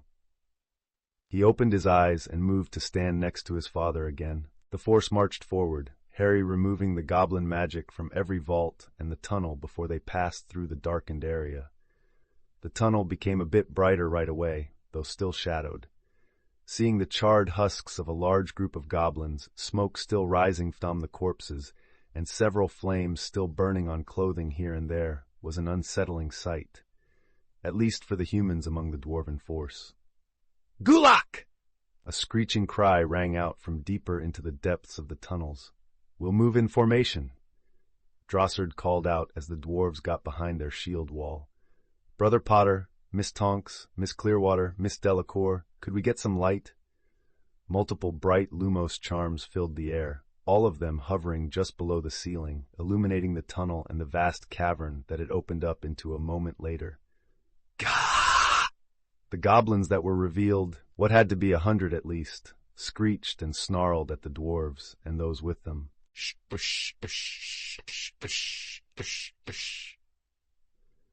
The wall of metal bolts that headed for the dwarves and their allies glinted brightly in the light of the multitude of Lumos charms.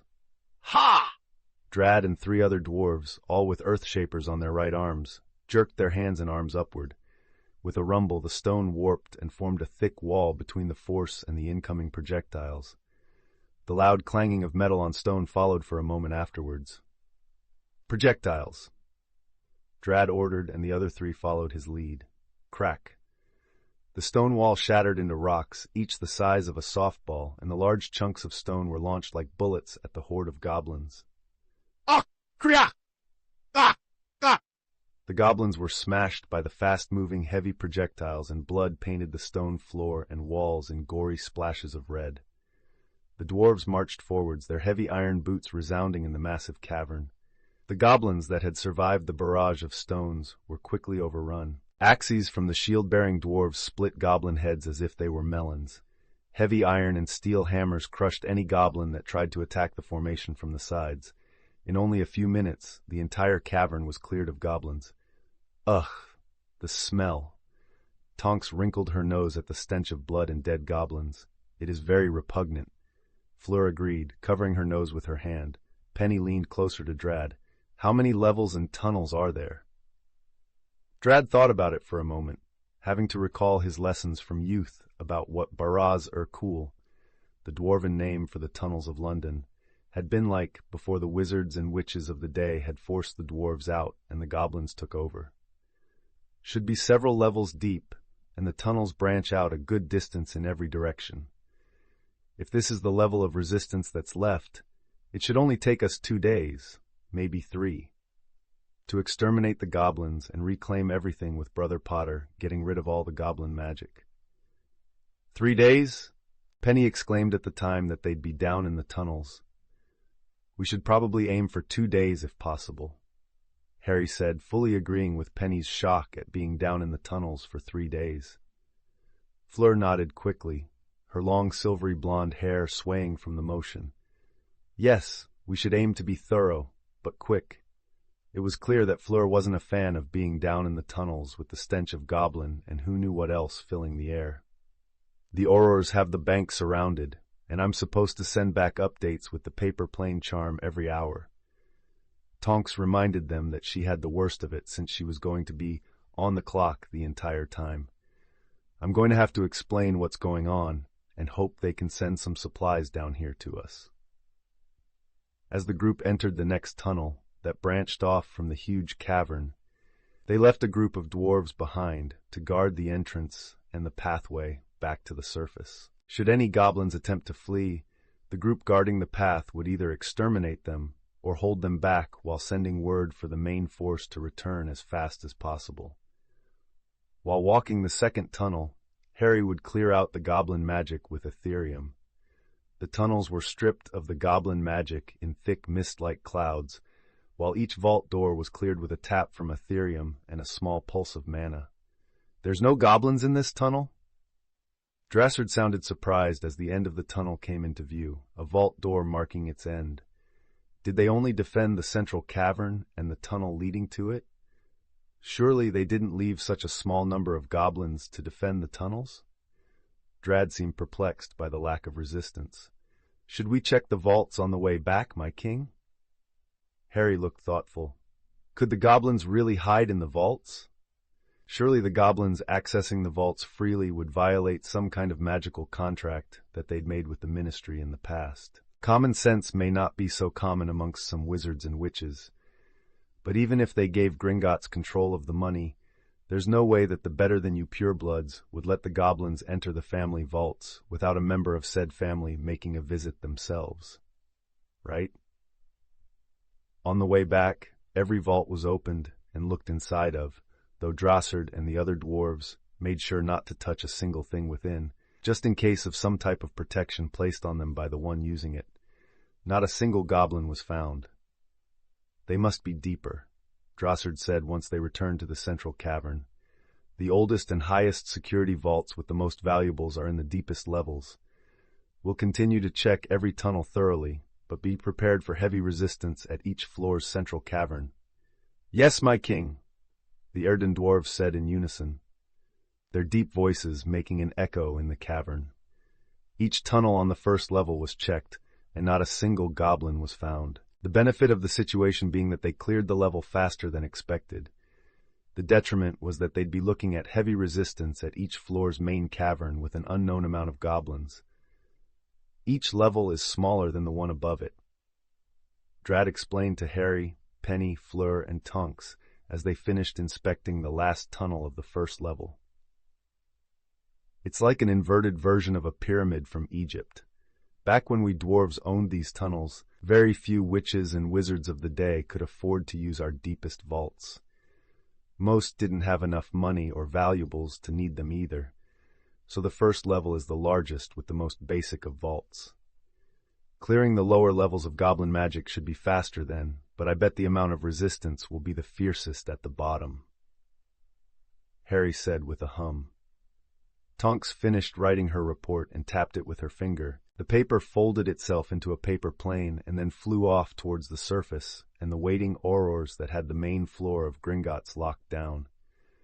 "We should help out on the main caverns if that's where the most resistance is going to be. With all of us working together, plus Harry's sword, it should drastically reduce the time spent fighting," Fleur agreed with Tonks. "That's up to King Drassard, though," Penny reminded them both. "These tunnels belong to the Erden dwarves. They all want to fight for them and reclaim them with their strength. They may only accept so much help from us." It was Drassard that spoke up in response, surprising them all that he'd been listening. "We would not deny our sworn brother and his wives if they want to help us reclaim our stolen birthright." He looked over his shoulder at the four of them with a slight smirk. "After all, only a fool lets pride get in the way of success." Harry, having the most experience with the dwarves of Erden, grinned at Drassard. "Is that a bit of dwarven business acumen that you're sharing with us, King Drassard?" "Aye! I won't even charge you for it, Brother Potter." Drassard chortled as he faced forward again. "Next day!" Grah! A large goblin screeched and let loose 3 metal bolts at the dwarves from a small outcropping of stone situated higher up on the stone wall. Whoosh, whoosh, whoosh, clang. The bolts impacted the heavy iron shield wall of the dwarves and bounced off. Crack boom.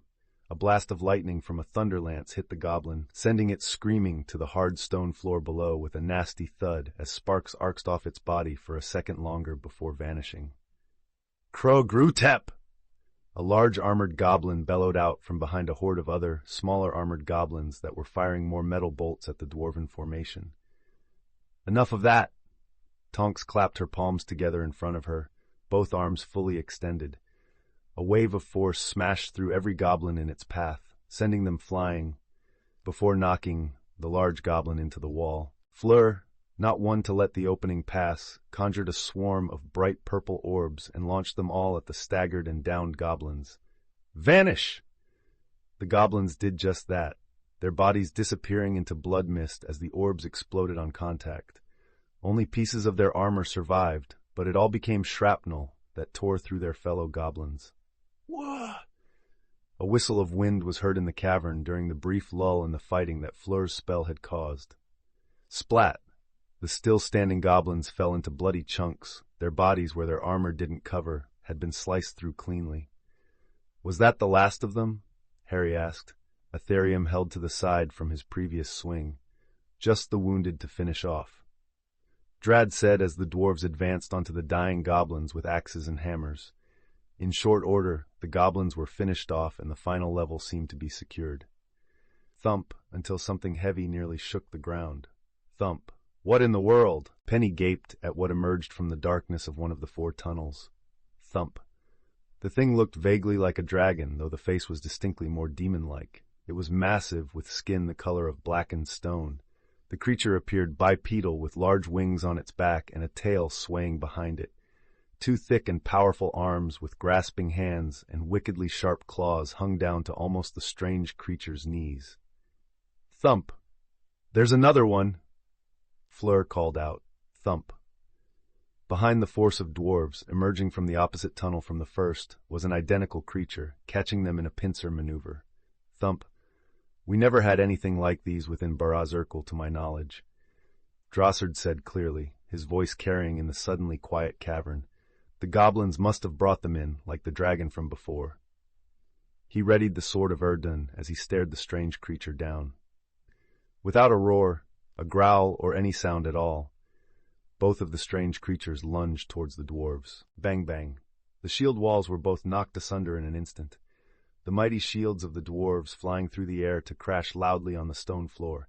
Ack! Damn it! My arm! Hold them back! Crack boom. Crack boom. Crack. The lightning from the thunder lances shook the air as bolts slammed into the 2 strange creatures. The hell? Harry looked on in surprise as the lightning seemed to flow around the creatures, not able to get past their black, stone-like skin. Magic resistant, or just lightning resistant? Burn! Penny conjured a massive fireball above her head and launched it at the huge creature behind that had come from behind the group. Boom! The creature charged through the fire straight at Penny, without a sound other than the heavy stomps of its clawed feet on the stone floor. No, you bloody don't! Tonks framed the creature between her hands. Cube!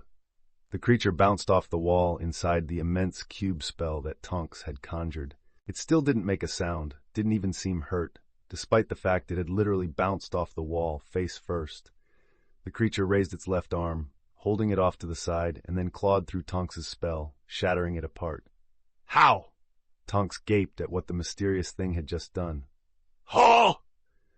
Drossard swung the sword of Erdun, a powerful cleaving force following the path of the blade. Ching. The first odd creature stopped in its charge, the blackened skin letting off a brief spark from the force hitting it. The thing immediately continued charging the instant the force stopped holding it back. The long arms swiped at Drossard from both right and left simultaneously, looking to tear the Dwarf King apart. Dad! Drad had a shield and planted his feet strongly as he blocked the right claw. Bang! Drad's boots tore 2 trenches in the stone floor from the force, and the shield dented so badly that it practically folded over the claws, slamming into it. Goch! Drad cried out in pain as he felt his left arm break. Dwarves prided themselves on their robust and durable bodies, for their strong bones to break was a rare occurrence, but Drad was going through it for the first time in his life today. Drossard grunted out as he struggled to hold back the left claw with his shield. Even after dispersing the majority of the force from the strike, the weight of the limb was incredible. Clank, clank, clank, clank, clank. A dozen massive, thick, steel chains snaked along the ground and wrapped around the creature, putting pressure on the Dwarf King and Dwarf Prince. Back! Away! Fleur forced the chains wrapped around the unknown creature to drag it backwards against the stone wall. Her willpower was actually struggling against the odd thing's sheer strength. much to her shock. With a quick transfiguration, the ends of her conjured chains turned into immense screws and drilled into the wall. Through the dust and debris, the creature was chained to the wall and held tightly. "Ha! What are yous?" Fleur's accent thickened a bit as she tried to catch her breath. She'd never experienced such a struggle just to move something she'd conjured before. "Whoa!" The icy gale that Harry unleashed from Ethereum howled as the strange creature that had torn its way through Tonks's cube spell was covered in ice. "Freeze over and die already." He almost growled at the unknown creature that had threatened his loved ones. Thump, thump, thump. The creature didn't freeze over, however. Instead, it took steps closer and closer to Harry as the ice built up across its body, only to shatter a second later, over and over again. "How the fuck?" Harry cursed as the creature continued to move forward, seemingly unbothered by the ice and chill at all. Crack boom, crack boom, crack crack boom. More lightning from thunder lances blasted the slowed monster, but it only stuttered a single step before continuing to push through the veritable blizzard that Harry was unleashing upon it. Drassard checked on Drad as the strange monster struggled against the massive, heavy chains holding it against the wall. "You need to retreat, my son. You're in no condition to fight with your arm broken like that." Drad, much like his father and grandfather, was stubborn, though. "I've still got my good arm." He forced himself onto his feet with a grunt of pain. "Don't be a fool," Drassard said with a clear and powerful authority in his voice. "The line of Erdun hasn't been broken since it began. We cannot afford to lose you." Fleur continued to apply more and more metal restraints to her chains, nearly stapling the struggling creature to the wall with thick iron horseshoe-shaped bars that she sank into the stone with force. "I don't know how long this will hold," she interrupted Drassard and Drad. "We need to find a way to deal with this thing." Drassard pushed Drad backwards with his shield, a look shared between father and son for a moment. Drad bit out a curse as he stepped back, nearing the tunnel that led down to this cavern and back up to the previous level. "If it's alive, then the sword of Erdun can slay it." Drassard charged forward towards the trapped beast and swung with all his might at its leg. Clang. The blade bounced off the blackened stone-like skin with a strong reverberation that put the pins and needles feeling into Drassard's hand. Impossible. Drassard's eyes widened, not seeing a mark on the skin at all. Basilisk venom can kill any living creature, but if I can't cut its skin, then I can't use the venom. Drassard prepared to swing the sword of Erdun again, but before he could swing, the creature forced its way free of all the restraints Fleur had conjured. Crack! The entire stone wall shattered as the trapped beast used its strength to tear its way off the wall. The heavy thuds and clattering of thick iron slamming into the stone floor was loud in the bottom cavern. Water formed around the monster's head, and it didn't move for a moment. The sphere of water showed no signs of agitation at all on its surface. Fleur blinked in confusion as the creature didn't try to escape from being drowned. The next second, and it lunged towards her, its claws looking to run her through. Drassard swung the sword of Erdun along the ground, and a wall of stone rolled forward like a wave, throwing the creature off its feet and into the far wall. "They're not alive," Fleur realized, even as Drassard rushed to her side. Drassard looked perplexed by her words. "What do you mean, girl?" Fleur looked like she'd had an epiphany as she used a wandless sonorous charm on herself. "They're not alive! They're golems!" "Golems?" Penny blinked as she'd wrapped up the legs of the creature that she, Harry, and Tonks were facing in thick adhesive that stuck the legs together and the feet to the floor. Tonks looked shocked. "No wonder they don't make noise or react to anything. Fleur, you're brilliant." Harry swung Ethereum at the heavily slowed golem that was struggling its way out of the thick adhesive with its supernatural strength. The huge distortion in the air swept over the golem and it went still. "Just have to get rid of the animation charm on them." That was proven wrong when the golem started moving again and managed to get one of its legs unstuck. "That should have worked." Harry nearly balked at the continued movement of the automaton. The trapped golem spread its large wings and flapped them powerfully, kicking up a strong gale that Harry blocked with a large protego from Ethereum. "Shite!" Tonks backed off a bit and saw Fleur and Drassard piling on as much earth as possible to try and trap the golem they were fighting with. "How are we supposed to stop them?" "They're basically immune to magic and they don't break, no matter how hard we hit them." She still sent a massive wave of force at the golem that she, Harry, and Penny were trying to deal with, making it stagger back a step and stopping its powerful wing beats. Penny conjured more rubber adhesive and dropped the huge mass onto the golem's wings, upsetting its balance further and making it fall down, sticking both of its wings to the floor. Golems that are impervious to magic after their creation. Why does that sound like I've heard of it somewhere before? She tried to go through the vast amount of knowledge that she possessed, trying to recall why such a description rang a tiny bell in her memory. Fleur transfigured the stone wall above the golem that she and Drassard were trying to deal with into lava. The molten stone poured down onto the demon-like automaton and buried it even as it tried to claw its way towards them through the mounds of stone that Drassard was hitting it with, burying its legs and slowing it down. Seeing the golem's head emerge from the lava, its own stone body not melting in the slightest, Fleur bit out a curse and Vila Fire snapped to life along her arms. With an almost bird-like screech, she bathed the golem in the intensely hot fire, making the molten rock boil fiercely. Harry, Tonks, and Penny had never seen Fleur snap like this before, and it spurred them into more powerful action. The ground beneath the struggling golem shifted into a soupy, cement-like mire that the golem sank into quickly. With a grunt, Tonks undid her transfiguration and locked the golem into the ground. Harry brought Ethereum down, and the blade made contact with the golem's barely exposed head. A blast of the distortion washed over the area, and the golem went still again. Penny, seeing the golem unmoving, took off towards the tunnel that it had emerged from. "I think I know how to stop them." "What?" Tonks looked at Penny in confusion. "Dwarves!"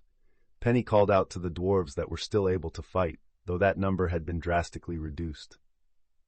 "Go down the tunnel that the other golem came from. There should be a large stone with glyphs etched into it. Smash it to pieces!" "Yes!" Drad was the one that spoke up, his powerful voice making the other dwarves move quickly. "We'll destroy it. But what is it?" Penny yelled back just before she vanished into the dark tunnel. "They're not normal golems, they're gargoyles!" Harry went still at hearing the term, his own mind going back to a memory from Hogwarts. In his 3rd year, Lupin had given the class lessons on older forms of defense that had been employed to protect people and places from dark forces.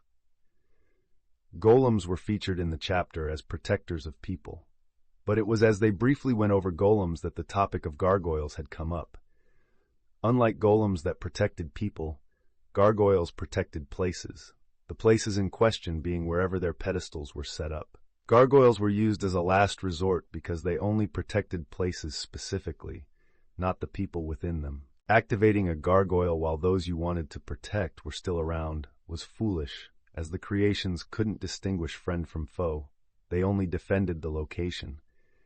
It was why they were most often placed at locations that surrounded the actual place that the wizards and witches that used them wanted to protect. Penny had the same lesson from Lupin, so the fact that she remembered such a brief overview so readily was honestly amazing. "First tunnel. Run! We have to find this stone." Drad urged the other dwarves as they rushed down the darkened corridor. "Yes, my prince." The other dwarves yelled back as they rushed as fast as they could, all of them carrying their large, heavy hammers to shatter this supposed stone with. A faint glow in the dark caught Drad's attention, and he rushed towards it. There, at the end of the tunnel, was a huge rectangular cube of stone, with glyphs glowing a light purple color. Not wasting even a second on words, Drad hefted the large hammer that he'd picked up and swung it with all the force he could exert with just his right arm. Bang! The sound was loud in the tunnel, but the pedestal barely cracked. Yah! The other dwarves roared as they hefted their hammers high and bashed the stone pedestal over and over again. Tiny cracks formed in the surface from the constant hammering. Those cracks started to spread and deepen as the dwarves let out powerful bellows and smashed the stone even harder. "For King Drassard!" Drad roared as he slammed his hammer down again, and the pedestal split in two. The other dwarves slammed their hammers down onto the two pieces, and the stone finally shattered under the immense physical abuse that only a group of dwarven warriors could unleash. Second tunnel. Where is it? Where is it? Penny repeated to herself over and over again. She ran as fast as she could, even as her breath got harsher, her lungs struggling to take in air. Penny continued to run faster. There! She saw the faint purple glow of a few glyphs and had to nearly skid to a stop to not run into the pedestal. It's immense.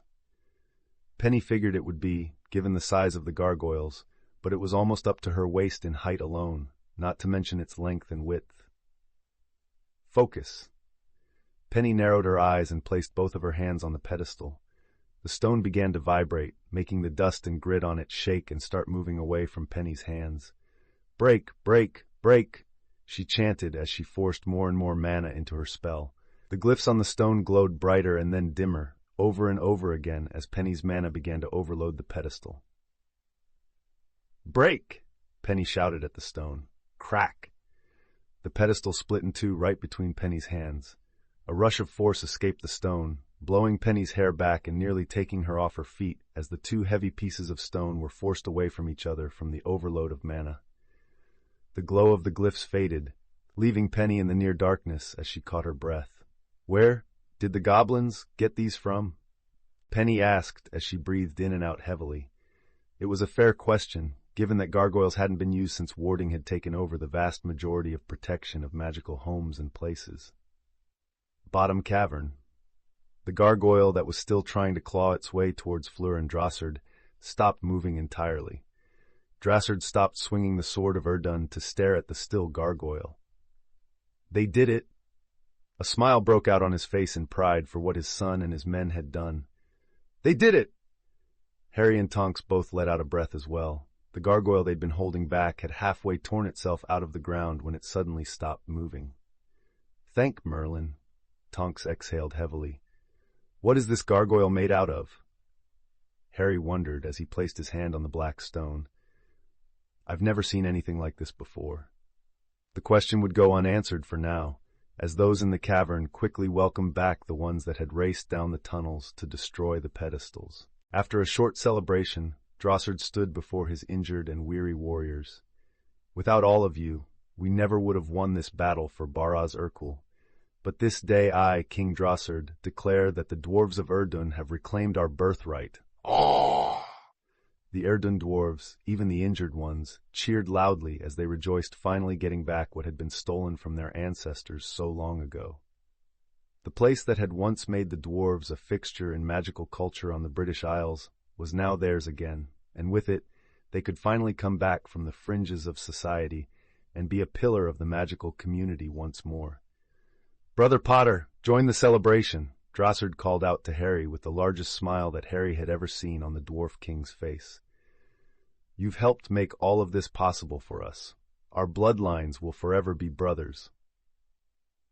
Harry chuckled as he walked over, bringing Tonks, Fleur, and Penny with him, as the cheer and joy in the air nearly filled the entire cavern. Harry could only imagine what would happen after this, but he very much hoped to have some downtime again soon.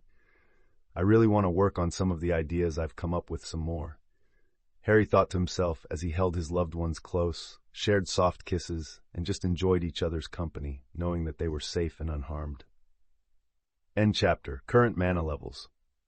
Harry, 41,004 Tonks, 31,198 Penelope, 25,062 Fleur, 25,306 Dumbledore, 43,210 Drossard, 63,972.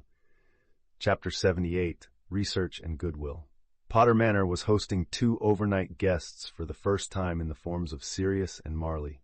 The newlyweds had nearly rushed back to Britain, cutting the last day from their planned honeymoon in the French Riviera, when the news had broken about the Goblin Rebellion in London. By the time they'd managed to get home, the rebellion had not only been stopped, but the goblins of Gringotts had been exterminated completely. That hadn't done much to stop their concern over Harry, though, and both hadn't wanted to let the young man out of their sight since they'd been back.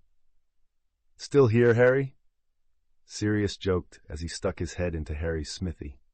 "Still here, Sirius," Harry said with a small chuckle. Just seeing the warmth and relief in Sirius's eyes was more than enough reason for Harry to allow this coddling from his godfather and Marley. News of a goblin rebellion certainly isn't how I'd want to abruptly end my honeymoon.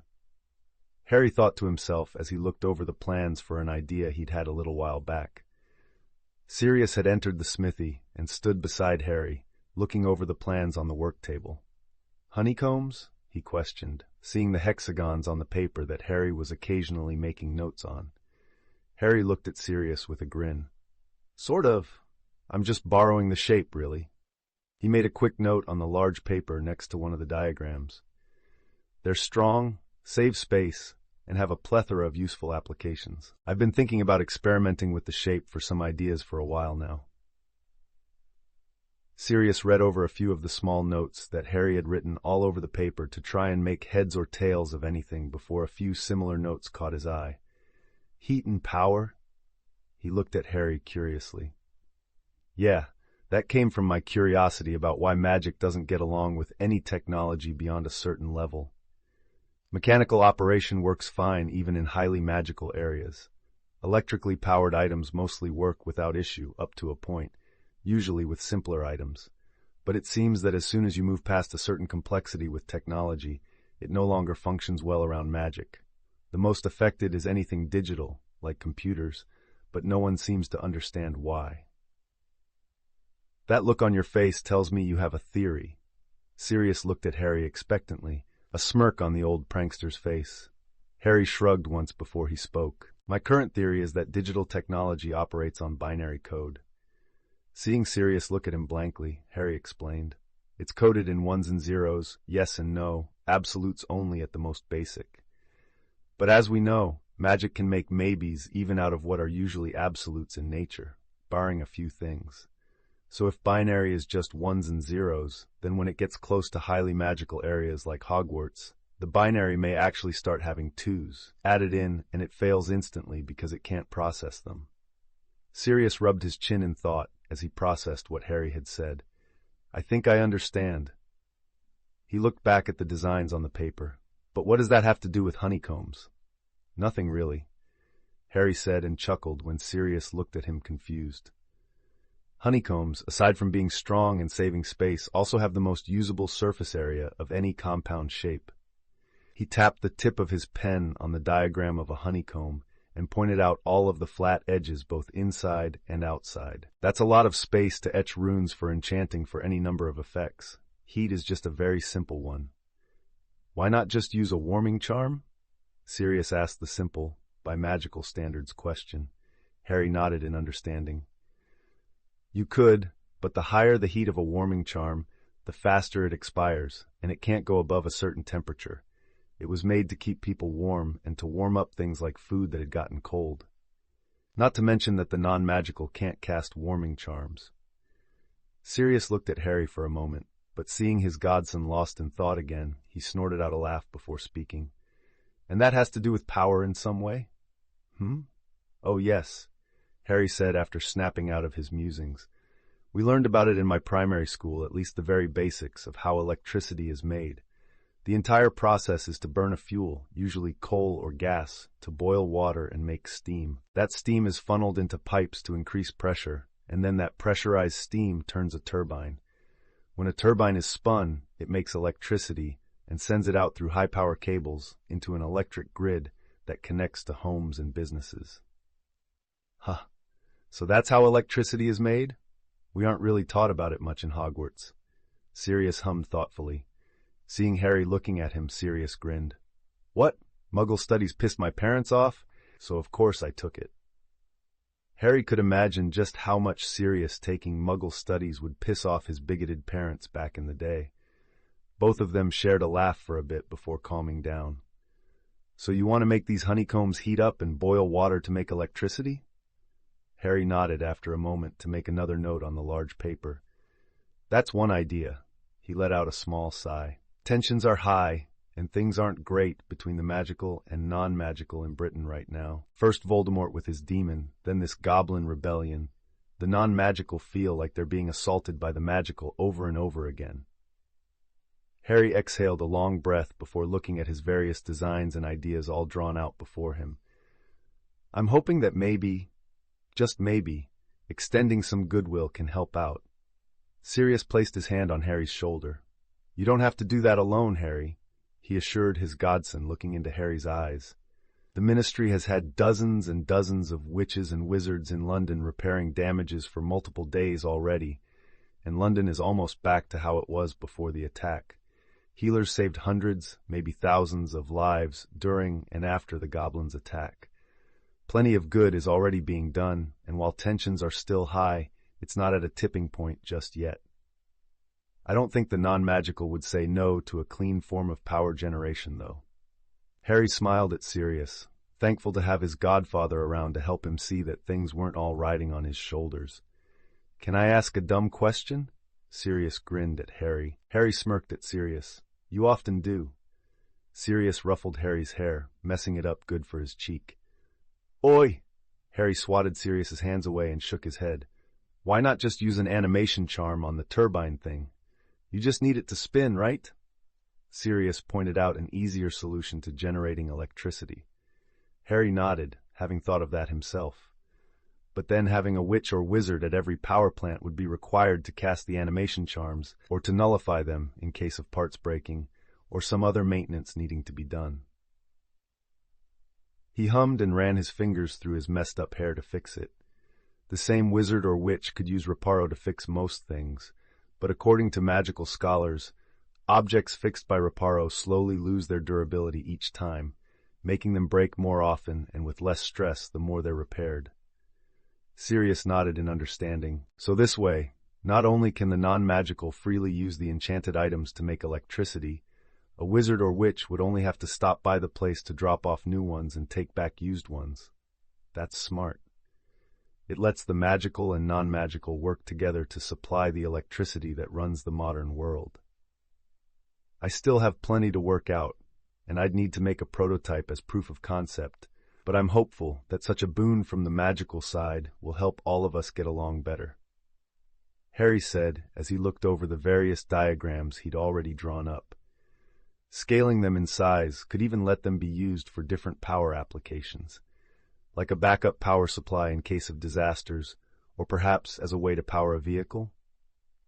Harry's childhood growing up in the non-magical world had given him quite a bit of knowledge, or at least surface-level knowledge, of how things worked and how magic could be applied to them.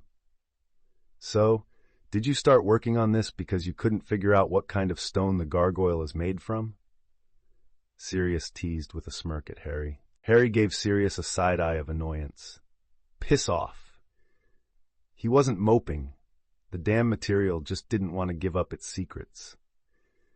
After Baraz Urkel had been reclaimed by the Erdun dwarves, Harry and family had been gifted one of the two gargoyles for their great assistance. The women hadn't been overly thrilled, though Penny was interested in what she might be able to learn from the pedestal.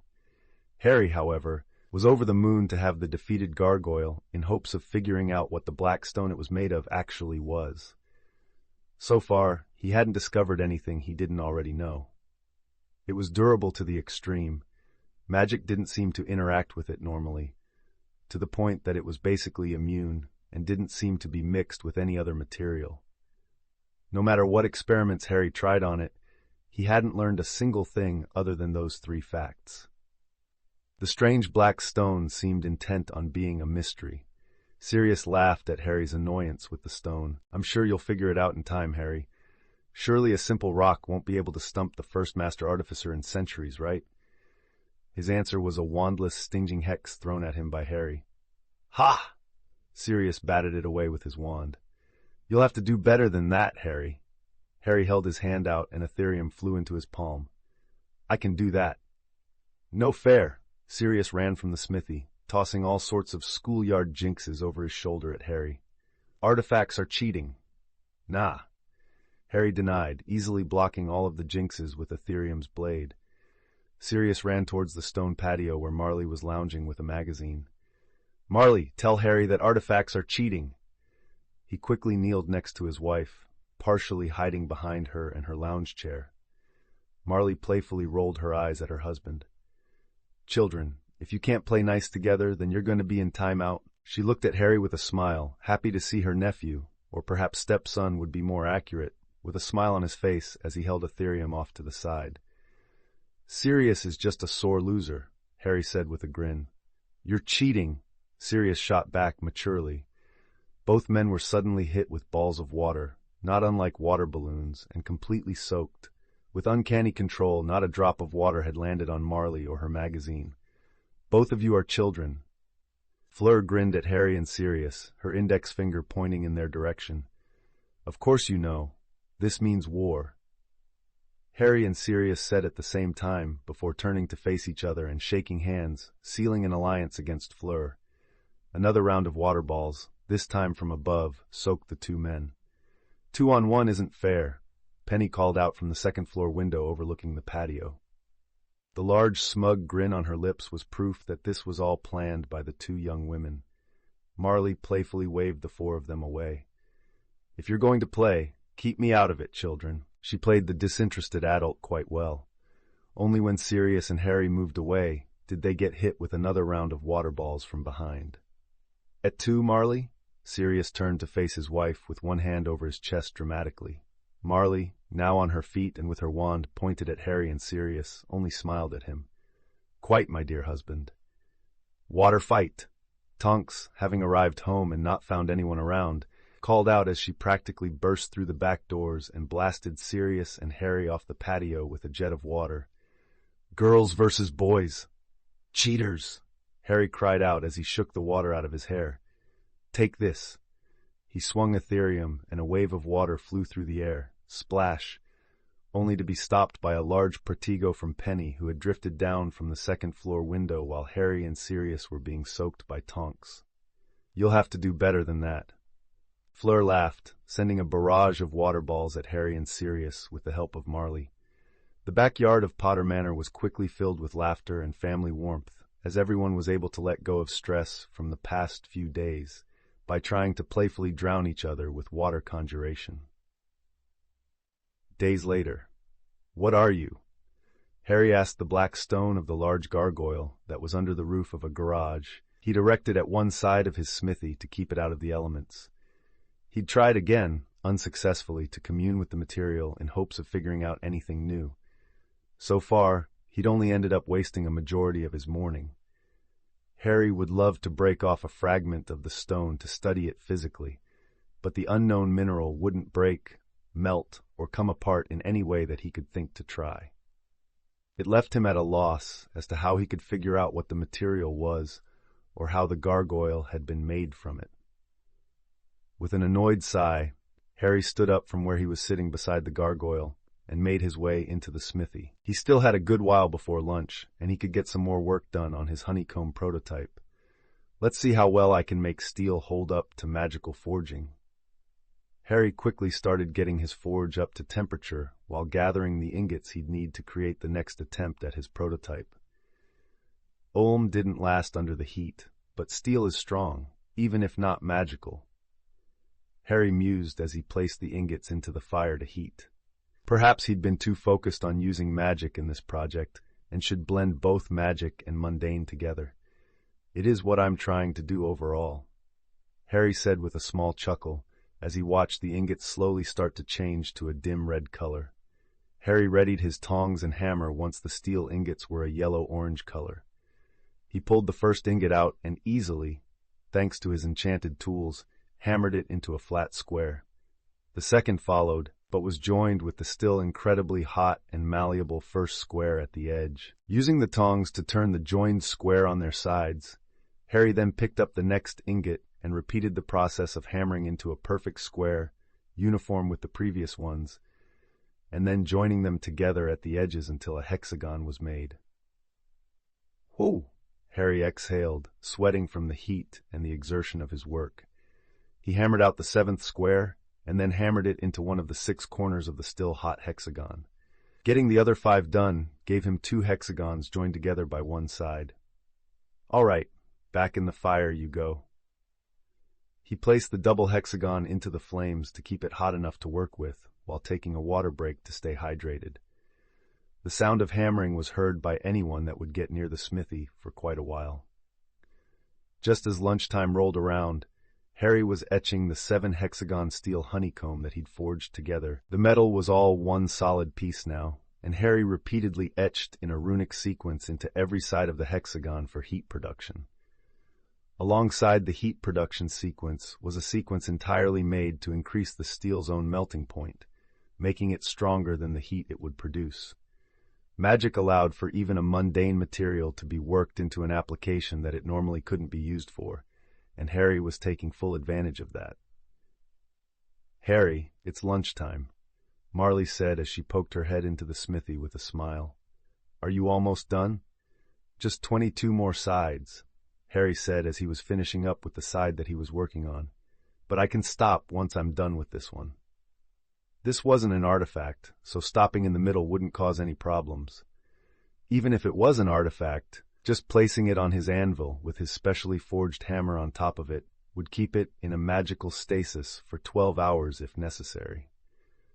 Marley watched Harry work as he finished up with the etching of the side that he was working on. "You need to wash up a bit before lunch." She laughed softly when Harry stood up and pulled his work apron off, revealing that his shirt was soaked in sweat. Harry waved his hand over himself and the sweat disappeared. Another wave and Harry smelled rather fresh, as if he'd just lightly spritzed himself with a mild cologne. "Done and done." He grinned at Marley. "What's for lunch?" "Taylor made us some roast chicken and vegetables," Marley said with a smile, knowing how much Taylor enjoyed cooking her family the best meals that she could. 10 Downing Street, London. Can it be done? The man walking with Penny, and followed by multiple security personnel, asked as he watched Penny note down measurements of the building. Penny finished writing down her newest measurement before looking at the man. "I believe that it can be done, but it'll take a while, Mr. Bennett. This is the largest anti-magic area that I've contemplated so far. I'll have to work out the arithmancy before anything else to know the number of stones required, the optimal placement, and how much remodeling may be required to accommodate said placement." Mr. Bennett nodded to the young woman, hardly able to tell she was a witch, given her clothing wasn't much different than normal, aside from the cloak over her shoulders. The simple-looking black cloth was a mystery to him as he'd watched Penny pull so many varied things from it over the time they'd been at the Prime Minister's residence. A few of said things definitely couldn't have fit within the cloak either, by common logic. It'd be easier if we could somehow give all government personnel protection from magic. That would require a lot of production work, but can be done to a point. Penny mentioned as she took another measurement. "I'd say that you could ask my boyfriend, but he's currently working on another project of his, and I'm not sure when he'll be done with it." There was no need to tell them that Harry was working on a way to generate electricity without fuel. Harry would probably be annoyed with me for telling people before he had a working prototype to show them. She stifled a giggle at the face she could imagine Harry making. "Mr. Potter, correct? The Artificer?" Mr. Bennett asked politely. Penny nodded to the government man. "Yes, he's well versed in making items that protect the wearer from spells. I can give you a contact address for his business, though. As I said, it would be a very large production, and I can't even estimate when you'd receive the items." Penny pulled out a piece of parchment from her storage cloak and handed it to Mr. Bennett with a smile. "Thank you, Miss Clearwater." Mr. Bennett looked at the parchment. "Potter and Erdun Creations, 47 Deerne Alley, London, England." Mr. Bennett quickly placed the parchment into the inner pocket of his suit jacket. Even if it took a long time, securing specific government personnel against magical influence was of vital importance. We can't have another magical attack without being able to secure the function of the government. That Ministry of Magic claims that they were blindsided just as much as we were, but we've been struck twice by the magical already. Mr. Bennett would rather not think in terms of us versus them when it came to his own country, but it was difficult when ordinary people just going about their lives were being murdered by this previously hidden world. At the very least, some of them are clearly trying to help and make this integration work. He looked at Penny and thought about all the help London had gotten from witches and wizards in its recovery from the goblin attack. "Did you want me to check the anti-goblin wards while I'm here?" Penny asked as they moved on to the next location. There wasn't much chance of any goblins having escaped, but the temporary anti-goblin wards were being maintained all over the city as a way to reassure the citizens that they were safe. It was a large task to maintain them all, but seeing wizards and witches actively helping out on the streets was another bit of goodwill that was helping to cool heads and ease tensions between the non-magical and magical. "That would be appreciated, Miss Clearwater," Mr. Bennet said with a nod and a smile. Delacour Chateau, France. The French doors in the kitchen that led out onto the patio opened from the outside. However, if one were to look through the open doors, they wouldn't see the outside. Instead, they'd see the entryway of Potter Manor. Fleur smiled at how easy it was to come see her parents and Gabby as she closed the doors behind her. Looking at her left forearm, the faint image of tiny runic script in a vaguely key shape was visible for a moment before fading away. Harry had placed the key of the door to anywhere into her very flesh, just as he'd done with himself, Tonks, and Penny.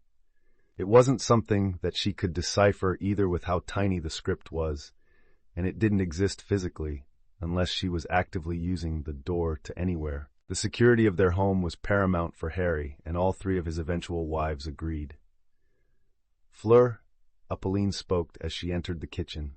A beautiful smile spread across her face at seeing her eldest daughter. "Welcome back, my little flower."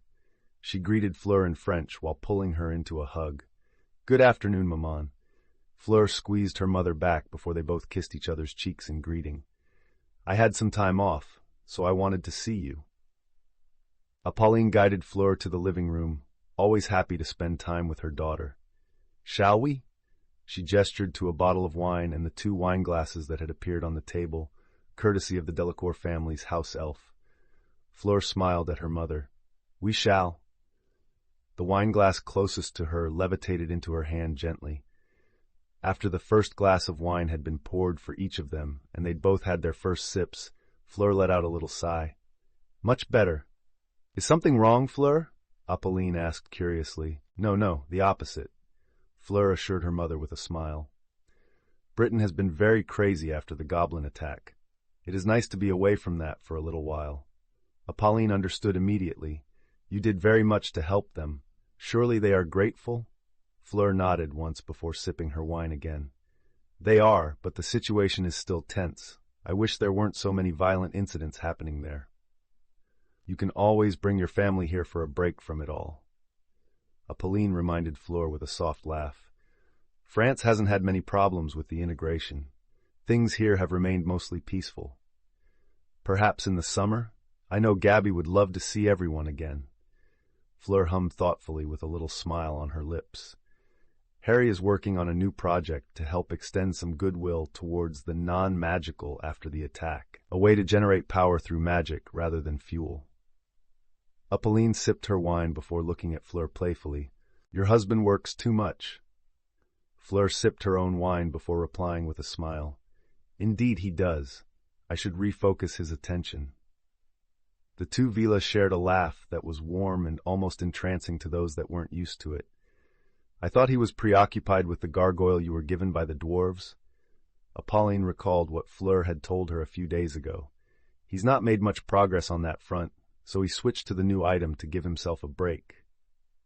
Fleur giggled as she remembered Harry's cute pout at not being able to discover more about the odd black stone that the gargoyle was made out of. Apolline loved seeing Fleur so happy when talking about Harry. The 2 truly completed each other, just like she and Marius did, and they had been happily married for almost 25 years already. "I do wonder when you'll have the wedding. Time waits for no one, my little flower." Fleur made a show of over-exaggeratedly rolling her eyes. "I know you want grandchildren, Mother. Can you blame me?" Apolline asked before taking a sip of wine. "Gabrielle is going to Beauxbatons now. You're both still my little girls and always will be, but I'd love to have another little baby to hold and spoil." "You could always ask Papa," Fleur teased with a giggle.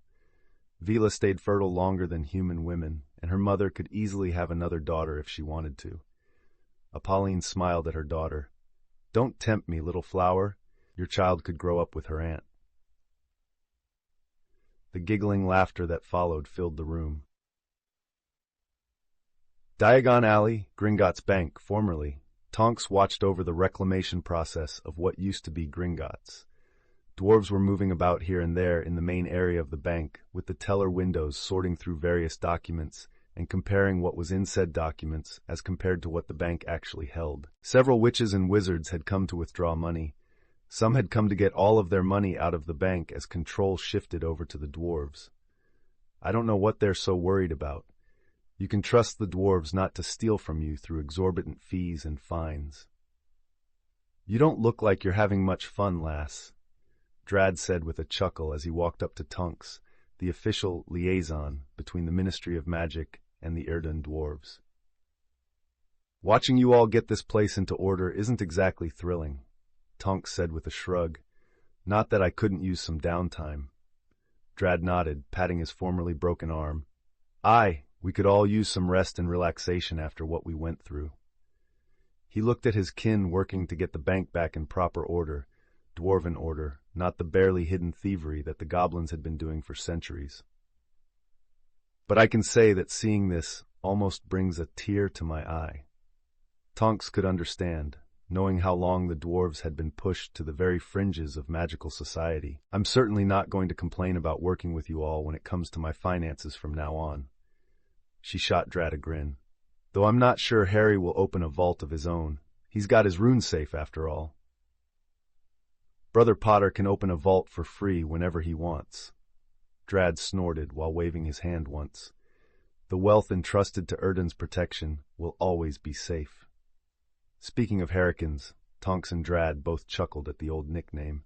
"Have you guys made any progress with the gargoyle?" "Harry's been trying a lot of things, but he's not made any progress." Drad let out a long exhale. "I wish I could say we had, but that'd be a lie." The Prince of Erdun shook his head once. "Father and myself, along with some of our most senior miners and elders, have done just about everything we can think of to identify that black stone, but we've never seen the like of it before. I don't know who made those monstrosities, but whatever that stone is, it's not something formed normally. We know that much, at least." Tonks let out a low whistle. "Well, shite. If it's stumping all of you and Harry as well, I don't know if anyone could identify it. I'll pass along that it's not a natural formation, if you want me to. Feel free. Father's still beating on it or researching it whenever he has a bit of free time." Drad chuckled a little, knowing that the continued beating of the black stone was just his father venting about being stumped. Near Hawaii, Moku Nalawale, the tropical island was quite nice in Anna's opinion as she walked through the forest. Her guide was a native of the island, and his family had been one of many of a long line of magicals that had crossed the Pacific to discover and settle new islands in ages long past. This island, the Vanishing Island, as it was so aptly named, had been hidden and protected as a refuge for their people for longer than the Statute of Secrecy had been a thing. "We are only waiting on the time that we should begin," the man said in accented English. "You said it was this summer?" "Yes, the summer solstice, to be exact." Anna confirmed with a nod as they exited the forest and stopped to look up at the mountain before them. "No one else has used a volcano for their site. That's quite ingenious, Kaimana." Kaimana simply smiled a little as he looked up at the volcano. "The island is alive, and with its power we will help set wrongs to right again." The wispy smoke rising from the top of the volcano made it easy to tell that it was still active, and the power the islanders would direct through it in the middle of the Pacific would help complete the full coverage of the Earth. The summer solstice this year is June 20th, if I remember correctly. That's right, the longest day of the year where we can draw in the most energy from the sun for our great work," Anna said with a nod. "Can you show me the entire site?" "Of course." Kaimana agreed easily as his feet left the ground and he floated in the air. "Follow me." He flew off to the east at a comfortable speed. Anna grinned at the obvious challenge and her feet left the ground a second later. She moved through the air by her own will and quickly caught up to Kaimana. She didn't say a word, only raised an eyebrow at him when he looked at her. Kaimana laughed as he looked forward again. "Great wisdom you have, Anna." The little test had only been to measure her aptitude with magic. If she couldn't even comprehend the wisdom of flight, then the islanders could only respect her power rather than her wisdom, a very important distinction for their people. "We can go faster or higher, if you'd like," Anna offered with a shrug, the woman even rolling over onto her back as she flew through the air with her arms wide. No, we're almost at the first sight already," Kaimana said with a chuckle while pointing at a spot at the base of the mountain that was arranged with carvings and stones in a clearly ritualized manner. The two landed on the outskirts of the site, and Kaimana motioned for Anna to follow after him as he explained the placement of the site in relation to the volcano and the island as a whole. It wouldn't be much longer, only a few more months, before the day would come that the great change could take place. Everything was being given a final check, and anyone deemed a potential issue had been checked already. Everything was going according to plan, and the fall of the Statute of Secrecy had been more of a boon to their group than anyone could have predicted. The chaos that had been caused made moving about much easier, though none of them took any chances, and everything was finally in place. What would happen couldn't be predicted with accuracy, but their goal would be realized, and the magic of the world would be saved. That was all that mattered to their group. What was a bit more chaos as compared to the complete disappearance of magic? End chapter. Current mana levels: Harry, 41,508 Tonks, 32,046 Penelope, 25,894 Fleur, 26,102. Chapter 79. A New Era Begins. Harry had a proud little smile on his face as he showed off his first proof-of-concept prototype to a group of high-level government employees and office holders. People from every branch of Britain's government were here to see his newest creation, and it wasn't even an artifact, which made Harry's smile just a little bigger given the interest and excitement the heat honeycomb, Harry's current placeholder name for his creation, was causing. It really produces that much heat consistently and continuously. One of the government men, Mr. Shaw, if Harry remembered correctly, marveled at the relatively small generator that Harry had made. The proof of concept included a rather large water tank, which the heat honeycomb was submerged in, then pipes that rose from the top to capture the steam and funnel it into smaller pipes to increase the pressure. The compressed steam was released onto a simple turbine, making it spin and generate electricity, which was currently powering light bulbs, a television, a refrigerator, and a few standing fans that were oscillating from side to side. The used steam condensed as it cooled, becoming liquid water again and returning to the initial water tank to be reused. We could scale this up with the heat that Mr. Potter says these honeycombs can produce. We wouldn't need to burn coal or gas. Another government official said aloud, though he seemed to be talking to himself more than anything. "Calm down. This would shake up the entire energy production sector. Power generation is a massive industry comprising tens of thousands of jobs. We can't just take away so many of our citizens' livelihoods and toss all of those people onto the street without work." A woman that seemed to hold a rather high position, given how more than a few of the other government people looked and spoke to her, said as she watched the small hybrid, magic mundane, generator continue to work. Harry hadn't really considered that angle. Indeed, the modern power generation system was comprised of more jobs than most people realized. Everything from the miners that excavated coal or extracted gas to the people at the power plants that operated and maintained turbines to linemen that maintained the substations and power lines that made up the power grid. "But still, this is revolutionary," the man insisted as he turned to look at Harry. "How long could one of these heat honeycombs, how long can they last?" "That depends on their size, but the one powering this prototype can produce the same level of heat for about a month before it runs out of magic," Harry said, and watched the eyes of more than a few of the government officials widen in surprise. "If I made the honeycomb larger, then it could potentially last longer, perhaps 6 months to a year. But those would definitely have to be ordered before I'd potentially make them." It's a large amount of material to work with, a substantial length of time to actually construct the honeycomb, and even more time to etch the runic sequences into a working array. Even with the help of the dwarves working at Potter and Erdun Creations, a honeycomb of the theorized size in Harry's head would still be a lengthy undertaking of production. It was best to give the longest time frame for construction of a potential future project. "We're still very much interested, Mr. Potter," the important-looking woman said as she glanced at the prototype again. "If we could talk about some potential numbers and locations to test this concept, I believe we'd all be happy to take the first steps to secure Britain's power production for the future."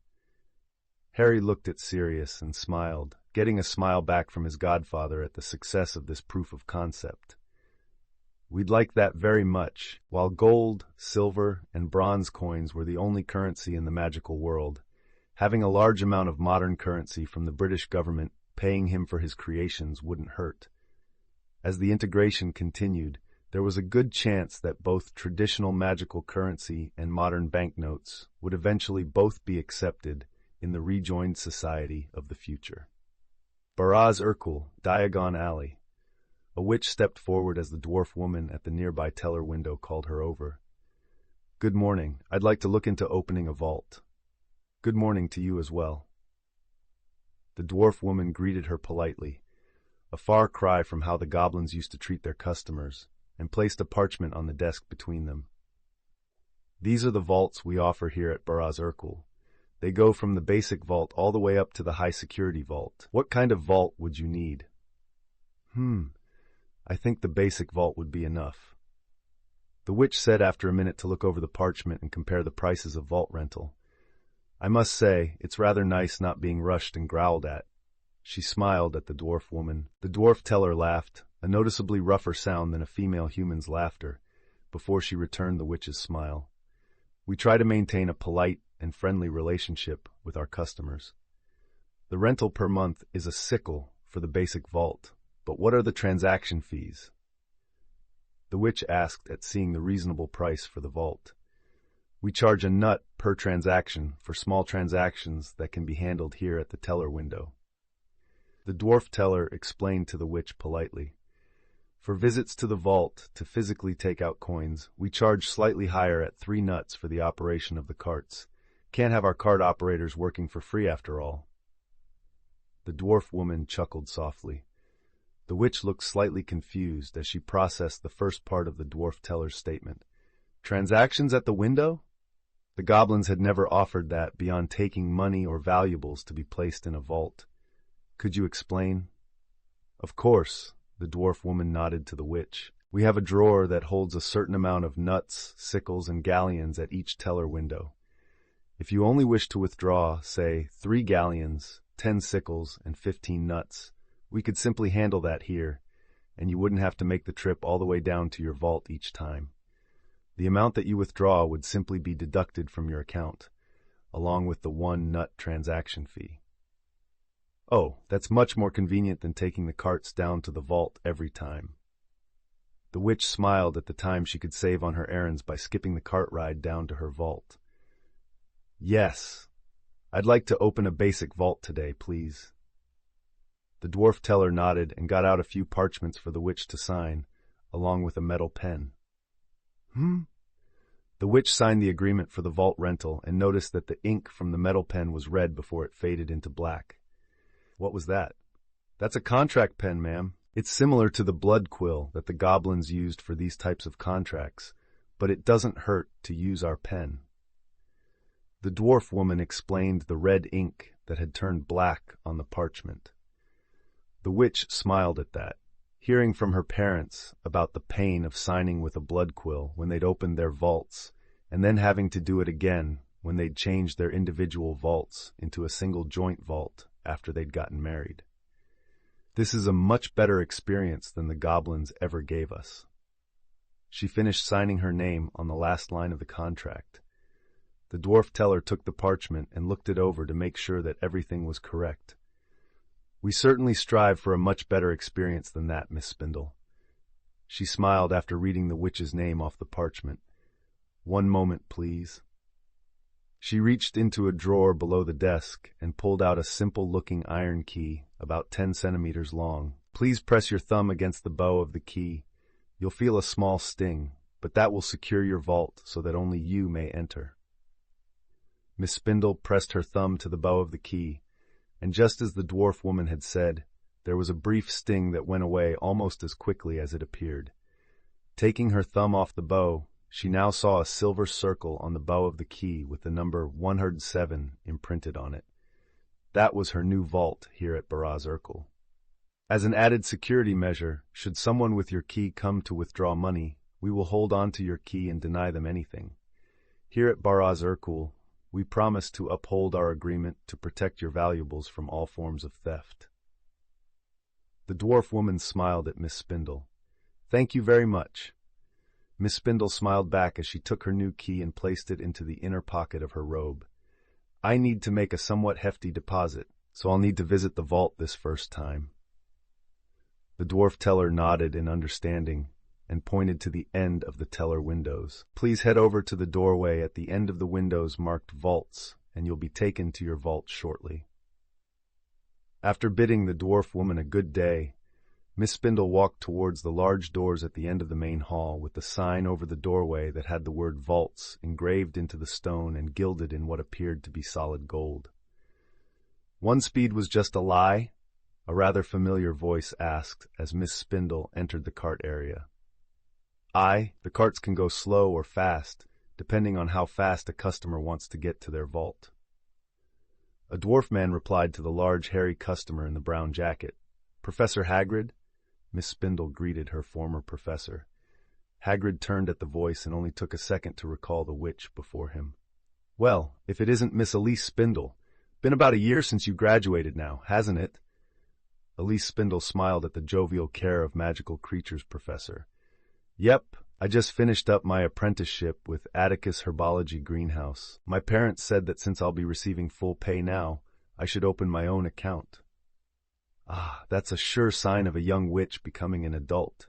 Hagrid chuckled at seeing a former student making their own way in the world. I tell ya, the bank has changed for the better. The carts don't have that ridiculous speed or loops on the tracks. I didn't get queasy on my way to my vault. Hagrid was overjoyed by that change alone now that the dwarves ran the bank. I'm certainly liking the change myself. Elise agreed with a smile. The two parted ways with Hagrid leaving through the large doors that even he didn't have to duck down to fit through. Elise got into a cart and placed 3 nuts into a small slot in the center as the transaction fee. It was rather blatantly labeled as transaction fee, so it wasn't hard to figure out. Key? The dwarf man at the controls looked over his shoulder. Vault 107, please. Elise showed the dwarf her key. After a quick inspection of the key, the dwarf man handed it back to Elise.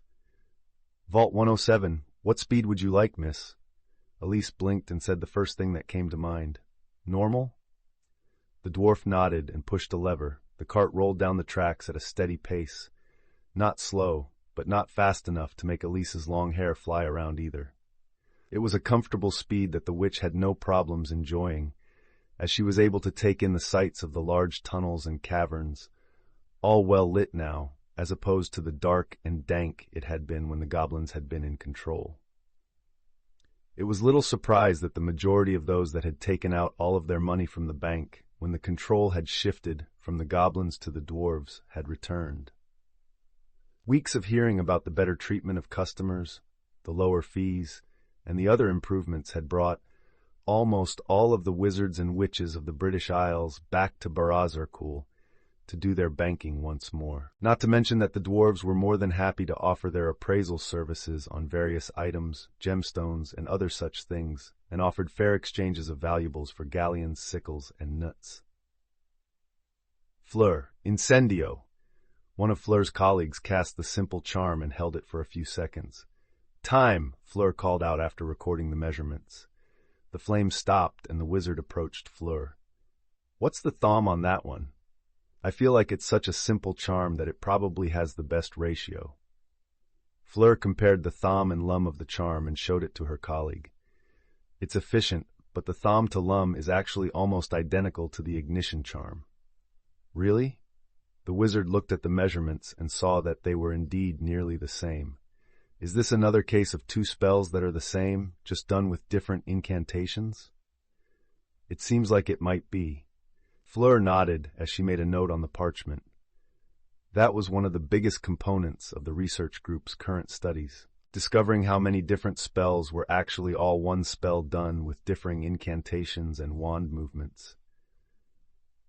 The group of scholars had already made a significant buzz with their first report that stated as much, and many in the field of spellcraft were looking forward to the next report from the team's research.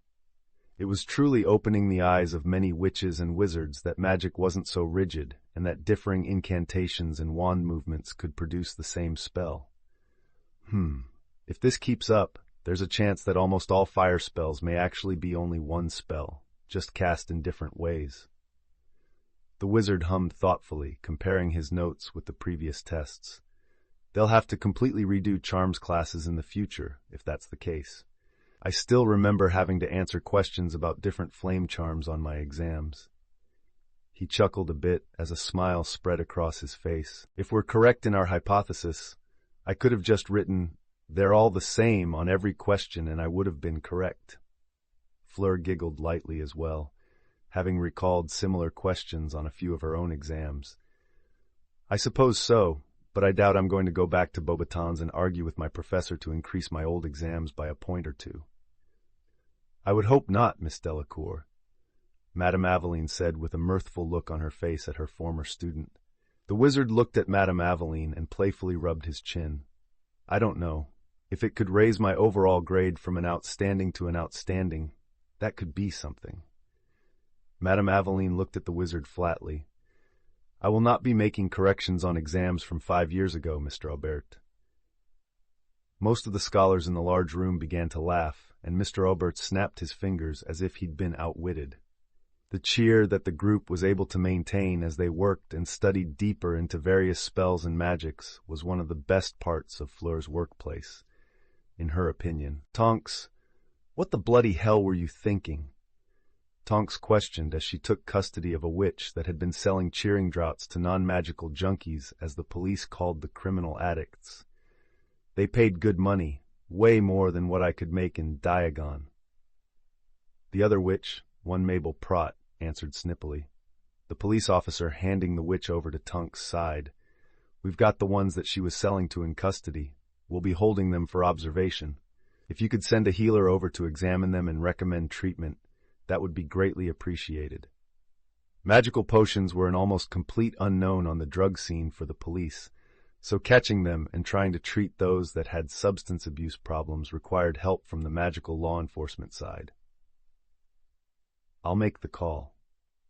Aurore Hestia Jones, Tonks's partner, nodded to the police officer and pulled out her communications mirror to call St. Mungo's.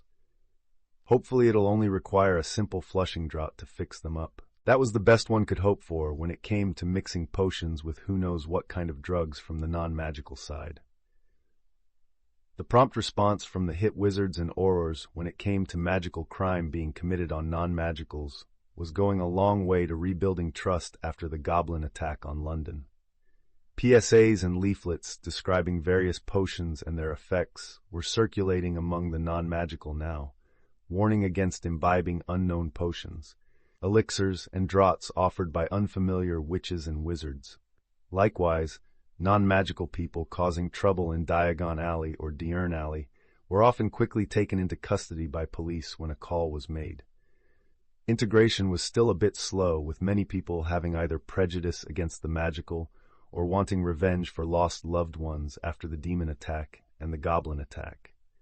Things were calming down and progressing in a positive direction, but the pain in Britain was still raw for many. Penny, this one needs to be placed right here.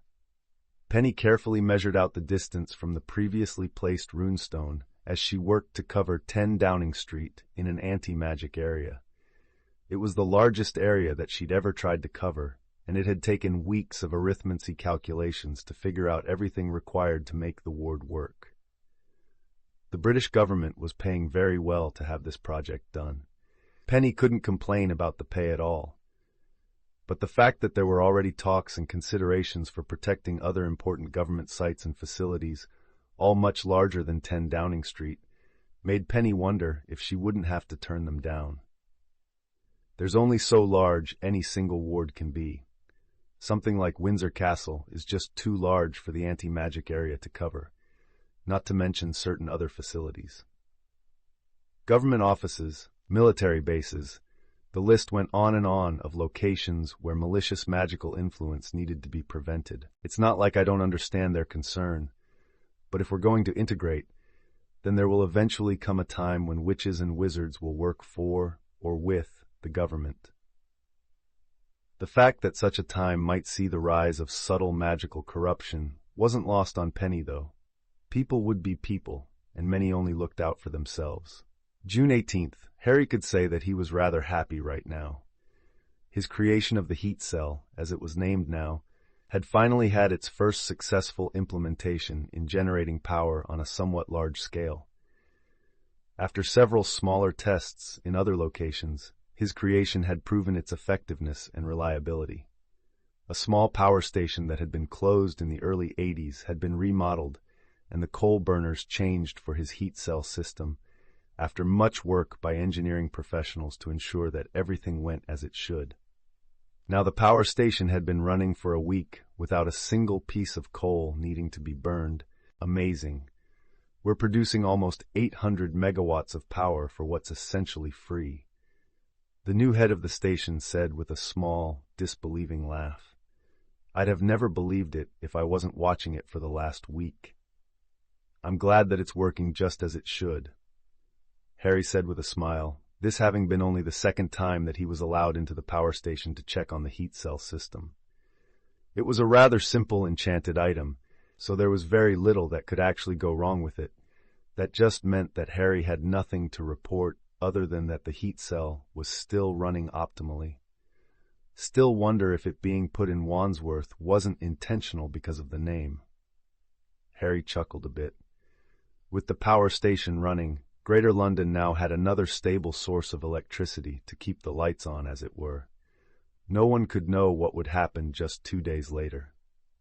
Mokunalawale, June 20th, it is time, Kaimana said as the first rays of the morning sun peeked over the horizon to begin the summer solstice. All around the ritual site were various members of his tribe, each person prepared to do their part for the ritual around the volcano. The other sites sent whispers on the wind to confirm that they were all ready as well. With everyone ready, the chieftain made the first step, then the second. 2 more members followed his steps a second later.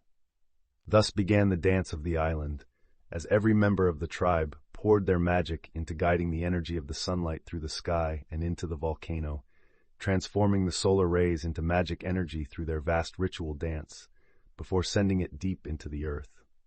Later, Uluru, Northern Territory, Australia, Uluru, most commonly known as Ayers Rock, was bathed in sunlight much as it was every day.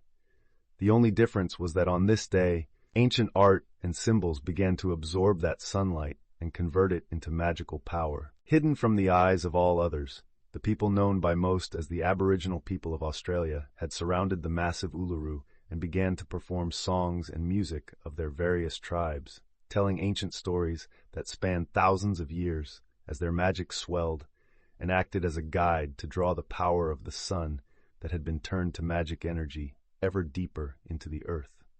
Later, Fenghuang, China. Outside of the ancient town, in an area picked for its conversion of energies through feng shui, pagodas and pathways had been built over many, many years. Symbols and characters were etched into stone and filled with various materials relating to the Wu Xing 5 elements. The hexagrams of I Ching had been arranged, arrays and formations meant to harness the vast amounts of energy that naturally moved through the world. Of course, this was only one spot of multiple within China. Each of the locations had been chosen based on their natural energy and their location to each other to create a massive current of natural energy that would be further fueled by the sunlight of the longest day of the year, all of which would become magical energy and then be cycled into the earth. Thousands of Chinese Wu shamans had helped to set this up, and watched over it to ensure that nothing went wrong or interfered. They knew that their part of this great work, which spanned some of the largest land area in the world, was absolutely vital to the success of the centuries-long plan. Greece. Altars burned within a hidden temple, sacrifices offered up to magic itself, as the singing and chanting of hundreds of witches and wizards filled the air. The temple glowed as almost every surface was covered in runes and glyphs, all of them taking in the bright rays of the sun and converting them to pure magical energy. The chorus of voices guided the magic energy into the flames, turning them dozens of different shades of color at the various altars, and then poured all of that raw power deep into the earth. The temple held firm, even as the air seemed to hum with power and energy. The land beneath the temple lightly vibrated, making dust move and tiny pebbles bounce. The wind seemed to alight with tiny voices, whispers of words and songs in the air. The nearby Mount Olympus seemed to resonate with the hidden temple, though no one around, even those on the mountain itself, seemed to notice the minute change in the area. Giza, Egypt. The temple gleamed brightly in the sunlight, the ancient hieroglyphs on every surface gleaming and almost seeming to move. The black obelisk in the center vibrated as all of the sunlight touching the temple was converted into magical energy and funneled through it and into the ground. The sands were slowly being blown away from the temple as the wind picked up. The silver and gold hieroglyphs on the pitch-black obelisk glowed with an ethereal light. All around the temple, men dressed in the robes of ancient priests chanted, furthering the function of their temple as it funneled more and more magical energy into the ground. The nearby Great Pyramid, full of tourists as it almost always was, felt the wind pick up and saw sand in the distance swirl into the air. The locals knew the beginnings of a sandstorm when they saw one, and many began to hurry the tourists towards shelter. It wouldn't be good to be outside in a sandstorm that looked to be getting stronger and stronger. The wind was already whipping through the area, blowing off hats and sending small things not attached to the ground flying through the air. Maracaibo, Venezuela. The never-ending storm of Catatumbo was acting oddly. The near-continuous lightning strikes that were such an awe-inspiring sight were less scattered than normal. In fact, it seemed as if the majority of them were hitting around a single area. No one knew what was causing the famous natural phenomenon to do this, at least no one not in the know. The lightning strikes were being converted into magical energy. The power slipped through the land, guided by the work of hundreds in secret, and energized the forest and every bit of magic within it. The trees all swayed slightly, even without a breeze, their leaves almost brighter than they should be, as they absorbed the sunlight from the longest day of the year and sank it deep into the earth through their roots. Anyone in the forest would swear that one could hear whispers and bird song, despite there not being anyone around and no birds visible anywhere. The entire land and forest felt charged with energy that even the non-magical could practically feel. Santa Fe, New Mexico. Now everything's coming full circle, an old haggard man said as he felt the change in the air. The site is starting to cause mirages. His son pointed out, the young man looking into the desert and seeing brief glimpses of different scenery. You guys hear that too, right? The young woman asked her brother and father. Indeed, a slight hum was in the air, barely audible to the magical, and still silent to the non-magical. All of this was caused by a large-scale native ritual taking place in a hidden village built into a cliffside that no one could see unless they were part of the tribe. The singing and chanting of the shamans, the beating of drums, the stomping of feet, the movements of the dancers, all of it built up, raising their magic high to draw the power of the sun into their village and into the earth. The wind whispered, the earth hummed, and the desert began to show glimpses of its long, long history in the form of brief mirages as the air twisted. Saskatchewan, Canada. The wind howled through the trees, sending them swaying about. The lakes and rivers flowed ever onward, their bubbling sound rising up as if in song. The land hummed lowly like distant thunder. The totem poles around the various ritual sites were glowing, and the sounds of animals and nature could be heard resonating from each one. The entire forest, the rivers and lakes, the earth and mountains, the sky itself, Everything was singing in time with the people within the sights. The sun high in the sky seemed to shine brighter. The light that fell upon the lands drawn deep, deep into the earth through the trees, the mountains, and the rivers.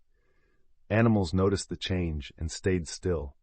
The voice of the land could almost be heard if one were to listen. An ancient song that had not been heard since time immemorial to most once more filled the central north. Over the course of the summer solstice in these sites and dozens of other smaller ones scattered across the world in secret, hidden places, rituals of old and ages long in the past were performed. All of them invoking magic in ways that had long been lost to the majority of the world's witches and wizards. Very few noticed any change, only localized changes that could be passed off as natural phenomena. But there was one who felt the changes close to him and knew the time had finally come, no matter how much he wished it wasn't necessary. Akhmim, Egypt. And so it begins. Zosimos closed his eyes and hung his head, his many homunculi gathered around him, all with their heads bowed as they kneeled to their creator. They'd done everything they could, created and stored all of the food and shelter that they could make.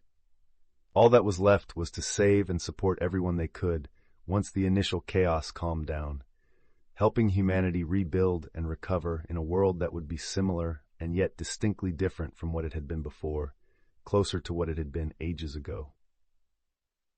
June 21st. It started with a rumble. Everywhere.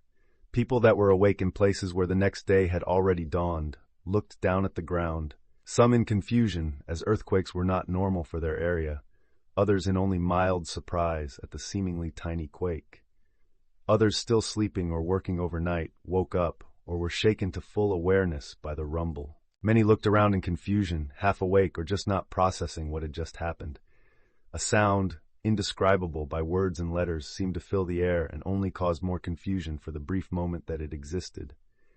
And then the world changed. Pacific Ocean. The ocean rose upwards into a towering wave. The water twisted around, briefly taking the form and shape.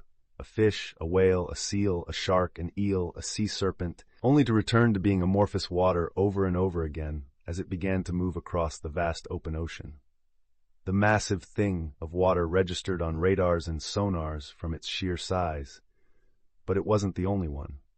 In the north of the Pacific, the south, the east, the west, and the center, the same anomalous masses of water formed and began to move like giant storms, always changing form for brief moments as they moved, following the natural ocean currents or ignoring them entirely. Atlantic Ocean. The same strange massive water anomalies formed in the second largest ocean. The wind warped around the masses of water as their forms changed from one sea creature to the next. In the north, west, south, east, and center, what would appear to be storms to radars everywhere formed in mere moments on scales that most had never seen. The amorphous waves moved as well, following a current, going a completely different direction, or even circling one large part of the ocean. There seemed to be no rhyme or reason for the various paths the towering waters took. These same anomalies appeared in every ocean in the world almost simultaneously, to the point that seawater receded from coastlines noticeably. Sirens began to blare all over coastal regions as what appeared to be storms and possibly tsunamis were moving towards land or, in some cases, away from it. Movements that no meteorologist or oceanologist could hope to understand or predict, but were clearly being shown on radar screens. Until said screens suddenly went out entirely and refused to come back on, United States, Southwest, mumble thunder shook the air louder than most people had ever heard in their lives. Clouds began to form and darken rapidly, unnaturally, as people stared up at the sky. Lightning flashed and the air shook, forcing most people inside just as the wind began to pick up and howl. A massive deluge began to fall on the parched land, and a few people would swear they saw massive eagle-like birds flying among the storm clouds in the brief flashes of lightning. A massive thunderstorm that shouldn't have been possible had formed over the desert region in seconds, and was rapidly sending it into a dangerous state of flash flooding. But what one would only notice if they captured some of the rain was that it sparkled unnaturally, and if put in a pitch-black room, would actually glow faintly. Canada. A strange hum was heard if one paid attention. The air felt charged, for lack of a better term. The wind blew, and the summer breeze was unlike anything that the residents could recall. The sound of voices and whispers filled the air, the sounds of animals, the flow of rivers.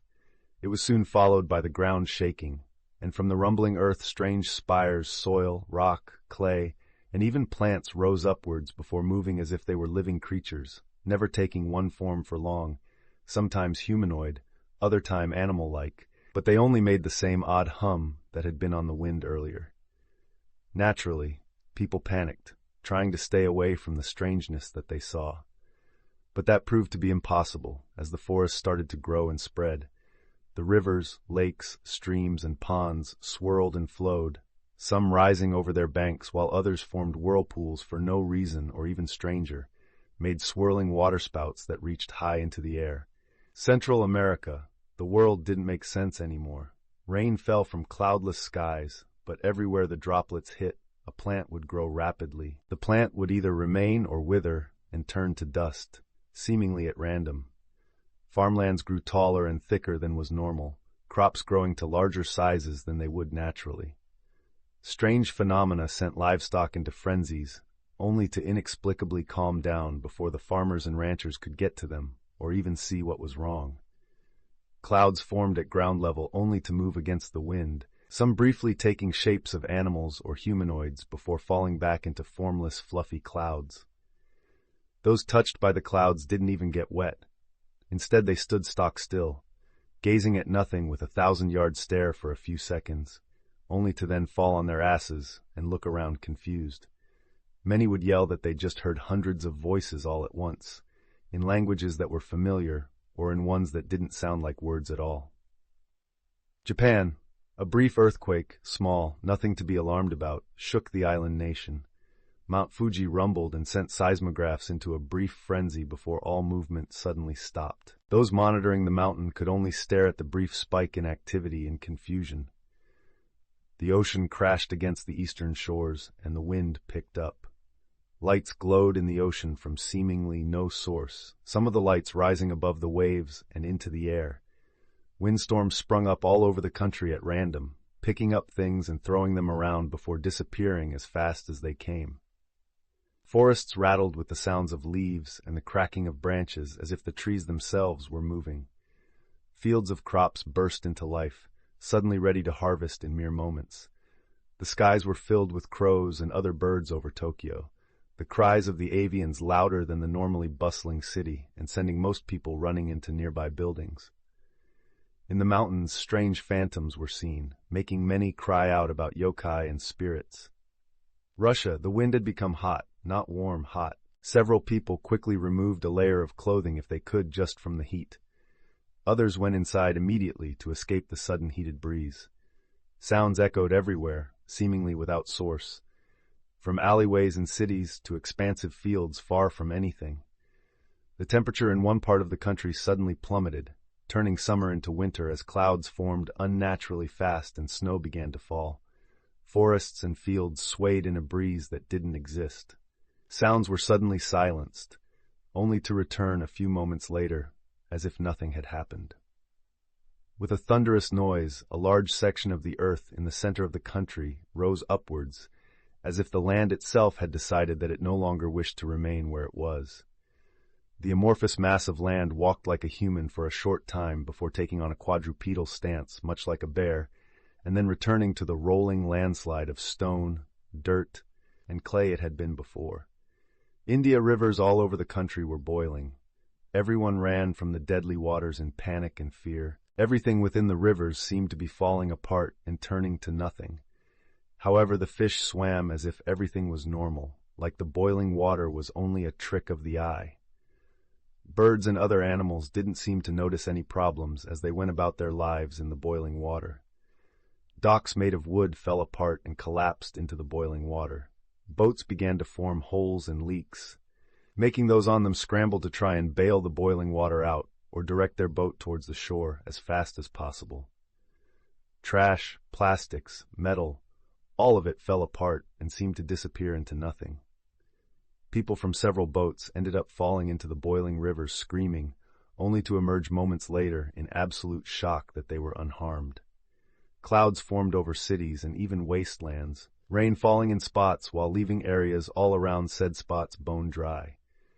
Livestock stared up at the sky for seemingly no reason, confusing and frightening farmers all across the country. All the while people cried out as they occasionally saw trees move unnaturally, or would see strange lights racing through the streets of towns and cities. Italy. The Mediterranean Sea was moving unnaturally. Streams rose up from the water to flow through the air before falling back into the sea. Ships and yachts would fall apart in the waters for seemingly no reason, the parts vanishing as if they were dissolved completely by the water. The city of Venice was in confusion as boats fell apart, but only some of them. Others remained floating perfectly fine in the canals of the city. Strange lights and shadows were seen in the waters briefly, but no one could look long enough to identify what they were before the anomalies vanished. The farmlands were not spared strange events, as the summer sun was blocked out by clouds that dropped not rain, but droplets of fire. As people ran screaming and farmers saw flames rain down on their lands, a strange truth came to be realized. The fire didn't burn. Everything the flames touched was wet. People stuck their hands into the falling fire only to pull them back soaking wet. No one could tell if the flames were an illusion or real, but those that stepped into them came out of the flames wet and completely clean, as if they'd showered and cleansed themselves. Rome was inundated with people hearing voices when no one was there. People claimed to see shadows in the Colosseum, and many people claimed that they were seeing visions of the past as they walked the streets.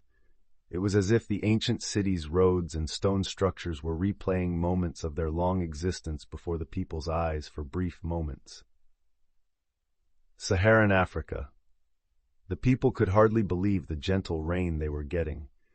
Nothing like heavy rains or monsoons, but gentle rain that fell from a sky filled with strangely blue-gray clouds. Regions that were normally dry for most of the year were becoming not only lightly soaked, but crops that were growing, trees, shrubs, and other plant life was visibly getting larger. But amidst what seemed to be a blessing for the normally arid regions, strange things were happening as well. Ice had formed across a swath of Algeria, the light rain instantly freezing when it hit the ground and forming a thickening sheet of ice. Libya was experiencing the oddest sound phenomena as the rain fell not with the normal sound, but with random noises ranging from the sound of an animal to a rock hitting another rock, even a whisper of a word or song, but never the sound of rain. Niger was not only getting rain, but occasionally bouts of snow. Only the snow was a rainbow of colors, and if it was touched, it didn't melt, it evaporated instantly, vanishing as if it had never been there. Mali had reports of the rain forming rivers and streams in the sky, the water flowing through the air before falling like waterfalls in random areas. Mauritania was blessed with the rain as well, but to the shock of the people, the water was not only clean, but tasted different every time a person drank it. Sometimes sweet, other times like fruit, sometimes like meat of all things, and many other flavors, even while only looking and smelling like regular rainwater. France, Delacour Chateau. What in the world? Marius could hardly believe what he was seeing. Everything was slightly off in color. Grass was more of a greenish-blue color. The stones that made up the patio were a rainbow swirl of colors, as if someone had thrown pastel paint all over them. Even the window glass he'd been looking out of before he'd opened the window was all different colors ranging from red to green to purple and everything in between. "Darling, the trees are walking," Apolline pointed out. Sure enough, the trees at one end of the property were walking along the grassy ground as if it was perfectly normal. The long roots of their feet dragged along the ground as they walked along, seemingly circling around the property. Marius quickly checked the wards around their home, only to blink when they were as strong as ever one moment, then on the verge of breaking the next, only to then be stronger than he'd ever seen them before. The nebulous state of the wards made the man worry that they'd soon collapse entirely. Huh? Tonks jerked awake at the weird sound. Looking around the master bedroom and seeing nothing that could cause said sound, she blinked in half-awake confusion. "What was that?" Penny asked, also looking around while trying to get the sleep out of her eyes. Fleur sat up and checked the clock. It's still early. Harry managed to get out of bed and open the curtains. What he saw made him beyond confused. The field is visible? The what? Tonks asked as she moved to the window, only to stop talking and just stare. Penny and Fleur quickly joined their lovers and could only gape at what they saw. All over the Potter lands, as far as the range of the artifact house reached, was a visible, shimmering, golden dome. Small sparks occasionally arced across the surface of the dome, but nothing changed on the inside. What the fuck? Harry could tell that some kind of magic was trying to be done in defiance of the power of his artifact house, but the high-grade artifact that he'd poured his blood, sweat, and magic into for months as he'd built it was holding it off. Knock, knock, knock. The knocking on the master bedroom door got all of their attention. "Harry, are you and the girls okay?" Sirius's voice called out, he and Marley having been staying over after going swimming all day yesterday. "We're fine, Sirius." Penny called out, and the door opened a second later to show Sirius in his pajamas with a housecoat thrown over them. "I see that you've noticed the dome," Sirius mentioned as he nodded to the window. "Any idea what's going on?" Tonks shook her head, her hair changing from blue to pink. "Not a clue. Is someone casting a spell against the barrier?" Fleur asked with the simplest reason that their home could be reacting like this. Harry shook his head. "I doubt it. That's way too much sustained magic for even a group of people to keep up for this long. We should probably call everyone we can and see what's going on," Marley said as she made it to the master bedroom. "Hopefully the communication mirrors aren't being affected by whatever this is." Rocky Mountains, secure giant valley. "What the fuck?" One of the American witches manning the station that observed the last large colony of giants in North America cried out as the wards across the whole valley sparked and flickered. "Shit! They're going to break!" A wizard called out a warning as the wards nearly solidified from an overload of magic before turning to invisible thin waves in the air. With a sound like glass shattering and metal being crushed simultaneously, the wards broke.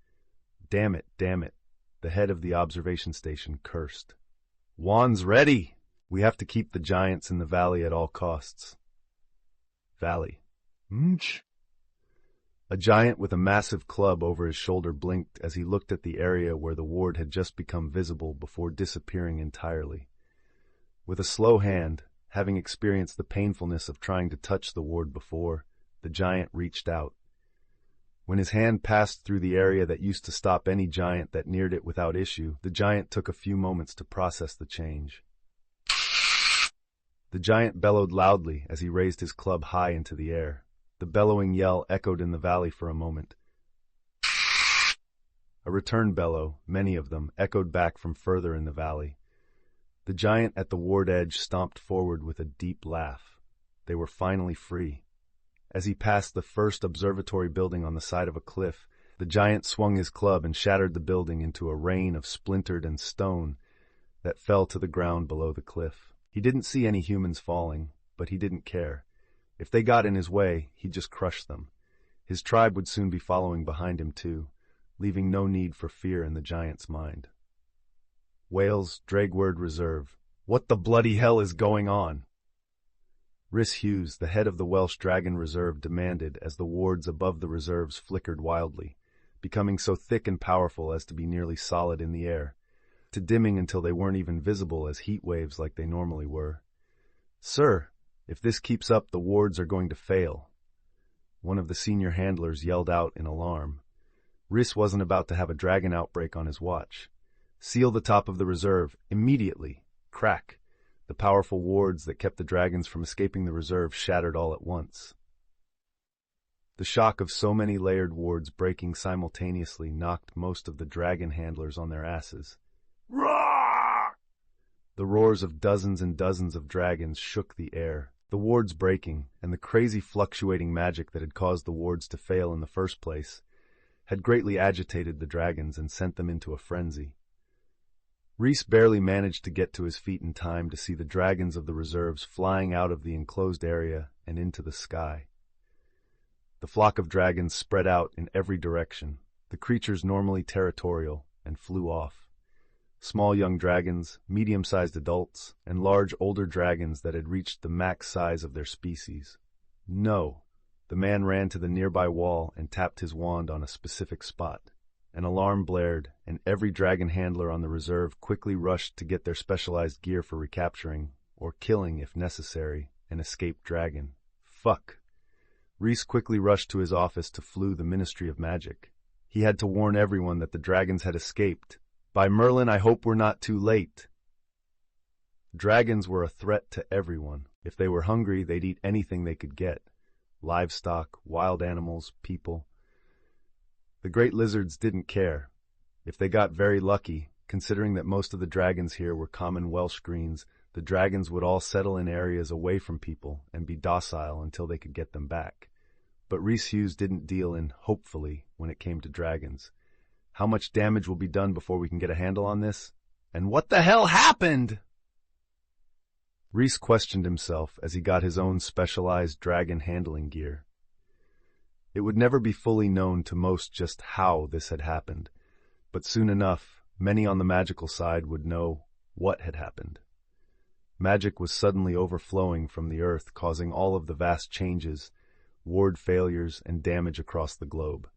It remained to be seen all of the effects that this great change would produce. End chapter. Current mana levels: Harry, 41,720 Tunks, 32,382 Penelope, 26,144 Fleur, 26,218.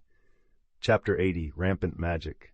Harry saw through his communications mirror just what was going on in Oxfordshire thanks to Hermione holding her mirror towards a window in her home.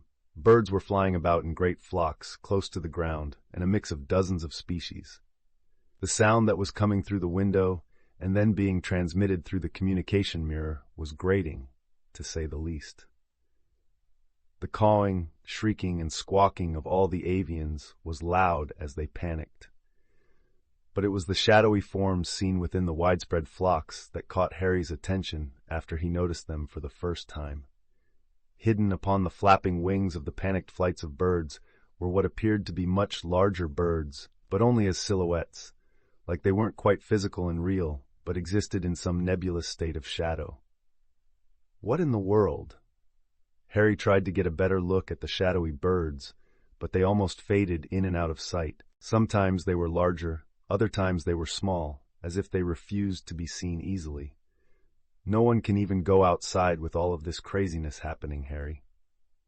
Hermione told her friend as she turned the communication mirror to face her again. We occasionally get powerful windstorms too, but they go away only a few moments after forming.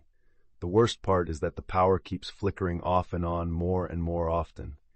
The entire town goes dark for hours sometimes, but because of all this chaos, no workman can go out to try and fix anything. Harry couldn't figure out what was going on. Everything had been fine just yesterday, but today the entire world seemed to have gone crazy with magic. I'm not sure what's happening either, Hermione. We're hunkered down here at Potter Manor, too. We're staying inside until everything blows over, Harry, Hermione said with a smile. I'm glad that this mirror still works, even with everything that's happening. Small mercies. Harry smiled at Hermione before the two ended their call. Harry looked across the living room to check on his family. Sirius was talking to Remus on his mirror. The werewolf professor was at Hogwarts and saw the wards of the ancient castle swell and ebb like the tides every few hours, apparently. Tonks was talking with other Aurors one after another. Most were holding position, waiting for orders from Madame Bones, or were wary of trying to apparate when it seemed like magic itself was running wild. Penny was talking to her parents, occasionally being shown what was happening through the mirror.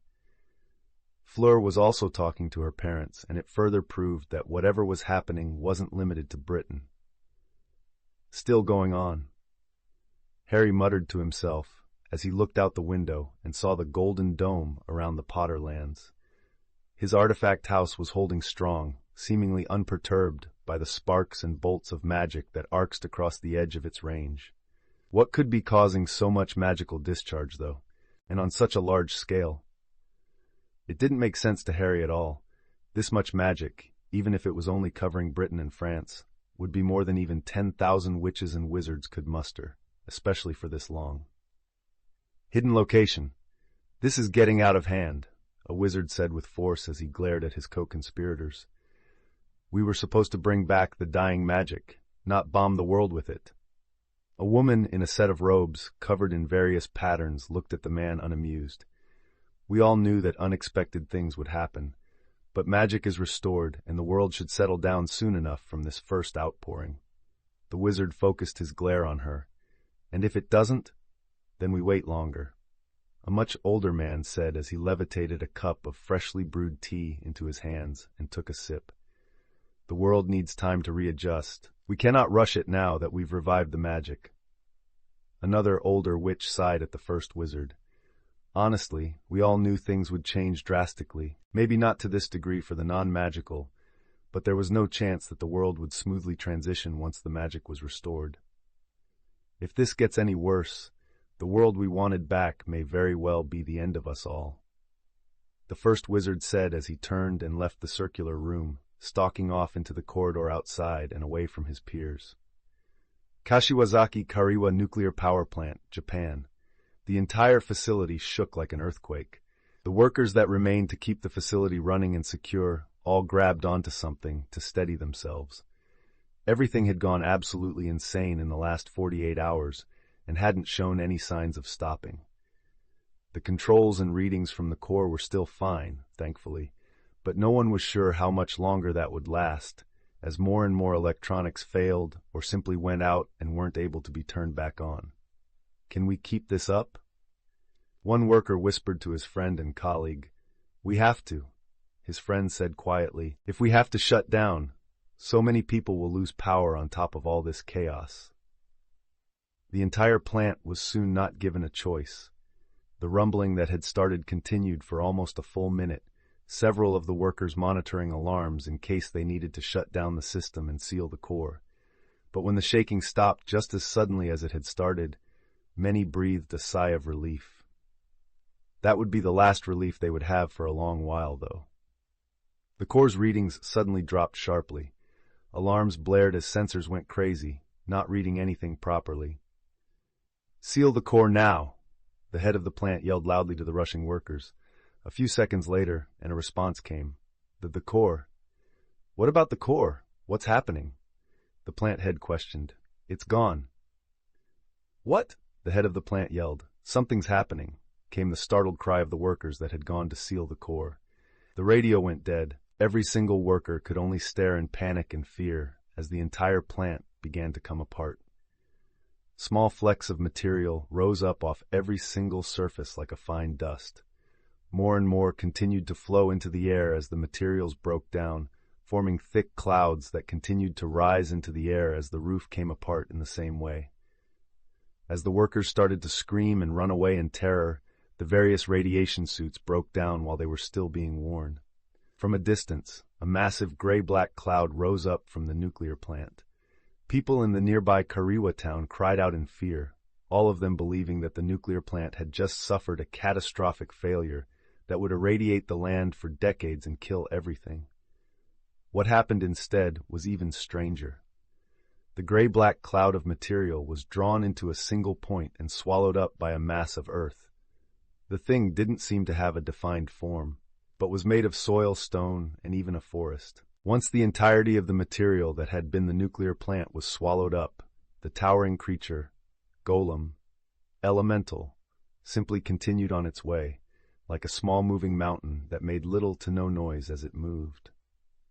It would be almost an hour later that the workers from the plant would stumble into town, all of them physically unharmed, but in various states of undress, as most of them were barefoot. Some had shirts and pants on, others only pants, and some only shirts. A few were wearing clothes that were clearly not theirs, given the poor fit, but would have been naked otherwise. The one thing that all of them had in common, however, was the strange changes to their hair. Black hair was almost ubiquitous among the Japanese people, but all of these people had hair of various shades of color now. Some normal, like light brown hair, others less than normal, golden, blonde hair, blue hair, green hair, pink hair, silver hair, orange hair, purple hair. A rainbow of various hair colors that weren't natural to humans, but had appeared on the workers from their direct exposure to so much raw magic. Around the world, other power plants of various types experienced similar attacks, leaving the areas where they'd been standing completely flat, as if the plants had never been built there at all. But leaving behind workers that were unharmed, if not more than a little shaken up from the experience, some of them showing signs from their exposure to such high concentrations of magic. Indeed, it seemed that any such large sources of power were found and consumed by these elementals, as some had started to call them. Nuclear submarines were swallowed up by the giant moving storms traveling across the world's oceans. The crews of said vessels later found washed up on nearby shores, seemingly unharmed, but with various effects to their bodies ranging from altered hair and eye colors to people that had been sick or injured, finding themselves perfectly healthy. All the while, the ever-changing forms of the living storms would continue on their way as if they hadn't just consumed a $3 billion military vehicle in its entirety. Naturally, this quickly caused various parts of the world to go dark. The multitudes of life that required the dark to live began to thrive once more. The many things that went bump in the night and had all but become a memory to humanity, mere fairy tales and ghost stories, were slowly returning to the world. Ethiopia. A dream. A young man blinked at what he was seeing outside of his family's home. A spirit? His elderly grandfather made his own guess. Walking across the land a few hundred meters from the small home was an elephant, but not in any way a normal elephant. For one, it wasn't made of flesh and bone, but of water, grass, dirt, and even the wind as a gentle breeze seemed to constantly move the long grasses along the body of the spirit. It was also almost 3 times the size of a normal full-grown elephant. Following the spirit was a herd of normal elephants, all of them occasionally stopping to grab and eat some of the fresh plant life that sprung up behind the spirit as it walked. The entire land seemed to be bursting with life as the elephant spirit continued on its path across the grassland. The sun shone brightly down upon the procession of elephants, seemingly blessing the herd as the land was filled with life and magic where they walked. Washington, D.C., United States. Mr. President, we believe that it's not safe to go outside at the moment. A Secret Service member cautioned as they looked out of the windows to see trees had rapidly grown and overtaken part of the city. Roads were clogged with trees. The sudden emergence of a new forest in the capital city had brought even more halt to the already stalled city when things like vehicles stopped working hours ago. Have the witches and wizards not said anything about all of this? President Clinton asked as he saw trees still rapidly growing from various parts of the city, rising up even higher than some buildings. They're still looking into it, sir. What they do know is that this is an outpouring of magic from the planet and that they've never seen anything like it before. One of the staffers updated the president with the latest information they had. With the Capitol locked up, there was already intense discussion on how to keep the president safe and ways to evacuate him to a safer location. But without the use of vehicles, that was a much more challenging task than usual. Days later, "It's not settling down at all," Anna said as she floated in the air, following after one of the elementals as they'd come to be called among both the magical and non-magical.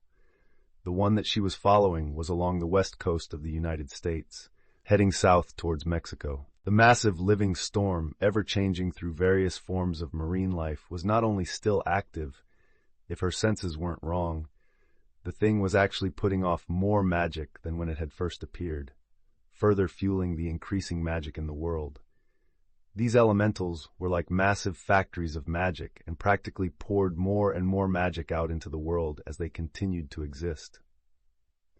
They caused some destruction in their wake, and there had definitely been lives lost from the moving forces of nature.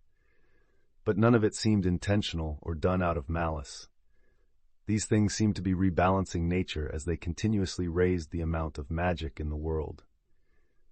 Anna looked down at the swirling mass of seawater and its various forms, wondering if this would continue indefinitely given how much the magic in the world had already increased. Perhaps this is necessary. Then again, maybe we opened Pandora's box in our attempt to save magic. A buzz coming from her pocket alerted Anna to an incoming call. The powerful witch pulled out the communication mirror and looked into it, seeing the face of one of her colleagues. "What is it, Mateo?" "I've been investigating over here in Nassau. Looks like the theories were correct. The ley lines are way more active than they've ever been recorded before." Mateo, a rather powerful and intelligent wizard in his own right, told Anna through the mirror. "The Bahamas are practically pulsing with magic right now."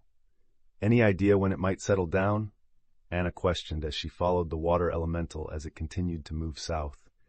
Mateo let out a long sigh. "Honestly, I couldn't tell you." He shook his head once. "Eventually we'll end up hitting a diffusion point where the planet just can't hold all of the magic, but then it would be tossed out into space." "I don't suppose there's any way to know when that will happen?"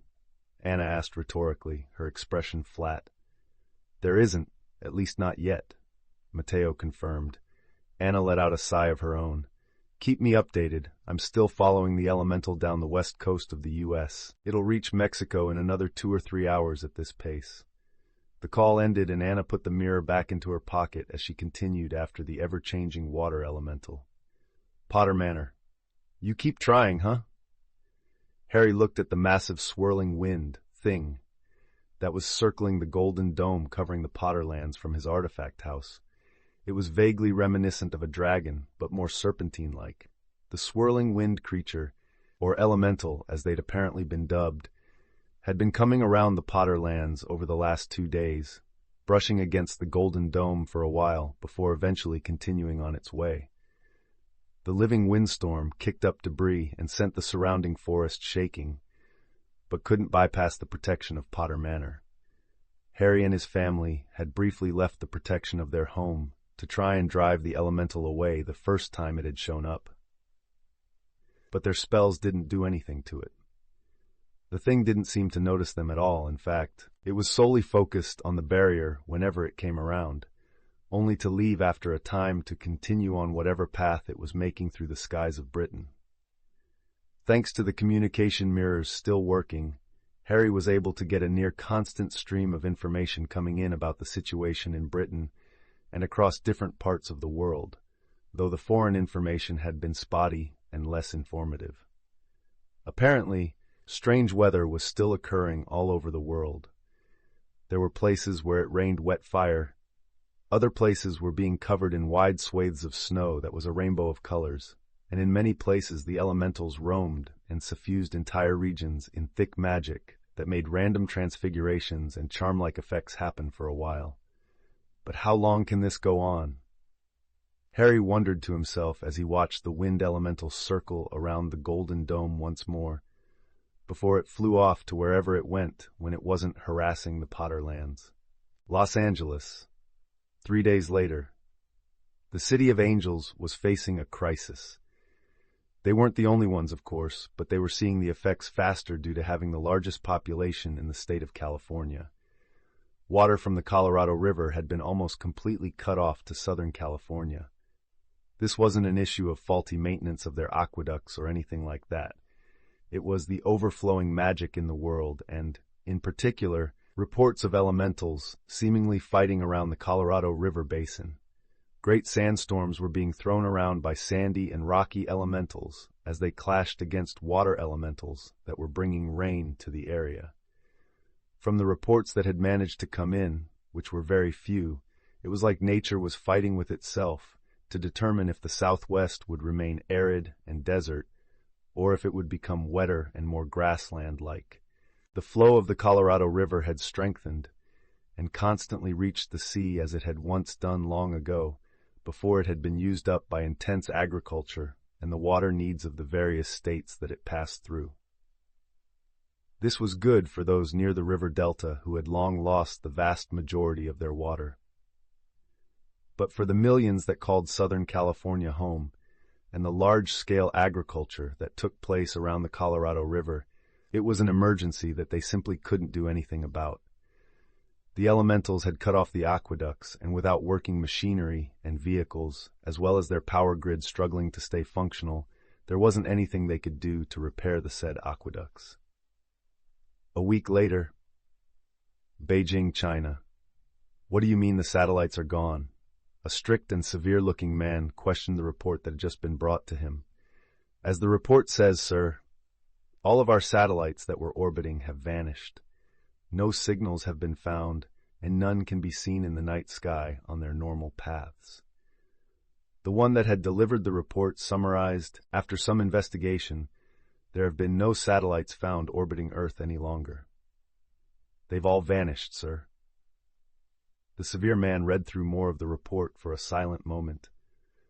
Do we have any idea what happened to them? China's Ministry of Defense had almost 100 satellites in space. They couldn't have all disappeared without any signal sent. If they'd fallen to Earth for some reason, then they'd have gotten at least some kind of signal alerting them to a critical error. The other man shook his head. No, sir, we don't. Every satellite that was once orbiting the planet seems to have disappeared without a trace. What the non-magical couldn't have known was that the overflowing magic from the Earth had reached the diffusion point, spilling out into Earth's orbit and breaking all of the satellites and space junk, circling the planet into base materials before drawing it all back towards the Earth it had come from. South Wales, sheep farming! Dylan Morgan nearly jumped a meter in the air from the sudden loud crash and the following roar. He was a sheep farmer by trade, something that had been passed down his family for generations, along with the family farm. Hearing the loud roar and the bleating of his sheep, Dylan ran around the large barn to see what was going on. He stopped dead at what he saw. A literal fucking dragon had smashed through one of his barns and was eating his sheep. The great green lizard's jaws were already covered in blood from the sheep it had snatched up. It didn't seem to notice the human not too far away, entirely focused on eating its fill of sheep. Only when Dylan stumbled backwards in panic and fall over did the common Welsh green notice him and let out a hissing growl as a warning. Dylan froze up entirely under the dragon's gaze. He was certain that he was about to die right then and there. "Stupefy!" A dozen or more voices called out not a moment later, jets of sparkling red light slamming into the dragon from all sides. "Roar!" The Welsh green roared as it staggered from the combined stunning spells. With a hiss, it blasted the area around it with flames to uncover its unseen attackers. Again! Stupefy! The dozen or so red lights slammed into the dragon and it staggered before collapsing to the ground next to the damaged sheep barn. Disillusionment charms were removed, revealing a dozen dragon handlers from the Drag Word Reserve. "What the hell is going on?" Dylan asked the man nearest to him. The dragon handler helped the farmer up to his feet before speaking. "We're terribly sorry about this, sir. We'll have the dragon secured and removed from your property shortly. We'll also fix your barn for you since it was one of our escaped dragons that damaged it." Dylan blinked at the obvious wizard for a moment before shaking his head to get his thoughts straight. "What about my sheep?" He needed to do a count as soon as possible to find out how many he'd lost. "Your loss will be compensated by the Drag Word Reserve." The dragon handler promised while handing Dylan a promissory note with the signature of the head of the reserve at the bottom.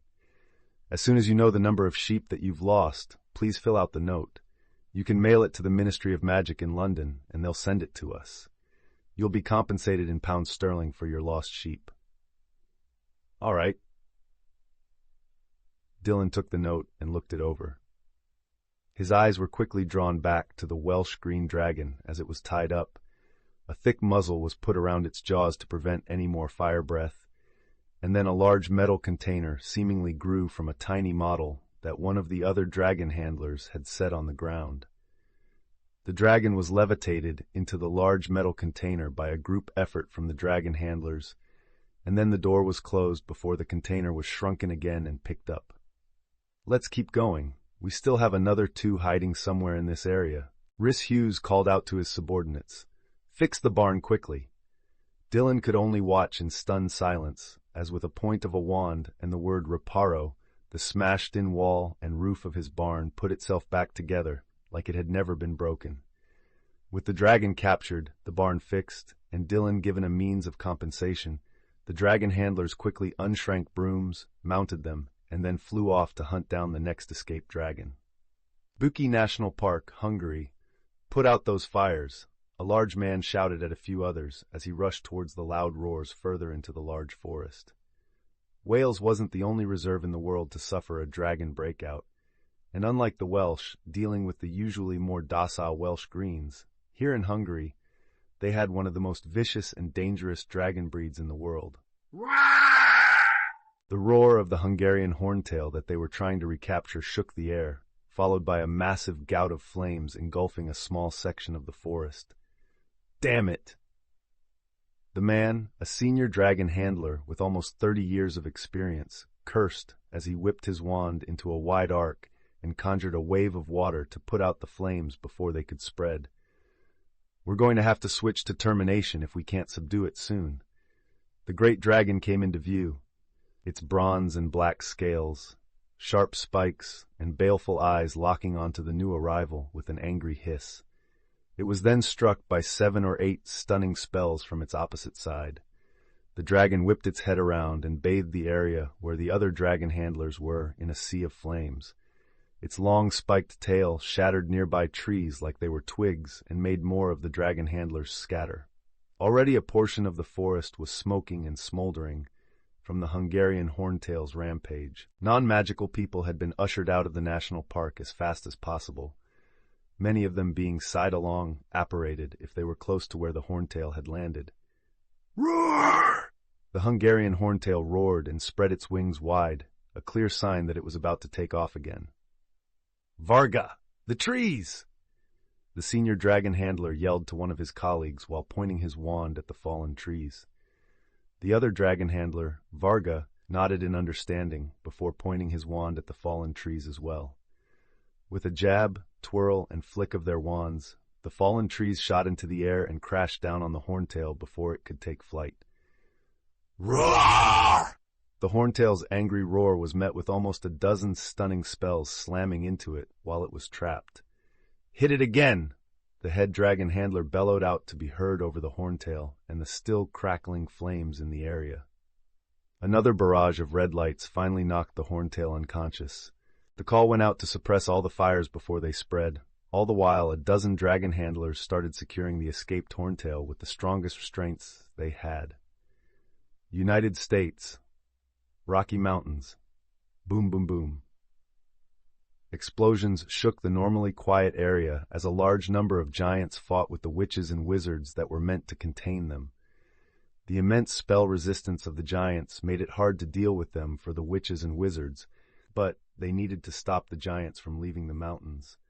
The danger they posed to people in any of the small towns that were remotely close to the once hidden giant reserve couldn't be understated. Kraaah! A female giant bellowed as she tried to smash a wizard that had just hit her with a blasting curse. Her massive club shattered the rocky ground with a thunderous crash, but the wizard had apparated away. Bombarda Maxima! A witch cast, blasting a giant in the face and sending it staggering back a step. Fuck! She apparated away just in time to avoid a boulder that had been thrown at her by another giant. The tribe of giants bellowed so loudly that the various witches and wizards winced at the volume and how it echoed throughout the mountains. Natalie, we need backup! One of the reserve guards shouted as he cast a powerful protego to block a hail of thrown stones. Natalie, one of the senior guards, looked at the wizard like he was stupid. I'm working on it, Greg. She had a peony communication mirror in her left hand. The damn things had taken the markets by storm for those that could afford them, which included the Makusa. Right now, Natalie was just glad to have a faster way to contact her superiors. What's the emergency? A man on the other side of the mirror asked quickly. Giants. The entire population escaped. We can't contain them all by ourselves. They've split up as well. We've managed to secure the Krugath tribe and the Morlug tribe, but that still leaves 8 more tribes. We're running on fumes here. Natalie explained the situation that the giant reserve had been going through for the last week and a half. The man on the other side of the mirror cursed loudly. Shit! We'll send oars to assist. But we're spread thin right now. With everything that's been going on, it's like we're trying to stop the world from shattering with only a roll of duct tape.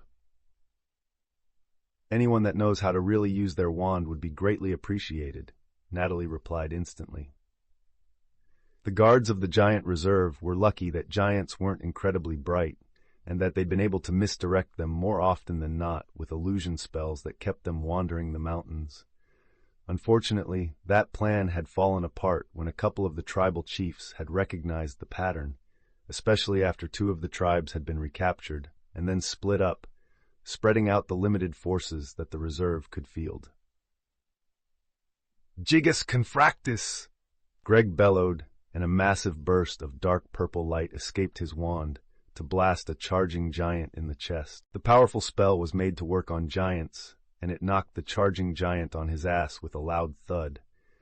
It looked to have knocked the giant out as well, which was a stroke of good luck as it made the rest of the giants back off slightly as they held up their weapons defensively. None of them had thought the humans could still use that spell after so many days of chasing and fighting with them. Desert. Egypt. Grr! A manticore growled at Zosimos. Move! It demanded with its human head. No. Zosimos denied the creature that had tried to hunt down the people that he was assisting, now that the magic of the world was slowly starting to calm down, if only a little. The elementals were still moving about, but from the reports of his various homunculi, there were fewer of them than before. Unfortunately, there had already been near catastrophic loss of life in many parts of the world. In some of those cases, even large cities had fallen, either through natural disasters, the sudden uprising of various magical creatures, or a combination of both. "Then I'll eat you too!" The manticore threatened the ancient alchemist. Zosimos had no idea where this manticore had come from, but suspected that it had escaped from some illegal place like a collector or a black market when the fluctuating magic of the world had shattered most wards.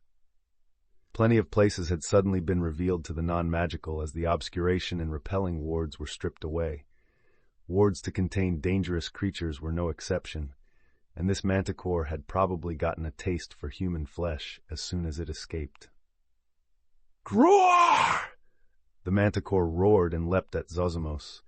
It didn't even make it halfway to the ancient wizard. The sandy ground beneath the airborne manticore transfigured into large steel spears that impaled straight through it and left its corpse suspended from them under the sun. Such a simple transfiguration was almost as easy as breathing to Zosimos, and while a manticore was all but immune to most spells, its body wasn't very durable to physical damage. With the danger taken care of, for now, Zosimos turned back to the people that he was assisting in this town. "Bless you, sir!" Several of the townspeople cried out in thanks, having been running from the manticore as soon as it had made its presence known. The town had been ravaged by powerful sandstorms, enough that most of their buildings had either collapsed or the roofs had caved in under the immense weight of the piled-up sand. Many had died in the constant destruction, but the majority still remained, unsure of where to go or if there even was anywhere to go for safety. "My subordinates and I will help you all rebuild what we can." Zosimos smiled to the people, not seeing any wizards or witches among them. It was with great shock and awe that the people watched Zosimos raise his right hand, and a brief spark of red lightning struck the ground. The spark traveled across the sandy earth and sped throughout the destroyed town. Bright light filled their eyes, nearly as bright as the sun, making everyone look away. When the light vanished, all of the people could only stare as their destroyed town was gone, cleared away with only the streets remaining. "Novus, please begin," Zosimos said, and his oldest homunculus nodded. The townspeople could only watch in surprise as dozens of people carrying what looked to be cinder-block-sized stones moved along the streets of the town quickly. The people that were with the wizard spread themselves out at perfect intervals and placed the blocks down on the ground before stepping back. With a simple movement of their hands, the stones grew to reveal what they truly were: houses. Stone houses with windows, doors, second floors, and usable rooftops. In only a matter of minutes, the old destroyed town was replaced and made better. Zosimos smiled at the stunned people. "Please follow me. I'll show you everything these creations offer." The people looked nervous at first, but a few followed after Zosimos, and then more. Soon everyone was following after the ancient alchemist. It was only after he demonstrated that each house could create potable water in near endless amounts that everyone lost their fear or nervousness around Zosimos. Water was scarce in their region that was located further from the Nile River. The town usually relied on wells, even though they could run dry in the hotter parts of the year. But now, with magic, their water concerns were no more. By nightfall, the town was not only fully settled with all of the people and families in their new homes, but Zosimos had used a bit of transfiguration to create a strong and high wall around their town, with 4 gates that could be closed to keep out threats. On top of shelter and protection, the town had also been given plenty of flour, salt, spices, and other simple preserved food to sustain them for a while. And while the people that had been on the brink of death celebrated their newfound safety and their continued lives, they didn't notice that the various homunculi outside that were using alchemy to transmute their once sandy soil into fertile and arable soil. The many homunculi of Zosimos worked tirelessly throughout the night to make arable farmland within the new walls and sow fast-growing seeds of many native staple crops to feed the town indefinitely.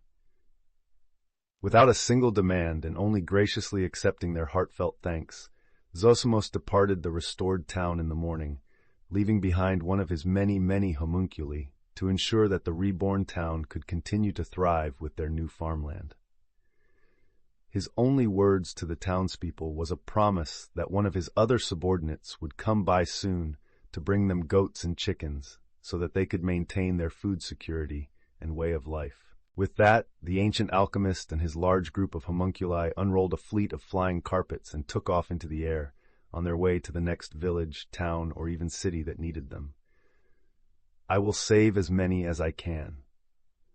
Zosimos repeated his promise to himself. His heart still hurt, suffering under the loss of life that he knew had already taken place and was still happening around the world. He'd bear that pain, though, deep within, and continue his work to help and save everyone that he could. If that meant all of Egypt, the surrounding countries, or even the entire Mediterranean region, then he'd do it, even if it brought him to the end of his long, long life. Unbeknownst to the ancient alchemist, he wasn't the only magical doing whatever they could to help the world after the great change that had taken place. End chapter. Current mana levels: Harry, 42,284 Tunks, 32,007 in Penelope, 26,368 Fleur, 26,492. That's it for this part. If you enjoyed the video, please like and subscribe. I will see you guys again in the other fanfics. Also, once again, this series, What If Harry Became an Artificer, is finished for now due to catching up with the current number of chapters, so I would like everyone's input for the next project on this channel. I am currently debating between 3 fanfics. 1. What If Copy System in Naruto. 2. What If Ninja in Jujutsu Kaisen. 3. What If Sign-In System in High School DxD. Please comment below on what fanfic you would like to see next on this channel. I will be choosing one of the 3 as a replacement in place of this series if I have any responses.